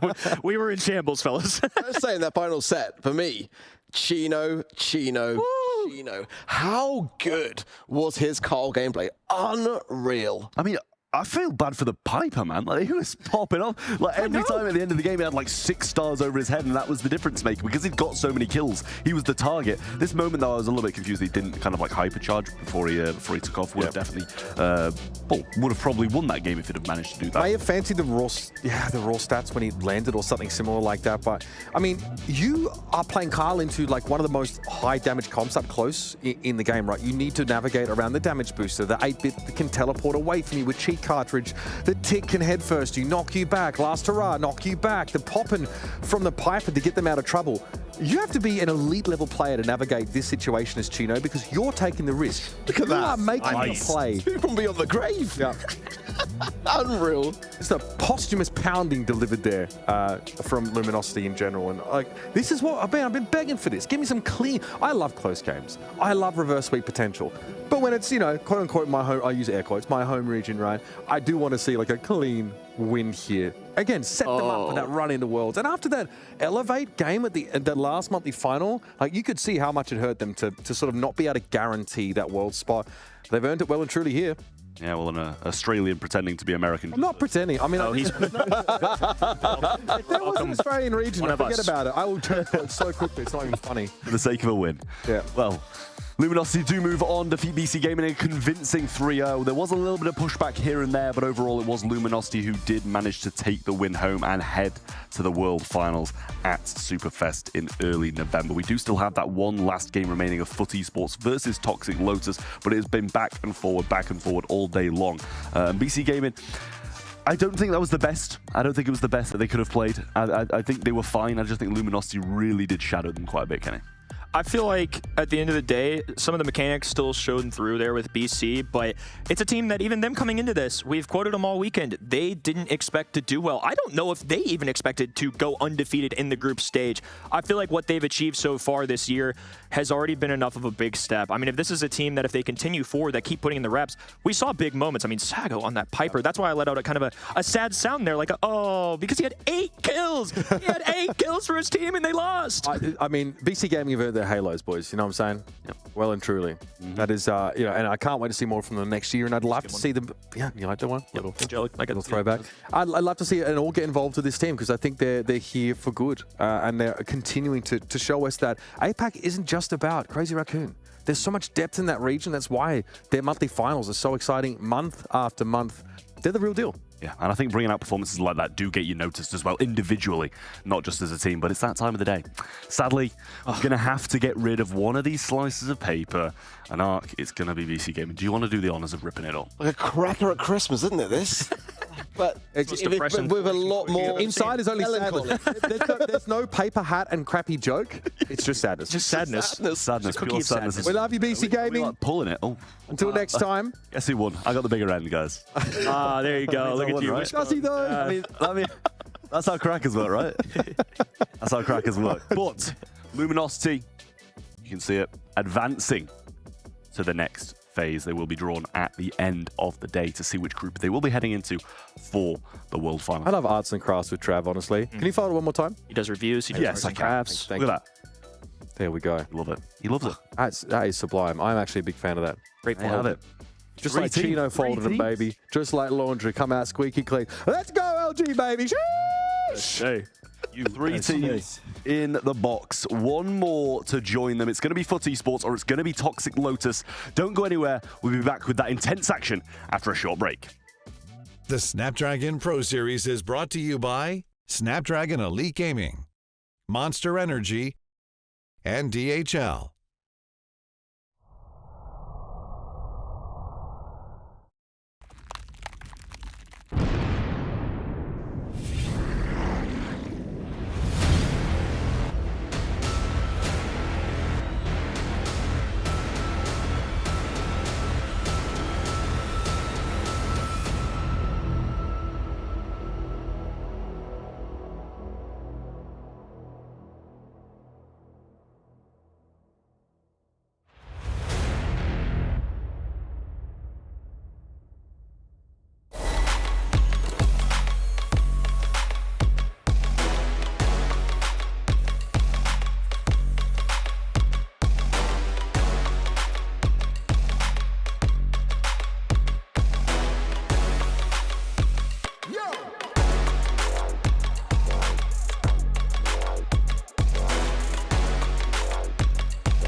Welcome back to the Brawl Stars Last Chance Qualifier. I'm Kenny Barlow, joined with some of the fabulous folks to my left. We've got Trav, Ark, and Uber alongside me. Fellas, it's been an intense weekend, a little bit of an emotional roller coaster, if you will. And honestly, I think we may have sent the most heartfelt match for last. The first ever Chinese mainland team to try and earn their way through Worlds through an LCQ spot, getting their first ever international win here. And they're taking on one of the SA superstars. It's going to be Foot versus Toxic Lotus. This is kind of a crazy matchup.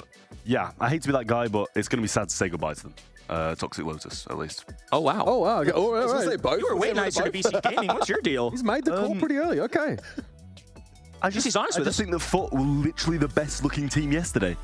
Okay. I don't think that's... What about their gameplay? Yeah. Wait, is there anything in the It took me a sec.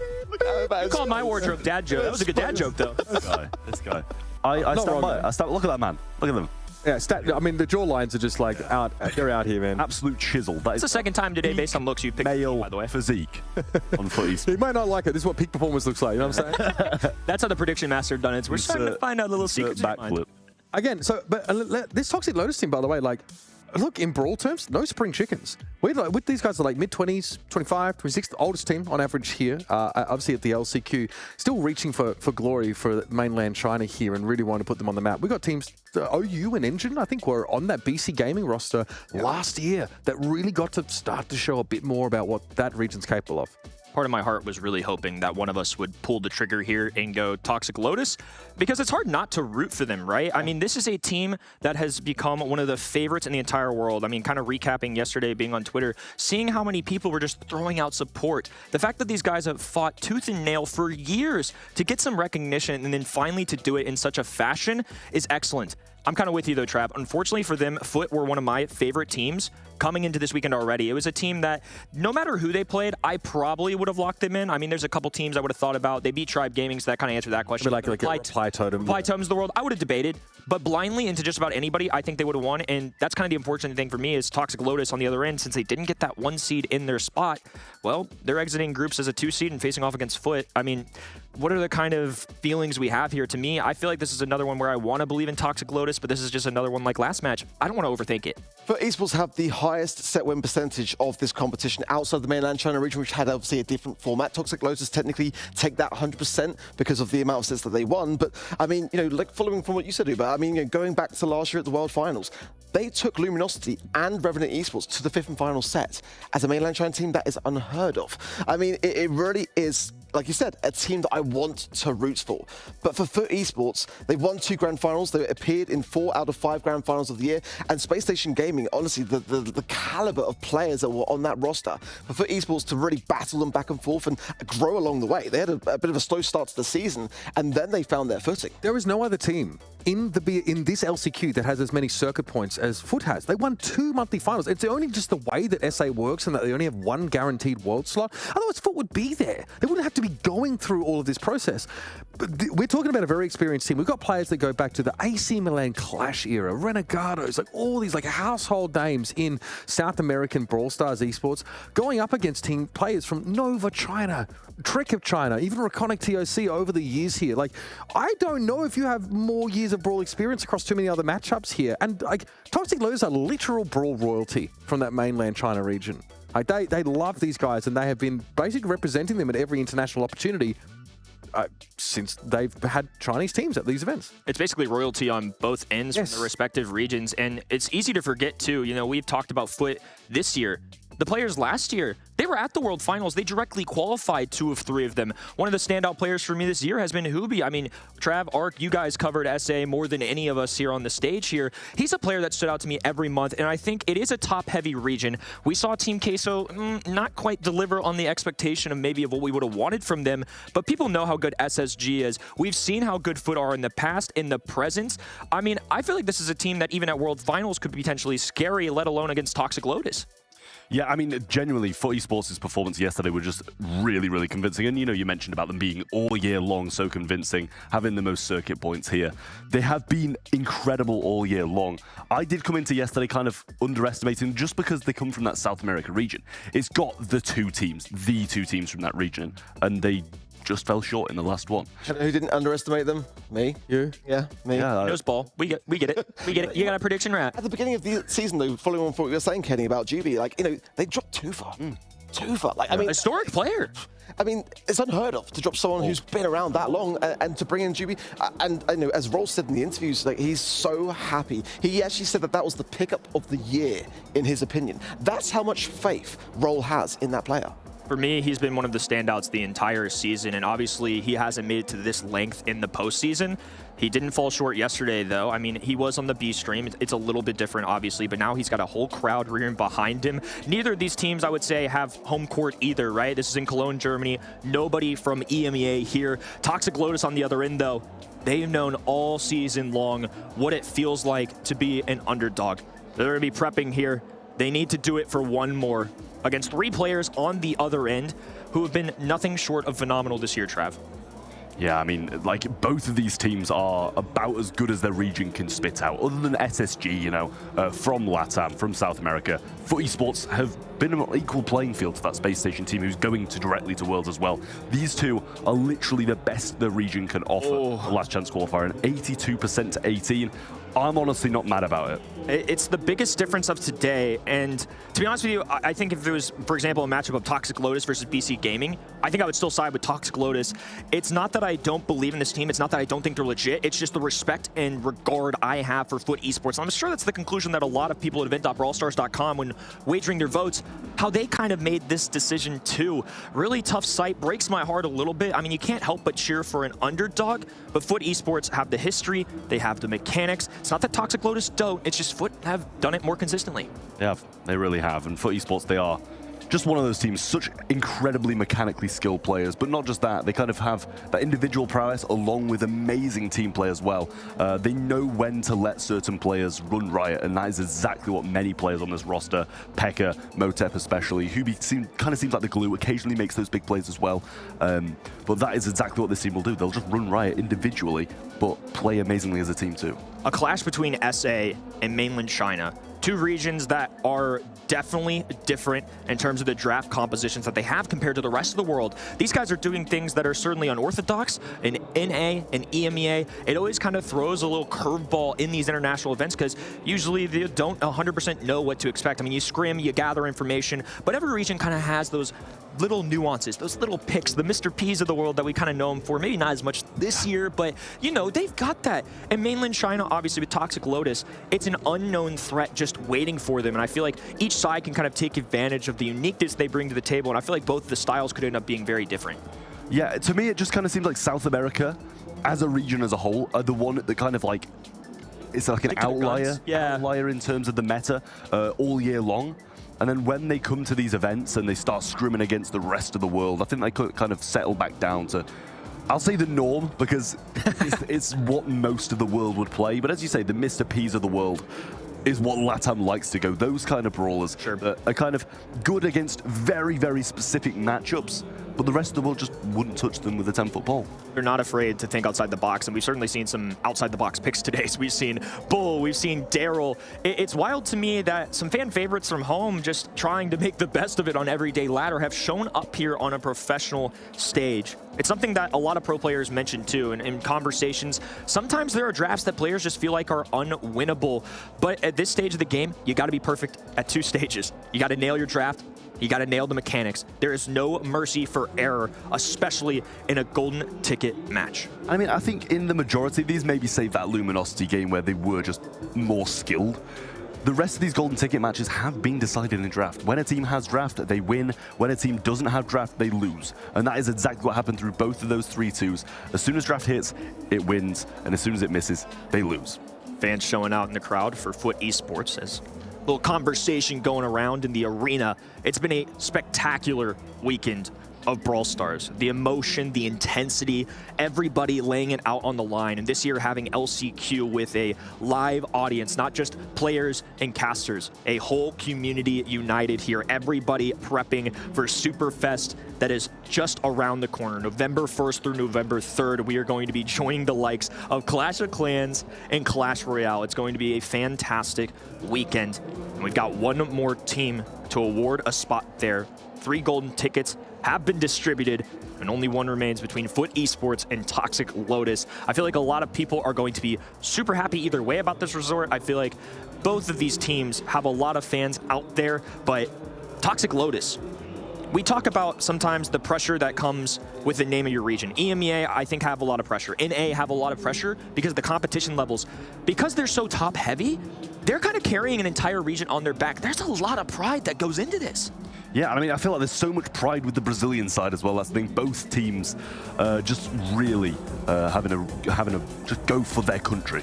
Well, they're going to have one last go at it. Foot Esports versus Toxic Lotus. Let's throw it over to our casters. Uber and Ark, take it away. Thank you very much, Kenny. Like you said, one more golden ticket on the line here. Heading into this game, it will be undermined once more. We actually have Frank and Max both banned out, and a first pick, Clancy, snapped up by Toxic Lotus. We saw earlier today that the Surge pick is a really valid one to be able to counteract this, but it's still scary. Nonetheless, Clancy for sure, definitely up there with one of the best brawlers in the current meta. For Esports now, chance to respond. And what I will say, following what Travel's mentioning about how important the draft is, going back to that July monthly final, that was really what underpinned the demise, actually, of Esports. Space Station Gaming really were inside for Esports' minds, and for Toxic Lotus, I really hope they've done their homework. Buster going to be coming in. What a fantastic start. I've got to say, we've seen some really great Buster plays today already, and as we know, that gadget can be really, really devastating. Buster, incredible at taking that space and also creating opportunities for other brawlers to really establish themselves in side lanes. Toxic Lotus need to get off to a good start early because Chester is going to be a more powerful mid-range brawler earlier in the round. It's definitely going to be a deterrent for Toxic Lotus for sure. Some control, some long-ranged ideas wouldn't be the worst of things here for Toxic Lotus. They're going to be feeling pretty happy with that Clancy pick, but it's not going to be necessarily the best of gem carriers in that mid, and having something to be able to counteract that Buster. Throwers, of course, being a good thing for it, but the lane sides, it's not really going to cater for it. You need to kind of have something to go, fist to fist, realistically speaking here. Toxic Lotus about to come in now with kits. Really, really solid. Very, very difficult to deal with. Of course, the cardboard box allows you much more maneuverability around the map, and if you just find yourself in the wrong place at the wrong time, you are going to falter. And the additional healing of which that brings to a brawler like Clancy, that can really keep you on your toes for a lot longer. Undermine is the kind of map that doesn't necessarily cater to Kit using that super defensively, just because the range your opponents can play out against you is quite long, and usually they can outrange those balls of yarn. But in the previous series, of course, we saw that played against Luminosity, and always used aggressively, diving onto individual players, trying to catch them out, but eventually LG cottoned on that they just have to focus that Kit when they dived. But here, I love this. This is a safe mid to bring into the mix. Of course, Magic Pass for healing, and the threat of a Magic Hand to snatch up a gem carrier, or just get a pick to give map control. As we saw already today, the Chester worked out well in the mid for Eclipsar Esport. And whether Foot decides to do the same or go onto the lane side, it's that very versatile brawler to have. Well, that tells me exactly where Chester's going to be. Piper is bold, but Pekka on Piper is cracked.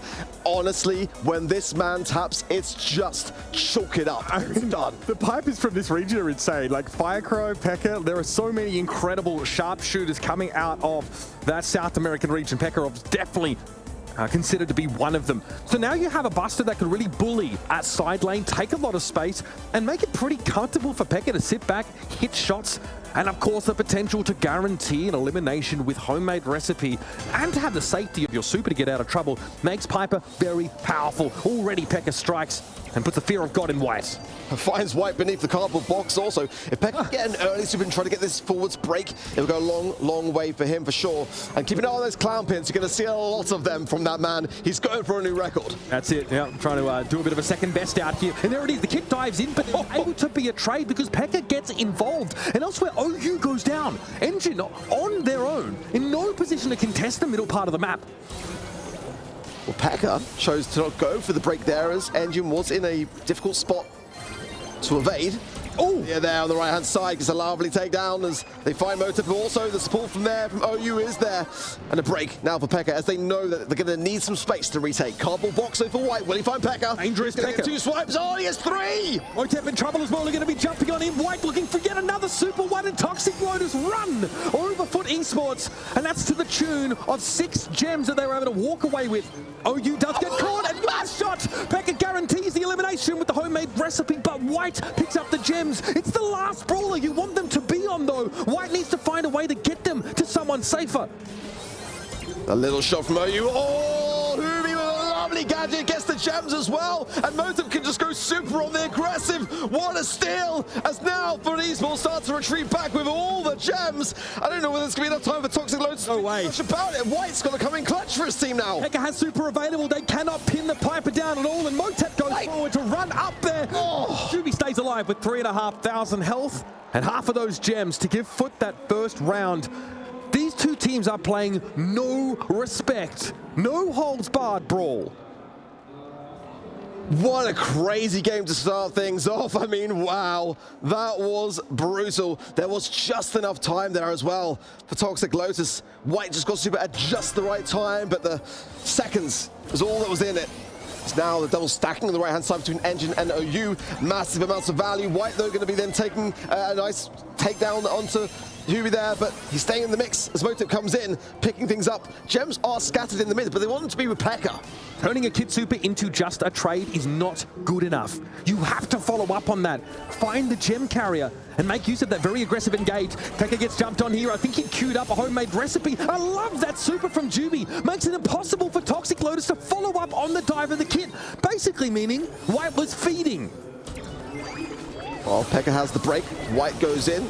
And Juby comes out, now taken care of by Engine, who is weak himself, but that magic hand is available. Motive gets some good damage in, but now the healing puffs will go straight into Engine, getting closer in those stack stages as well. So nice taps there onto Juby, going to be bringing him ever closer to getting towards being a really devastating. What a connection from White. Unreal. I thought he was going to miss that. Yeah, again, it's not the carrier, though, that Toxic Lotus were looking for. Pekka and Juby now with 9 gems between them. They're happy to give up a little bit of map control for the time being. It's Motep throws that super down, big damage. Pekka able to follow up there with a homemade recipe, and Engine has to back out. OU only with 2 gems to their name, and they will be stripped from his grasp. 13 seconds left, and Toxic Lotus have a lot of catching up to do. There is time, but it's going to be now or never. Engine goes in, 10 HP, he won't come out. White is able to reset now. Gets some swipes onto Pekka for good measure also, but Motive from behind now allows all the gems to do with Pekka. Magic hand available though here for OU. There is pick potential, but it's Motive that is more than happy to be grasped and drawn in. Jubilo here just going to run a little bit of interference, and White has to use the super on getting rid of the Buster in the way. 2 seconds left, and Pekka with super is untouchable. The idea was there from Toxic Lotus to try to get the takedowns, but the time ticked down, and Pekka was the immovable object with those gems by the end. A lot of confidence there for me being displayed by Foot Esports. They weren't really deterred by much that Toxic Lotus brought to the table, even under pressure. They looked pretty solid. Toxic Lotus had to split the map west to east because they're up against that oppressive Piper in mid. Gene can't really hang in that matchup. The Clancy able to close the gap, and the damage was good.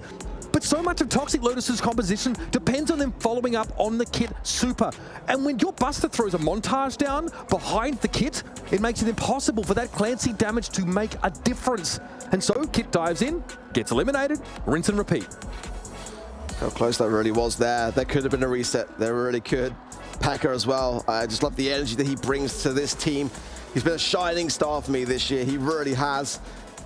He's doing wondrous work so far for his squad. That is just the first set. Certainly for Toxic Lotus, going to be having a few words behind the scenes now as to what went wrong there. But again, I felt like the draft was just such a solid one. And honestly, the win rates for Clancy, they're not going to be great this LCQ. I mean, it just goes to show that, you know, it's not necessarily the best brawler everywhere. And the Piper mid, I mean, you know, that just shows to me like that Toxic Lotus might have maybe considered getting inside the mindset of Foot Esports that a little bit more. I mean, if you watch Pekka throughout the year, he has been phenomenal on Piper. And if you can break that map open, it's just such a great shooting practice for a brawler like that. I mean, I don't blame Brawl for calling Jubilo the pickup of the year. Quite a few of the slow-mo replays were absolutely back-breaking for Toxic Lotus. At the end of that first round, Jubi hits a 2-player slow-mo replay, drags them on in and forces Toxic Lotus to go for an engage. Toxic Lotus don't have to pick kit. They price themselves into an all-in strategy, which is really risky, especially against a team that has Montage, the ability to escape with the Piper Super. There are so many ways to subvert that attempt from Toxic Lotus to lock you down and to leap upon you. Yo, shout out Semantic, my boy, looking damn good. Pedro there as well. Mr. Guillaro? Yeah, his hard work's done, isn't it? Let's be honest. No, he's chilling. Pedro doesn't have to do LCQ this year. He's going to be feeling good about that, for sure. Can just enjoy the event for what it is and just be there with the atmosphere and the crowd. As we move in to penalty kick for Brawl Ball, bans were Clancy, Gale, and Rico on the side of left as Larry and Laurie show their faces for Foot Esports as the first and early pick. Frank, Clancy, and Chester as the Barley pick is there. Toxic Lotus, some decent bans for me, actually. Yeah, I do like the Barley pick. It obviously outranges Larry and Laurie pretty extensively and brings extra utility in the form of that healing tonic. We are seeing throwers be really favoured here because once you get that map control and the defenders respawning have to come up behind that fence, it's open season for your thrower if you're able to take that space. I think both these, brawlers are strong. The reason why Dynamite we've seen a bit more picked recently is that wall break potential that they have. And it's one of the things about penalty kick. It can be hard to score a goal even if you have a player advantage and map control, just because you need to navigate those boxes and advantages the defenders. That's why you want the throwers here, to punish defenders being forced to trickle out. Surge going to come in. I love it. It's going to get a lot of value off the Meg. I kind of want to see a Stu here, but I mean, it's not necessarily for Esports' go-to pick, but certainly in South America. I mean, that is a go-to brawler that's had some fantastic results on this very map here today, and who could forget Kaya Dog for Space Station Gaming all year long, just showing us that he is one of the best players in the world on that very brawler. But I think control with the Larry and Laurie is there. The Surge, the aggression, and the ability to really feed off those tanks is there, but now, needed to add to the equation. I mean, that is a really nicely rounded comp. I love it. I mean, look, Bruce is so good at forcing throwers to respect it and give up that ground, right? There's not much energy you can do when Bruce is running at them. And we've seen a couple of options. If Motep wants to brawl a little bit, right, you take Bear with me. That way both the Nita and the Bear can heal each other up as they sort of throw down and fight in the middle part of the map. We've also seen, Fofa used at times if they want you want to take their map control against throwers, or the stun. And here's the Dynamite. It is a double thrower setup for Toxic Lotus, and Foot don't really have a way of directly threatening these throwers with a backline dive. It's going to be tough now. I didn't see that one coming, I'll be honest. It's definitely going to put whoever's playing the Larry and Laurie out into a definite position of having to really create the team. They're going to have their hands full with that one. I do think Laurie's amazing here. Both Laurie and Bruce, remember, are, pseudo extra players, right? And what they do is they run up on those throwers and they put them under pressure, allowing someone like Nita to move up the map physically and take that space away. So, keep an eye for those deploys. We might have 5 brawlers up foot at some points. Yeah, Motep's going to have to go long with the Bruce Bear to try and get behind the throwers and just bring them forwards into a tough spot to really take care of them. There's going to be a very defensive comp here as well. There's no wall break on the side of Foot Esports, and that's what Toxic Lotus are banking on for sure. But the Bruce Bear might well be enough, especially with the hypercharge. If Motep can get some good value early on, certainly Jubi needs to get off those surge stacks quickly as he can, and then he can start to jump over those walls and start to take care of some throwers. Again, pretty easy to get damage against this Meg. Is Jubi able to get to rank 3 right now? Put that pressure down. Engine got to be demech'd here. White trying to hold that right flank, and OU definitely feeling the burn a little bit here as the pressure starts to mount. Here comes Jubi, ends up being a trade, but White is deep within enemy territory. OU finds Motep though, and that's what shuts down this attack. But the map's starting to get broken up on the Toxic Lotus goal. OU with some great defensive work. Pekka there is being very patient. Could have thrown his super out and tried to keep the pressure onto OU and heal along the way with the gadget. But for Esports, know that it's kind of good to be in the position that they're in. Come back in, hold the line. As now OU's are into a really difficult position in this corner. Big Bomb goes out, connects with Motep, who's low now as well. OU's going crazy in this defense, but the ball past to Pekka in the perfect position to get the goal from Foot Esports. Little moment there, that was so huge. The Surge Super came out to dodge the super swing from the Meg. Jubi had perfect timing in that duel. Pressure on Toxic Lotus now, as Foot Esports really are finding a rhythm. Difficult comp against double thrower. but OU is just that, again, immovable object on the defense. I feel like, honestly, Toxic Lotus at the moment are getting a bit shortchanged. They're playing great. Notice that White has to use the last call to actually answer the Lorry, just to throw an incendiary field down to punish that super from Larry Lorry. Jubilant wants to take space here. Yeah, only rank 2, but still able to hit hard and can outrange Engine to a degree. Motep almost cops it there. Dude does well to back away, give a little bit of space. Pekka trying to punish OU, and they have been dodging so many of these shots, but they have to back away to their goal. Look at the map control that the Lorry has given Foot. They're going to walk it in again to take this round away. That is a strong showing against the nasty double thrower composition. Now things are starting to look a bit scary for Toxic Lotus. They've got to find some aggression somewhere. They're just not finding in many opportunities. They're just on the defense. And against a team like Foot Esports, that can only last so long before the inevitable is going to occur. They've got double throw. It's not a bad idea strategy-wise. OU certainly has got the backpack on. We just need to see that little bit more from everyone else. Pekka has been so aggressive on this right flank, constantly looking to force White back. And that might be why we've seen Engine switch to this side of the map.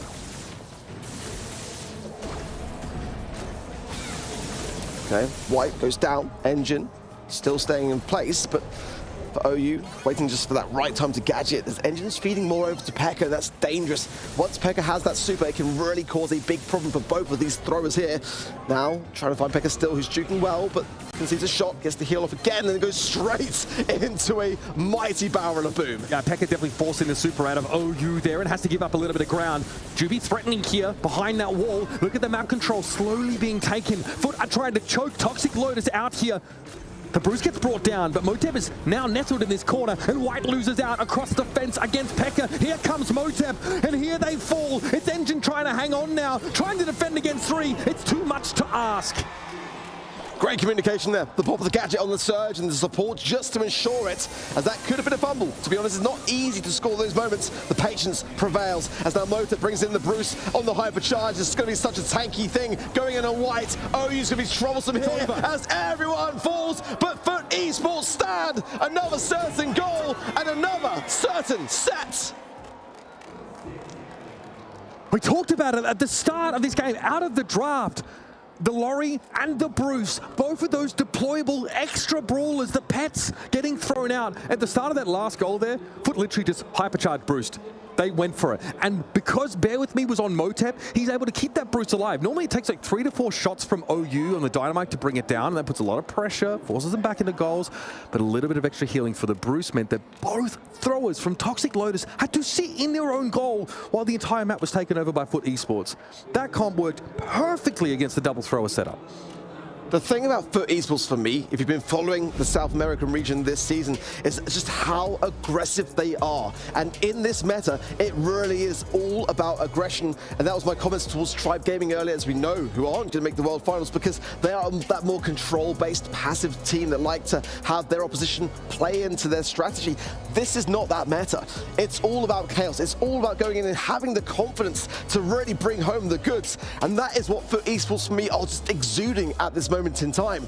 And it's really like troublesome to feel like, you know, for Toxic Lotus, have we seen enough so far to feel convinced that they can start to bring the reverse sweep into motion? I think they lose this game in the drafts, if I'm honest with you. Foot Esports are incredible on an individual level, but look at that last goal. This is how it goes down in the end. Foot's composition is just very, very good at saying, no, we have priority on this map. We are going to take map control and force you to be defensive. Even with a Meg, we are going to make you fight for every inch, and then we can exploit our thrower presence. We could throw Bruce at you. We could get Surge up ranks because he can get safe damage and build lots of supers. And you can see that here. Pekka with 284 DPS. Julo as well at 229 means that those supers are coming thick and fast. When we saw the double thrower comp from Toxic Lotus, I did say whoever's playing the Larry and Laurie has got to put on the big backpack. Yes. And for Pekka, I mean, he's got 2 more kills than the entirety of Toxic Lotus combined. So that he did. And you can see there on the stage as well, just absolutely why he deserves to be celebrating in that moment. And a little thing we saw from Pekka, he is actually using his gadget to keep Laurie alive. Not for the mobility, not so he doesn't get eliminated, because he knows that if Laurie is on the field, it generates a ton of pressure against those enemy throwers. Little things like that specifically target Toxic Lotus's composition out of that draft, and that's something they need to be on the watch for, because this is their last chance. set number 3 is just around the corner, and Foot Esports are looking to join their brother Space Station Gaming at Worlds. Big smiles from them and confidence being exuded. It's a region that really are that... Oh, God. Oh, no. I mean, that is a mighty first pick for Foot Esports. And, I mean, in any other instance, I would say it's kind of a bit risky, for sure, to have a Piper that early on. But, again, you just know where that brawler is heading, straight into the hands of Pekka. It's not that easy to counter on a map like Hideout either. Sometimes we've seen teams attempt to bring in like a Sprout to cut off sidelines and let you move up on the Piper, but I don't feel like that looks good here. Toxic Lotus, again, might be priced into an all-in style that we saw in the first set, right? Because they do have a Grey here. However, getting the Pearl where she's needed most, up close and personal with the gadget available, does give Toxic Lotus this like insta-kill potential. I love that. The Brock with the wall break potential as well, combined with the Piper and the Meg. It's looking very difficult, honestly, to be able to think about how Toxic Lotus is going to be how to handle this. I mean, they're going to have to be up against so much aggression. Obviously, over time, the Pearl gets stronger, and Foot Esports know that. They're going to be going straight for the jugular. RT coming in, a brawler pick that I really quite like. The Grey, of course, can really take advantage of when Foot Esports are at their lowest in terms of that HP. But at the moment, Foot Esports are on cloud 9. They know how close they are now to securing themselves a spot, the final spot at the Brawl Stars World Finals. And this is a comp that I feel was a bit of a winning one, potentially here for Foot Esports. I like it too. I do think a lot hinges on the Blue Star and how that gets exchanged here, because Foot are not really going to be incentivized to move up too much. So if they are, put on a defensive footing, they might be forced to give a little bit of the map control to Toxic Lotus, who do have a comp that has to close the gap, that has to dive in, has to make use of those dimensional doors to get in the face of Foot Esports. But first and foremost, Ark, it's about that Blue Star. And Foot say, thank you very much. They had to clear out the Grey because ultimately they're looking to get a Walking Cane connection off the back of that Blue Star creeping forwards into the hands of Foot Esports. And Engine didn't go for that. I was kind of surprised to not see it, as now Foot Esports will just get themselves and their heels dug firmly into the mid and just aim to get that utility, get some supers on the map. Ultimately, White now is really cooking on that Pearl, but he's got to land the shots into Jubilee, and there's a Walking Cane that actually doesn't really find much. Breaks open the map a little bit, which doesn't necessarily benefit Toxic Lotus here, but White is hitting so hard. And he has so much confidence moving up here just to pepper that Meg down. That is a beautiful Walking Cane connection, and Motep is felled. Pekka, though, getting some really good taps, keeping Engine and both White low, as now Juby coming from the right-hand side. Another great gadget from Engine, landing the mark, but I do worry a little bit here, as this could be a pinch coming in, forcing Toxic Lotus potentially over to the left here, and into the hands of Motep, who's very healthy down that bottom left. Yeah, you see the gadget popped here in the back for White, but it's not enough to deter Foot for coming forward. Engine wants to get towards Motep. One shot will do the job, but Pekka is there, and nobody from Toxic Lotus able to get forward through that dimensional door in time. Pekka missing a couple of shots there, which is unlike him, and realistically, nonetheless, Foot Esports are still looking strong, and that's a concern for me. It's Pekka going in really deeply to OU on the left-hand side. White is just dancing on down the bottom left with Juby, but ultimately it's Toxic Lotus that have got to make the move, and look at the clock, we're almost at 10 seconds. OU doesn't have super, so he can't threaten an all-in. Jubilo just straight up wins the duel against White with the burst damage from the swing, and Toxic Lotus falling behind by 6 stars means that this is all but impossible. They need 2 eliminations right about now, and the hypercharge rocket rain from Motep means that they aren't stepping up on these boys. Foot Esports looking confident, and they are 1 game away from qualifying to Worlds. Well, seeing Wiggly's face there in the crowd, for me, kind of said it all. That is not the face of someone in the crowd that feels like Toxic Lotus is going to be able to reverse sweep this scenario, because Foot Esports have not missed a trick. They have been advancing so well against Toxic Lotus, giving them no look in. It's now or never. Toxic Lotus could well be going home here. Pekka here again, respecting OU's range. It is comparable, of course, to the Pipers. We'll see Motep here sitting back, being more than happy to play passively, controlling space through mid. White has to win against the Meg. That is a huge ask. And there's some poke damage coming in. That makes it a little bit hard for White to move up as he would like. Well, a big break into the mid there from Motep is going to provide an additional angle here for Pekka, and nowhere to hide for Engine and White. Still just that Blue Star, a shot that almost connected there from Pekka onto Engine, but Not going to do much, just scathe the air, the pixels between. Pekka now being pressed a little bit more, but has now the hypercharge, and that is something of a saving grace as he pops the homemade recipe and keeps OU low. Pekka not able to complete that kill, but it doesn't matter right now to Foot Esports. They're ahead. They have priority, and White has to try and step up, put their life on the line in order to threaten. It doesn't work out. Pekka's more than happy to use the super to back away, and Motep will be threatening a hypercharged super of his own in a few moments. So look how patient for Esports are. Oh, what a gadget from Juby there. Survives out of mech though, and that's the disadvantage realistically here for Esports. He needs to get back into mech, but he can use the aggressiveness then of Toxic Lotus trying to push up upon him to do just that. But one single takedown is all it needs for the side of Toxic Lotus for Esports here on the cusp of going to the World Finals. 20 seconds left in the round, and Toxic Lotus need to figure this out. A super for Engine would be massive. They need the option to close the gap. If they just walk up, they're going to expose themselves to far too much of this poke damage, but here they go nonetheless. White down to 3k HP. OU trying to deal with Pekka, who has the extra speed from the hypercharge, and Engine gets caught out the middle part of the map. Foot Esports sweep Toxic Lotus aside and book their ticket, the last ticket to Worlds. What a moment for Foot Esports, who narrowly missed out on going directly to the World Finals under what was the most clutch scenario and bounty. And now they can rest easy. Now they can join their brothers on the world stage. And look at them. They've deserved every mount of this. And Toxic Lotus going further than any other mainland China team in before. But the reality is, it just wouldn't be Worlds without Pekka. It wouldn't be Worlds without Foot Esports. And it's going to be Worlds without mainland China. So close. Excellent steps this weekend, but ultimately just not enough. We knew that Foot Esports were going to be a team to be trifled with this weekend, and they end it with a little bit of an exclamation mark. I mean, who can deny them after that? Absolutely deserved domination from Foot Esports. Toxic Lotus just falling tiny bit short. They made it to day 2, and obviously they did get sweeps. It's sad to see that mainland China will not be there at the World Finals, but at the end of the day, Foot Esports could not be more deserving. I want to point out, it's never been harder to make it to Worlds, right? There are less opportunities, I think, than in the past in terms of those monthly finals.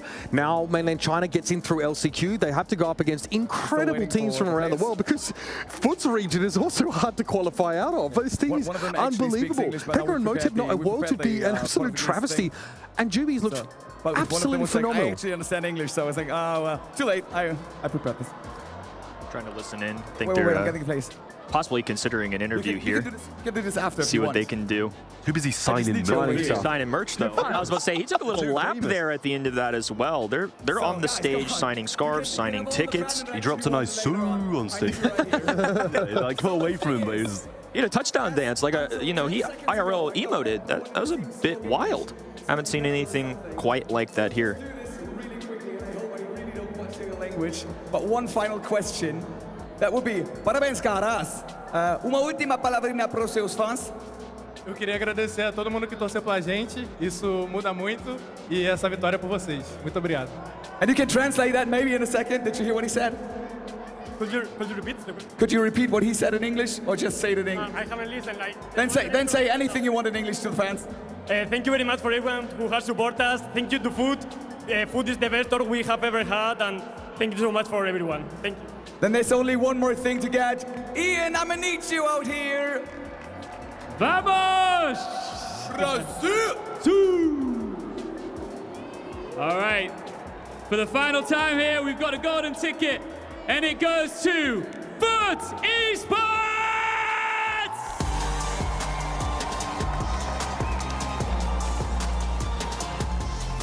Our final golden ticket awarded to none other than Foot Esports. What a weekend, fellas. It's been an insane kind of day here. So much action. Some of these a little clear cut during the second half of our matches, but nonetheless, I think strong showings from just about everybody. I think Foot Esports doing what they did this weekend, dropping minimal to no sets. I'd have to fact check. They're big chilling. Oh, no. They're big chilling, right? Yeah, big chilling. They did not drop a set. It's kind of unreal considering the level of competition we've had this year. You just talked about how it is harder than ever to qualify for the World Finals. That goes for any region. We've said goodbye to some insane teams. No more Tribe Gaming, no Bobby, no Drage, no Angel Boy. So many talented players here that we've had to say goodbye to. But along with the goodbyes, a lot of new doors open and a lot of welcomes here. We've got our last 4 teams that are qualified. Here's how it turned out today. 3-2s for our opening half. Eclipse our Esport and Reply Totem. 2 EMEA teams breaking through on the back half. Luminosity, one of North America's last remaining teams, getting a 3-0 victory. And of course, many celebrated team of the weekend, Toxic Lotus, unfortunately falling 3-0 to Foot. It is very disappointing to see a few of these teams leave. You know, STMNEU, Tribe Gaming, BC, Toxic Lotus, all such big names in the scene and, you know, big teams in their respective regions as well. So it's really disappointing to see all of those drop out just before Worlds. But as you guys keep on saying, it's never been harder to get to the World Final. And we were saying it, no more easy games after yesterday, right? You know, through groups, even like some of the teams we thought would be the best struggled, right? Like even teams like Connections in Group A caused so many problems. But I want to point out Toxic Lotus struggling a little bit in the draft. I actually think their composition for Hideout was fine. I just think that, you know, Pearl can be a little bit exploitable if you know exactly what White is trying to do. The damage is incredible, but it's very telegraphed if you're not able to make use of a dimensional door to close the gap. And I'm sorry, but double sharpshooter, Pecker on Piper. Look, it couldn't have gone any other way in my opinion. This team is terrifying. It's just meant to be. I think they set themselves up in the draft. The execution was perfect. This is a team that I think is a real contender for the World Finals. I mean, coming this weekend, we knew how strong they were. They were competing with SSG all year long. And now, fellas, only one thing left to do. Trav, I'm going to have you tear apart that piece of paper alongside my heart with this Toxic Lotus team. We're going to be kissing them goodbye. I, of course, have Foot Esports here. This is our 4th and final team of the day. We're going to give this a nice little fold here. And then we're going to do our live drawing. The destiny of all of these teams underway. Oh, Trav. It's hard to see that happen. I mean, incredible players on that Toxic Lotus team. You know, we didn't talk a ton about the match because honestly, it was pretty cut and dry. Like, I look at that Brawl Ball game as being the most emblematic, I think, of Toxic Lotus's struggles at this level. Not only do you need that individual ability, your drafts have to be squeaky clean. And I think they leave themselves open to exploitation with a double thrower setup, for example, on penalty spot. I mean, this is the thing that I was saying in the matchup is that when we saw Space Station Gaming versus Foot Esports in the last monthly final of the year, the reason for me that Space Station Gaming had that edge was simply because they were so on point in that draft stage. They really read the Foot Esports book. Pecker, of course, with the MVP, and I can see why. This is what I'm saying about Toxic Lotus. They should have been more brushed up in their drafts. They should be able to ban out some of those team picks that Foot Esports are going to bring in. And, you know, you don't really have to watch many of the monthly finals, even in the South American region, to know that these brawlers cannot be left open in the hands of Foot Esports. You can't win 2 monthly finals and not be at Worlds. I just don't accept that reality. So, you know, the sacred timeline has been preserved here with this next game. Well, good stuff. Finally, what a lot of you all have been waiting for. We're going to have a live drawing here. 4 teams going to World Finals, all of their names in that box right there. We're going to give it the old mix-up. Here's how it's going to work. The first name that I draw out of this box will be Group A at Worlds, so on, so forth. As we progress, first team goes to Group A, second team to Group B. You all know how it goes here. We're going to give this a nice little mix-up. It is a clear box. We have folded these very tightly. I'm going to let Uber do a little bit of shuffling here. And then we are going to draw up the names. A little dance with it, too. Okay. Break it down. Break it down. Watch that. I'll start twerking. Just don't get too excited. Okay, so obviously the way we're going to do it is you're going to look away. You're going to drop your hand into the box and pull it out. It's very straightforward. We are drawing each of these teams into groups A, B, C, and D, respectively. These, of course, are the papers that we've folded up and put into the box, featuring our 4 golden ticket teams. That we've covered our bases here. So give it a bit of a toss as well. You know what I mean? Good thing. I've never gotten backlash from a drawing. Let me lay this flat on your lap. I want you to mix it around a bit before you do it. All right, here we go. Gonna pick a piece of paper here. Thank you. This is for Group A right here, right now. Our first team is going to be none other than Foot Esports, the team that just won. They will be joining Group A of our Brawl Stars World Finals. Next up, we've got Group B. Here's how it's starting out. This is all the teams that have earned their way here so far. Elevate, SK Gaming, and Foot Esports. So Foot barely dodged their rival in Space Station Gaming in the next group. Pioneers and Space Station Gaming are about to find out who their next opponent is going to be. All right, Trav, this is going to sit on... Actually, we'll get you to do it. Oh, we'll go down. We'll go down. Share the love a little Trav, bit. this is going to sit on your lap. Why don't you give it a bit of a mix and then pull that team out? I'm so worried because I know what's coming next.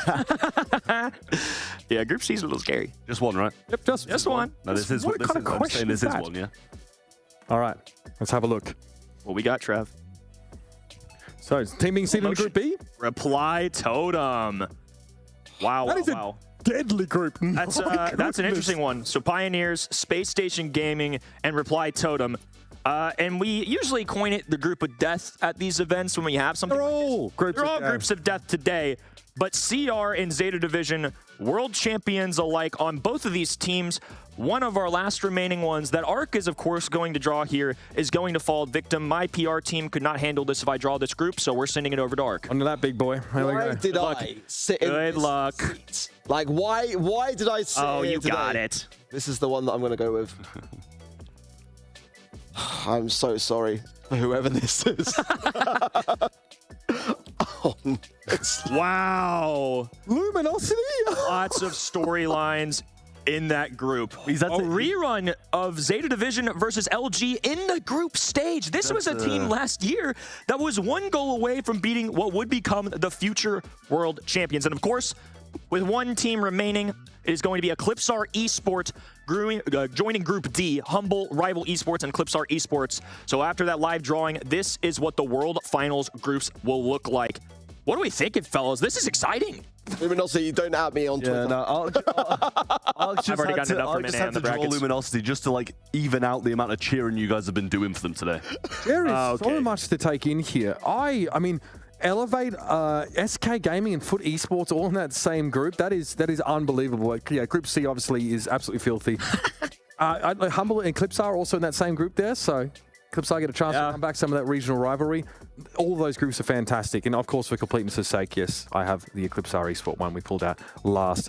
I can't wait. I mean, now the storyline's going to start to brew. Team's going to go away, start putting in that work, maybe get a little bit of trash talk here, and already, I cannot wait for these next couple of months to pass and to get us out to Helsinki and see what is going down. These are sick groups, man. Of course, World Finals announced today. It is going to be a part of Super Fest. It's going to be Brawl Stars times Clash of Clans times Clash Royale, and we're going to be a part of that fun there. So many talented teams here today, fellows, and as we close out the show, any last remaining thoughts? I mean, for me, it has been nothing short of just emotions this weekend, and joyous ones, sad ones, all the same. I mean, I'm sure Brawl Nation at home feels the exact same way, but man, it's just been wild to see how much talent there has been all year long. Yeah, I mean, it's been heartbreak, but it's been genuinely incredible this weekend, crowning these 4 teams and sending them to World Finals. Obviously, the rest of the teams, we had sent 8 home, and it was even more sad to see that because they've been competing all year long, giving their absolute all, just to not make it to the World Finals. It's sad to see, but it's got to be done. I think for me this year, I mean, looking at just how many of those superstar names are not going to be at the World Finals speaks volumes as to how much work, effort, everything has gone into qualifying for these stages, and it has been brutal.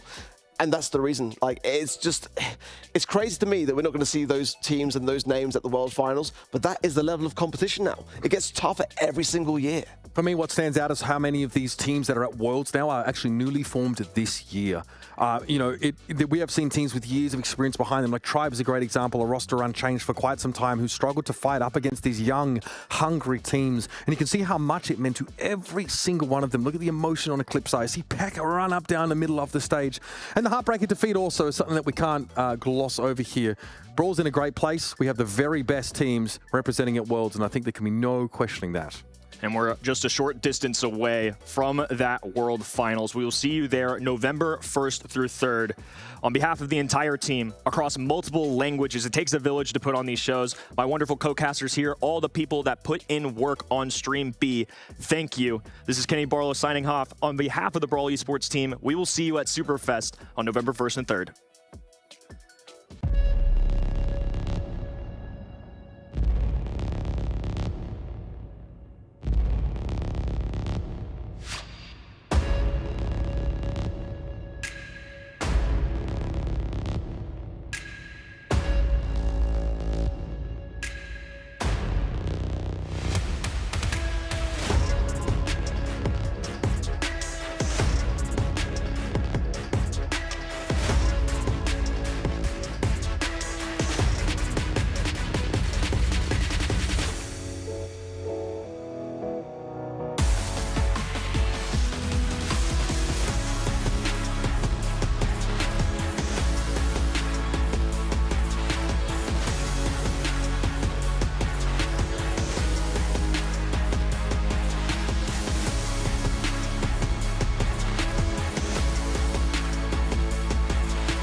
The Snapdragon Pro Series is brought to you by Snapdragon Elite Gaming, Monster Energy, and DHL.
For the first time ever, we are bringing our 3 World Finals together for one big event to crown the next world champions.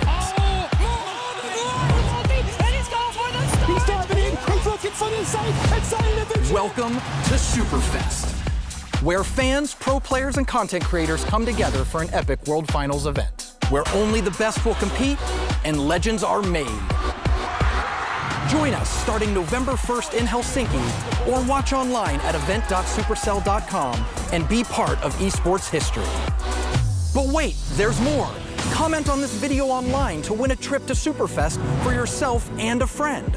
Check the video description for details. See you at Superfest.